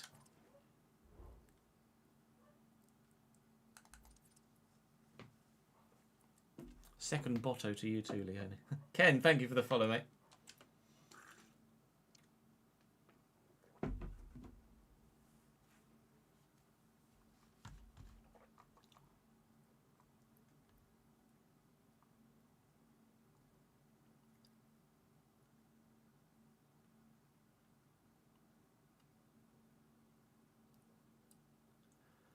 It's fluctuated, Jin, yeah, certainly.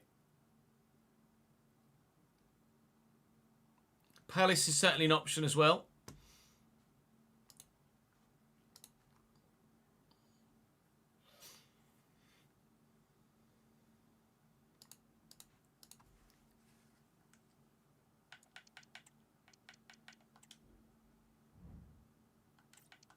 Shut up, Fulham.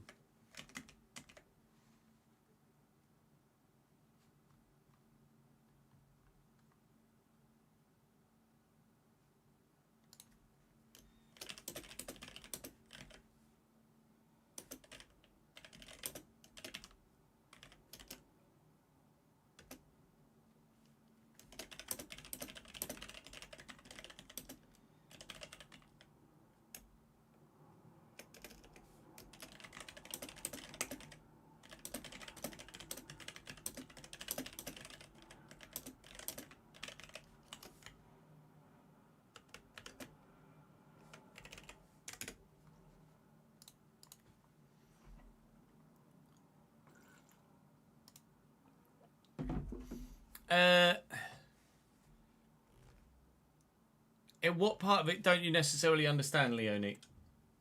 I don't want to mansplain something at you if you understand some of it.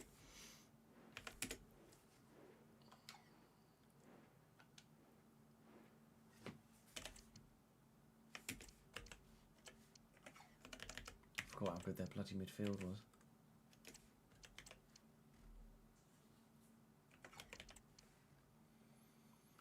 We did say we weren't going to tweak lineups for the cup, didn't we? Maybe I won't. I just have no idea what happened.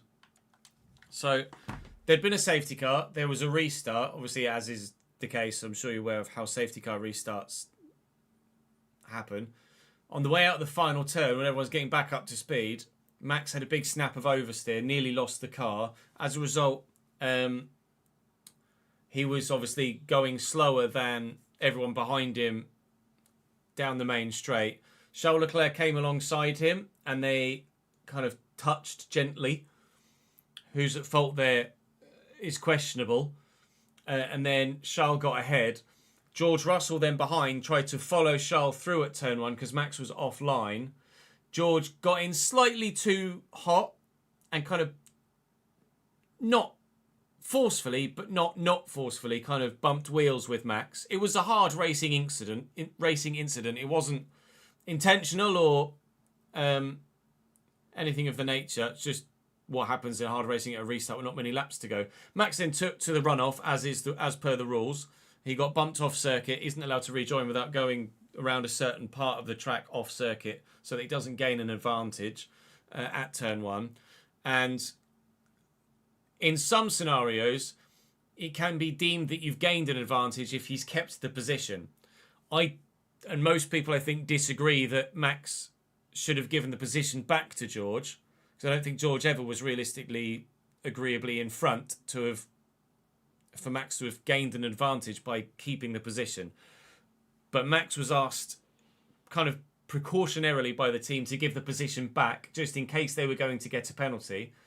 Max rightfully disagreed, I think, but dealt with it the wrong way. He then went to let George through, so slowed down offline. George went to go through, and Max had a head loss, saw the red mist and accelerated and drove into the side of George Russell, bumping his wheel against Russell's wheel, but significantly harder and on purpose to prove a point against George Russell.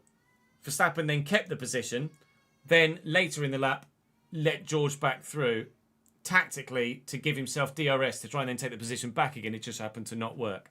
But Max was childish and dangerous, yes, basically. Threw his toys out the pram and purposefully, aggressively accelerated into a fellow competitor on purpose,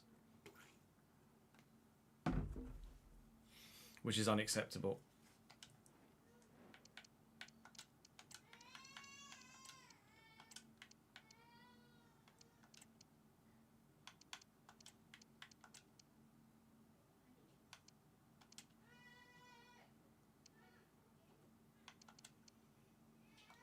Start Von der Haar here.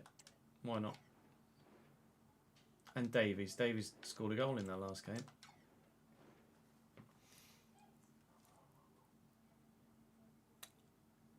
Yeah, basically, Jim. All the F1 folks at work will be talking about it tomorrow, so I wanted to understand. That's fair. Hopefully it was explained in a manner in which you were able to understand it properly.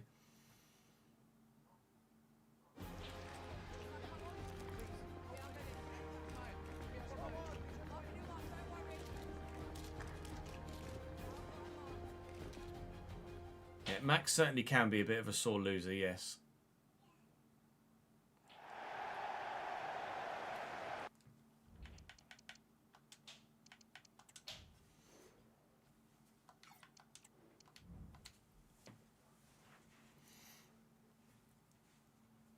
No, I agree.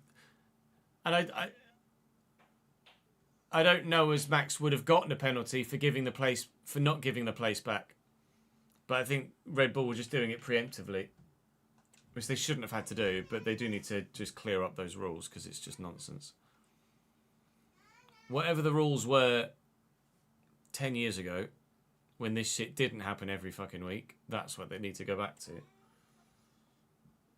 Or just take it incident by incident, rather than have definitive rules. Just be like, attempt to overtake how you want, knowing that we'll take appropriate action on an incident by incident level. And it's just the race director's disposal as to what he does. Jonas Urbig in goal for Fulham here. They're going 4-1-4-1. Raffaele Abate at right back. Abate, an Italian right back, is absolutely a throwback, isn't it? Calvin Bassey at centre back alongside Mason Walker, a regen or youth player, and Callum Scanlon at left back for them. Did we use Scanlon in this save, or did we use Scanlon in another save? The name Callum Scanlon just rings a bell for me. At left back. Scanlon, we had him on loan from Fulham earlier in the season, earlier in the save. There you go. That's why we did use him, and he's now in the starting lineup here, at least for the cup football. Anyway, Nicolo Fagioli in the CDM spot with Ben Doak, Erkan Kirkçu, Nicolo Ravella, and Mike Temson on the left, who's someone I'm familiar with entirely, and Luis Miranda up top, another youth player. We've got some options on the bench. Some are okay. Nicholas Jackson starting to make an impact at his new club, I'm sure, but obviously, as we did with the Leeds game earlier in the episode, allowing the AI manager to select the side that he wants for this competition, considering the nature of the Premier League fixture list either side. And then Patreon player Luke Farrell is on the bench for them as well, a left winger. They've also got Zion Suzuki as an option on the bench as a backup goalkeeper should they need them. Changes for me for this competition this time around are Hayward on the right, Raskin and Smith Rowe in the middle, and then Von der Haar and Davies and Grabara again in the defensive unit.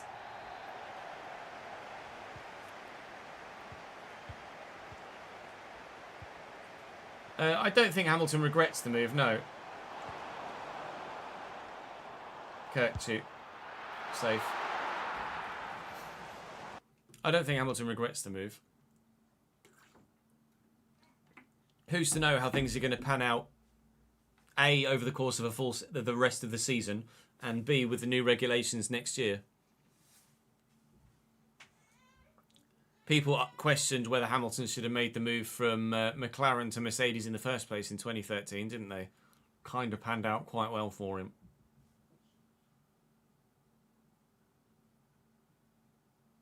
Yoro will be on the shortlist defensively next season, yes. If we need a centre-back. So the minute, I don't think we do. Hayward. Turning away from everyone. It's fine. Just keep the possession. Smith Rowe, short, Engels. Try and find Lancashire here and flick it around the corner. And Lewis Hayward could get there, but Callum Scanlon has the legs to extend and get to it. Here's Temson now. Do you guys know who Mike Temson is? It's not a name I've come across before, I don't think. Doak, tackled well by Jarek. And space for Agbenon to get into here. And they've got not enough defenders back in position at the moment. But I don't have enough forwards forward in position at the moment, I don't think. Lancashire. Good save by Urbig. It did get an effort away in the end, but it wasn't necessarily one that stood much of a chance of going in. I think I just hit the man in the box there rather than him actually actively trying to score a goal with it. Davies will turn here. I'll try and dink this in. Flick it round the corner with Lewis Hayward. And it has reached Lancashire. I didn't expect it to. The defender flew forward, so I thought he was just going to intercept. He hasn't. Raskin. Away. Raskin. Raskin! Very nearly replicated. In fact, almost even bettered his worldie at Old Trafford by hitting the woodwork here at Craven Cottage. That would have been one of the goals of the season for sure if that flies tops. Tackle on Ravella. Well executed. Von der Haar to Smith Rowe. Lancashire. Hayward. Hayward. Lancashire. And he's around the corner of the defender and should but won't finish. Agbenon. First time shot, please. That should be 1-0.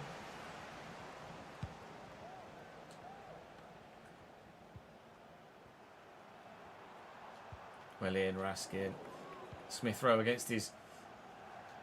Actually, I shouldn't be playing Smith Rowe. He's against his parent club here. I'm not sure what the FA Cup rules are compared to the Premier League rules, but I actually shouldn't be playing Smith Rowe here. That's an oversight from me. I apologise. Unless the rules are different in the FA Cup to the Premier League, we will have to look into that. we may well end up with a fine as per previous seasons. Previous seasons I've played a player that's cup tied. On this occasion, playing a player that is against their parent club. It's more of a break of the loan rulings rather than a break of the competition's rules. It's a break. It would be a break of the rules of the particular loan deal. So I think a fine would probably be fair, as opposed to an expulsion from the competition. We'll look and see if there's precedent elsewhere from real life. I mean, I might end up losing anyway, so we might take a fine and just not end up going through. But we'll have a quick Google after the game, depending on the result, and see what's what. Apologies for fielding a player that shouldn't be on the pitch.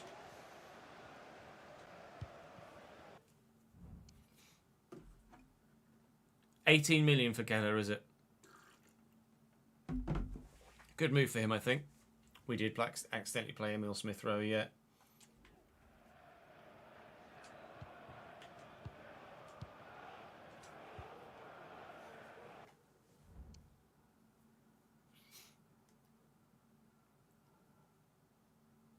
Oh, this is true regardless of whether the parent club gives permission for the loan player to participate in the competition. So it is actually a competition rule too. So I am fielding an ineligible player. Previously we've given ourselves a fine, haven't we?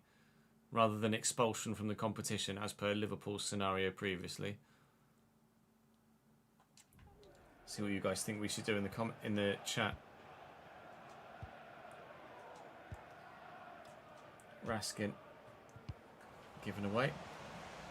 Doak with a little back heel. Kirkchu. Flicked around the corner. Ravella. Can't quite get there to block it. It goes wide regardless. Fulham doing alright so far. It's been a relatively even game. You've seen where they are in the Premier League compared to ourselves. We're having, other than goal difference, an identical season, I think. So they can feel like they can take the win away from us, and we feel like we can take the win away from them. If Lancashire could have finished his first effort, we might have done. That might be a penalty. I think it was just in the box. It is. Calvin Bassey's given away a pen. It's a yellow card. Double jeopardy rule, of course. Bassey gives us a penalty, and in the last few minutes of the first half, Lancashire will have the opportunity to pop this tops and give us the lead, which is duly done. Bradford 1, Fulham 0.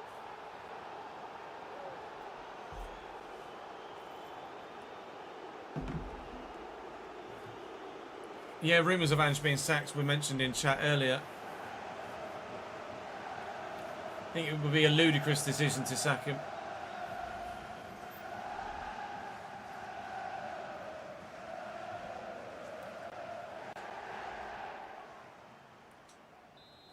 Let me have a look in the spreadsheet, actually, in the spend tracker. Fine for an eligible player. We charged ourselves £200,000 in season 4 for fielding an ineligible player.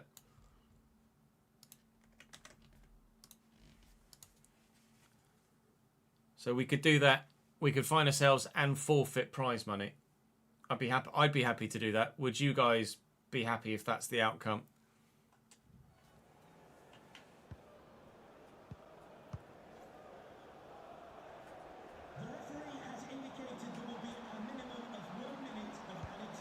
It's a great through ball. His mind is offside.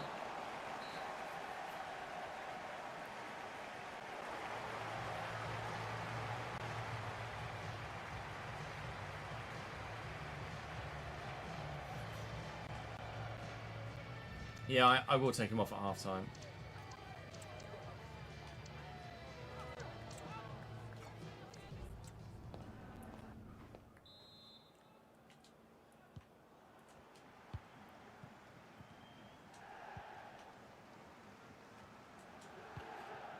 Asking out wide to Agbenon. A little bit of footwork, trying to work past the man. That failed miserably.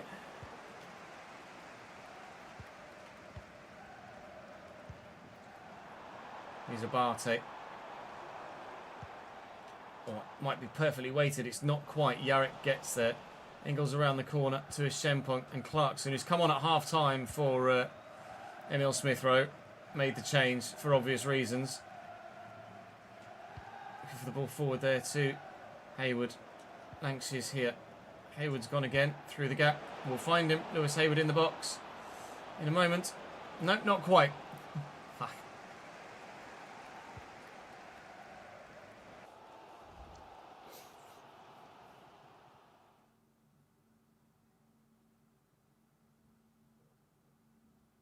I don't think any manager gets the financial support to improve the squad, though, regardless of whether it's Ange or someone else. The players are right behind Ange as well. They'd be, as far as we're aware, I think they'd be gutted if Ange left. Romero's likely to stay, I think. Yeah, is it still 1-0, Leone?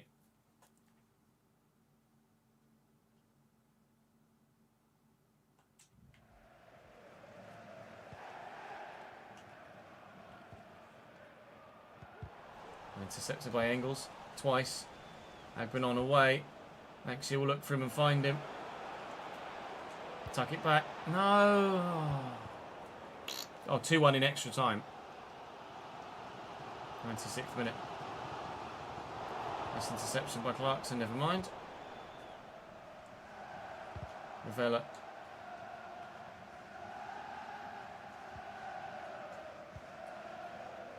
Shempong. Away from the man. Oh, I've overrun that. Sometimes players can be a little bit too quick for their own good. He's run straight into Engels there. Just as I just ran straight into their man as well. Lovely little reverse pass to Fagioli and Doak. Engels is just everywhere, isn't he? Never stops, that man. Raskin, good footwork, good turn. It won't quite reach Clarkson though. Kirksu does well. Doak into Miranda. Up against Yarrick. Yarrick intercepts well. Can't find the ball out. This is feeling rather ominous for Fulham at the moment.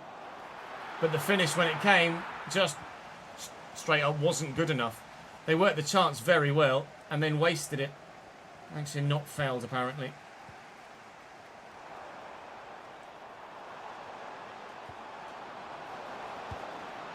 Oh, it's a finish and a half from Miranda. Keeper perhaps unsighted as the defender tried to get in the way. With 20 minutes to go, Fulham have levelled it up and we might well be headed for extra time in the FA Cup again. Oh, he's maybe taking a slight deflection off the foot of the defender as well.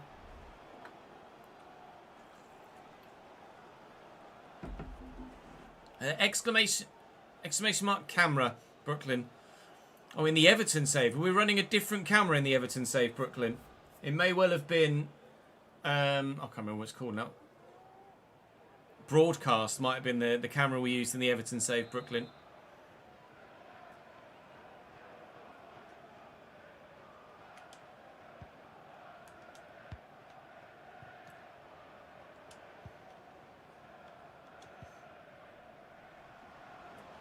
Davies, Agbenon, Lankshire, Agbenon.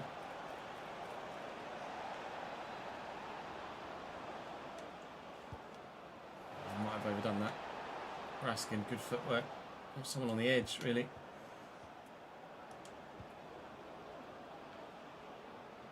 Raskin, Lankshire. Oh, one too many. One too many.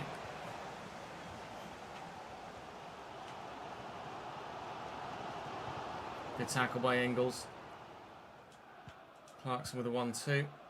I get it forward to Hayward here through that gap. We can. Thanks, he's on the run, but not available yet. Maybe now. Oh, well read by Walker.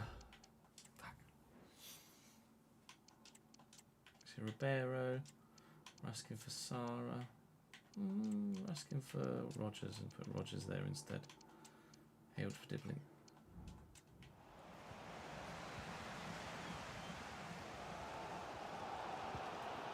Doak inside to Kirkchu. Forward to Miranda. Up we go, please. Good header, well won. Clarkson can't get there. Miranda with a worldy attempt. Well stopped by Grabara. Doak back into the middle. And it's down for Clarkson and away to Lankshire. Lankshire looking for the run of Lewis Hayward, who's just not got the physicality to hold off Callum Scanlon, unfortunately. Fulham come back again. It would knock us out if they score now. We've got substitutes waiting to come on. I was hoping they'd have an impact before the end of the regulation time. Oh, he won't get a better chance. Steals it off the defender, wastes it with the last kick of the game. Or the last kick of the regular 90 anyway. It will be extra time against Fulham, just as it was against Leeds. Fuck.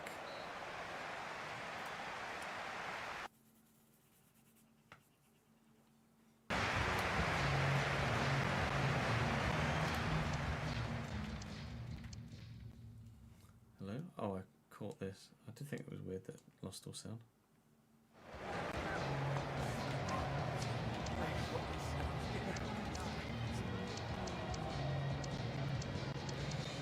Hello? There we go.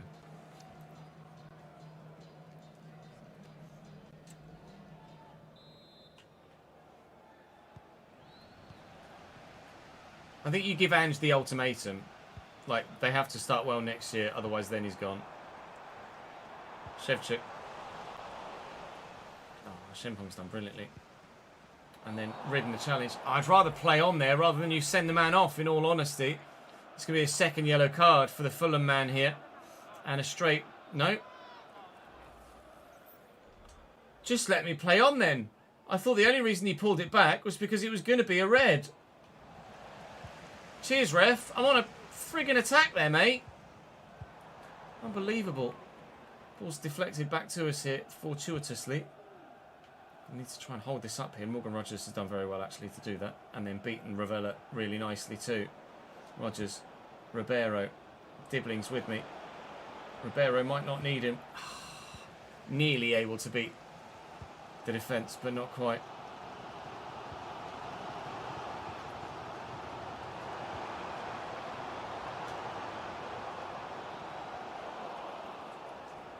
Drill it forward. Egbadon gets there. Oh, it's a lovely turn. I'm going to drive towards goal, and hopefully Ribeiro will run off the other side of the defender, which he didn't do in the end. Come on, mate. Where's your attacking intelligence there, eh? Good interception by Van der Haar. Somehow Ravella's won it back. Ball brought down. Nicholas Jackson can't get his shot away. Sempong's clearance is okay. Ribeiro's header is better. 1 minute added on. Ah, you're offside. We've already played F1 today, Dondrix.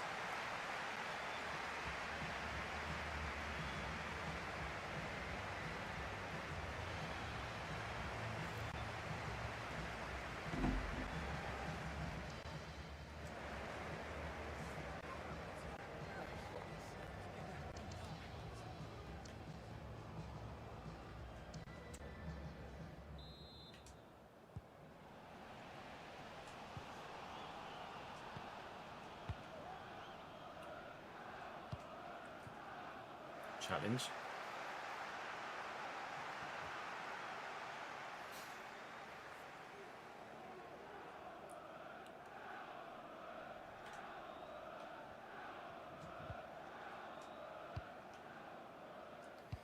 Oh, fucking hell. That's really poor.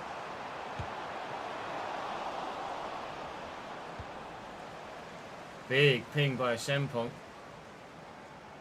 We've got bodies forward here. Brilliant from Kirkchu. It's exactly what you expect from a man with that quality and experience. We did look at him in January.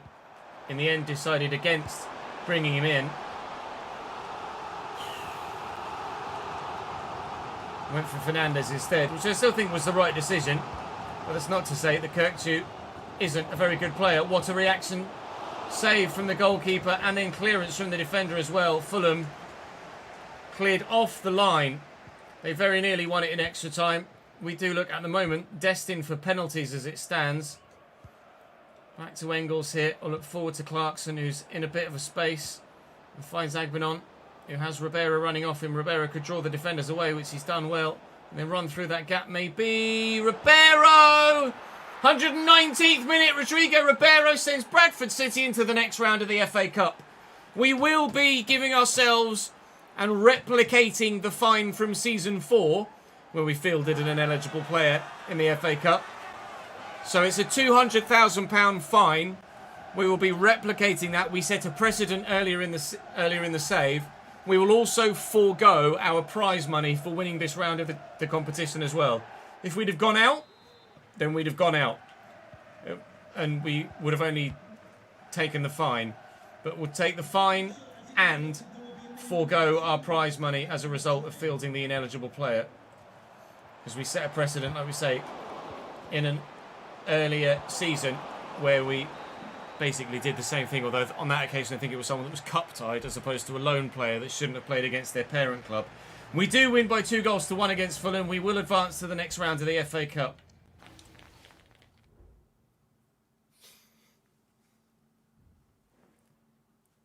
You've tweeted me the second South Elgin because the keeping is absolutely suspect, is it?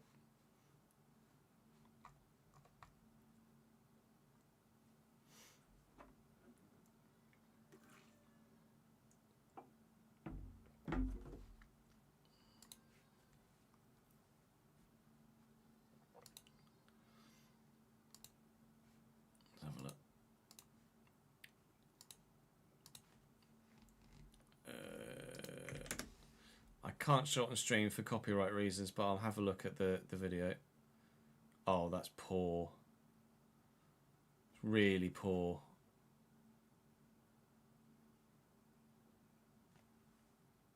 Oldest goalkeeper's let himself and his teammates down there. Oh, and that took a big deflection too. Yeah, that's poor.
Sort the finances out. Travel costs, player wages and shirt sales because we're foregoing the thingy, aren't we?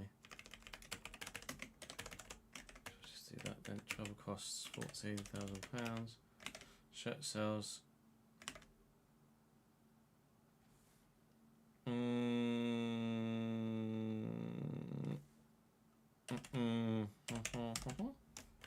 think.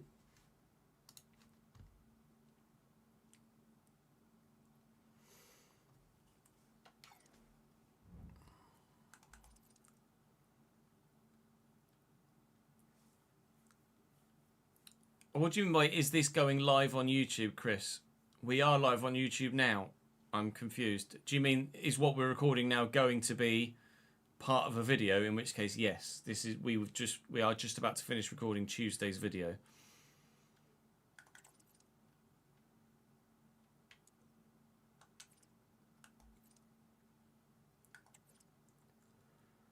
So the league form continued very well indeed. Obviously, it would have been nice to get the win against Bournemouth, but we weren't quite that lucky. We are through the next round of the FA Cup, where we've been drawn against Sheffield Wednesday. We're through to the next round of the UEFA Europa Conference League, obviously, and we are against Frankfurt there, as we mentioned earlier. So Frankfurt and Chelsea will be the games that we'll play in the next episode, as well as Sheffield Wednesday. I'm not going to miss out the opportunity to win the FA Cup again by simming something like that. So we'll probably sim the first leg against Frankfurt, and then we'll know exactly what our situation is heading into the second leg. Chelsea will play, obviously, Burnley away. We will sim later in the month, and then obviously the end of the Premier League season is the end of the Premier League season. We may well end up splitting months into two later with FA Cup football and hopefully latter rounds of the Conference League as well. But we in terms of the spreadsheet, we're going to pay the fine for... Actually, where was it? Let me find and get the exact wording. Fine for ineligible player is what we did before, and we'll do that again in Season 9 for £200,000. Unfortunately for me, I'm just a bit of a moron sometimes, so we pay the quite literal price. But in the league table, we now sit continually 9th. Oh yeah, of course, we looked at the league table actually before the cup game, didn't we? So nothing's changed since then. We're still level on points with Fulham in 8th, 3 points off Arsenal in 5th, and then 5 points off the Champions League positions. It could be a fantastic season for us. Alternatively, of course, I could bottle it again. We shall wait and see. Do drop the video a like if you've enjoyed. Make sure you subscribe to the channel so you don't miss out on any more. Do please come and join me live. Be great to have you, either here on YouTube on the live stream or over on Twitch. But for today's video content, that's it for me for today. I'll see you next time. Not going anywhere yet, Strum, so don't leave me hanging. That was episode 10, I think. RCG S910.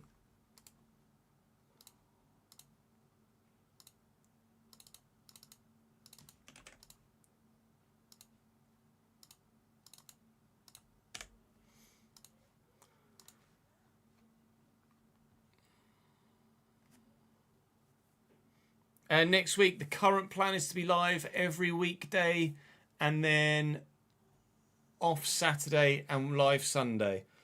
Daniel, similar to this week, I think. If I get the opportunity to take a weekday off, then I will take it, because obviously I've been working a lot recently. But it depends where we are with all of the saves, etc. But currently, the default plan for the week is Monday, Tuesday, Wednesday, Thursday, Friday stream. I do have a meeting with the mortgage advisor on Tuesday morning, so I might be slightly late Tuesday morning, depending on how long that meeting goes and how long it takes me to get back. But obviously, if I'm going to be late, then I'll give you guys an update on socials, etc. But for today, I'm actually gonna, because I've only got editing left, and it's only like half an hour before the end of the usual stream. I'm actually just gonna call it early and get my editing done as quickly as I can. So thank you very much for watching today. You guys have been fantastic as per usual, of course. Thank you for joining me for the Formula 1 earlier as well. Bit gutted that it finished in the manner in which it did, but what can you do? Sometimes things go against you. I'm going to send you guys on a raid to GB to go and enjoy some more Formula 1 content of his own. So thank you very much for joining me today. We will be live again tomorrow with more Formula 1 and more realistic RTG. But for today, that is all for me on stream. I shall hopefully see you again tomorrow, be that on Twitch or YouTube.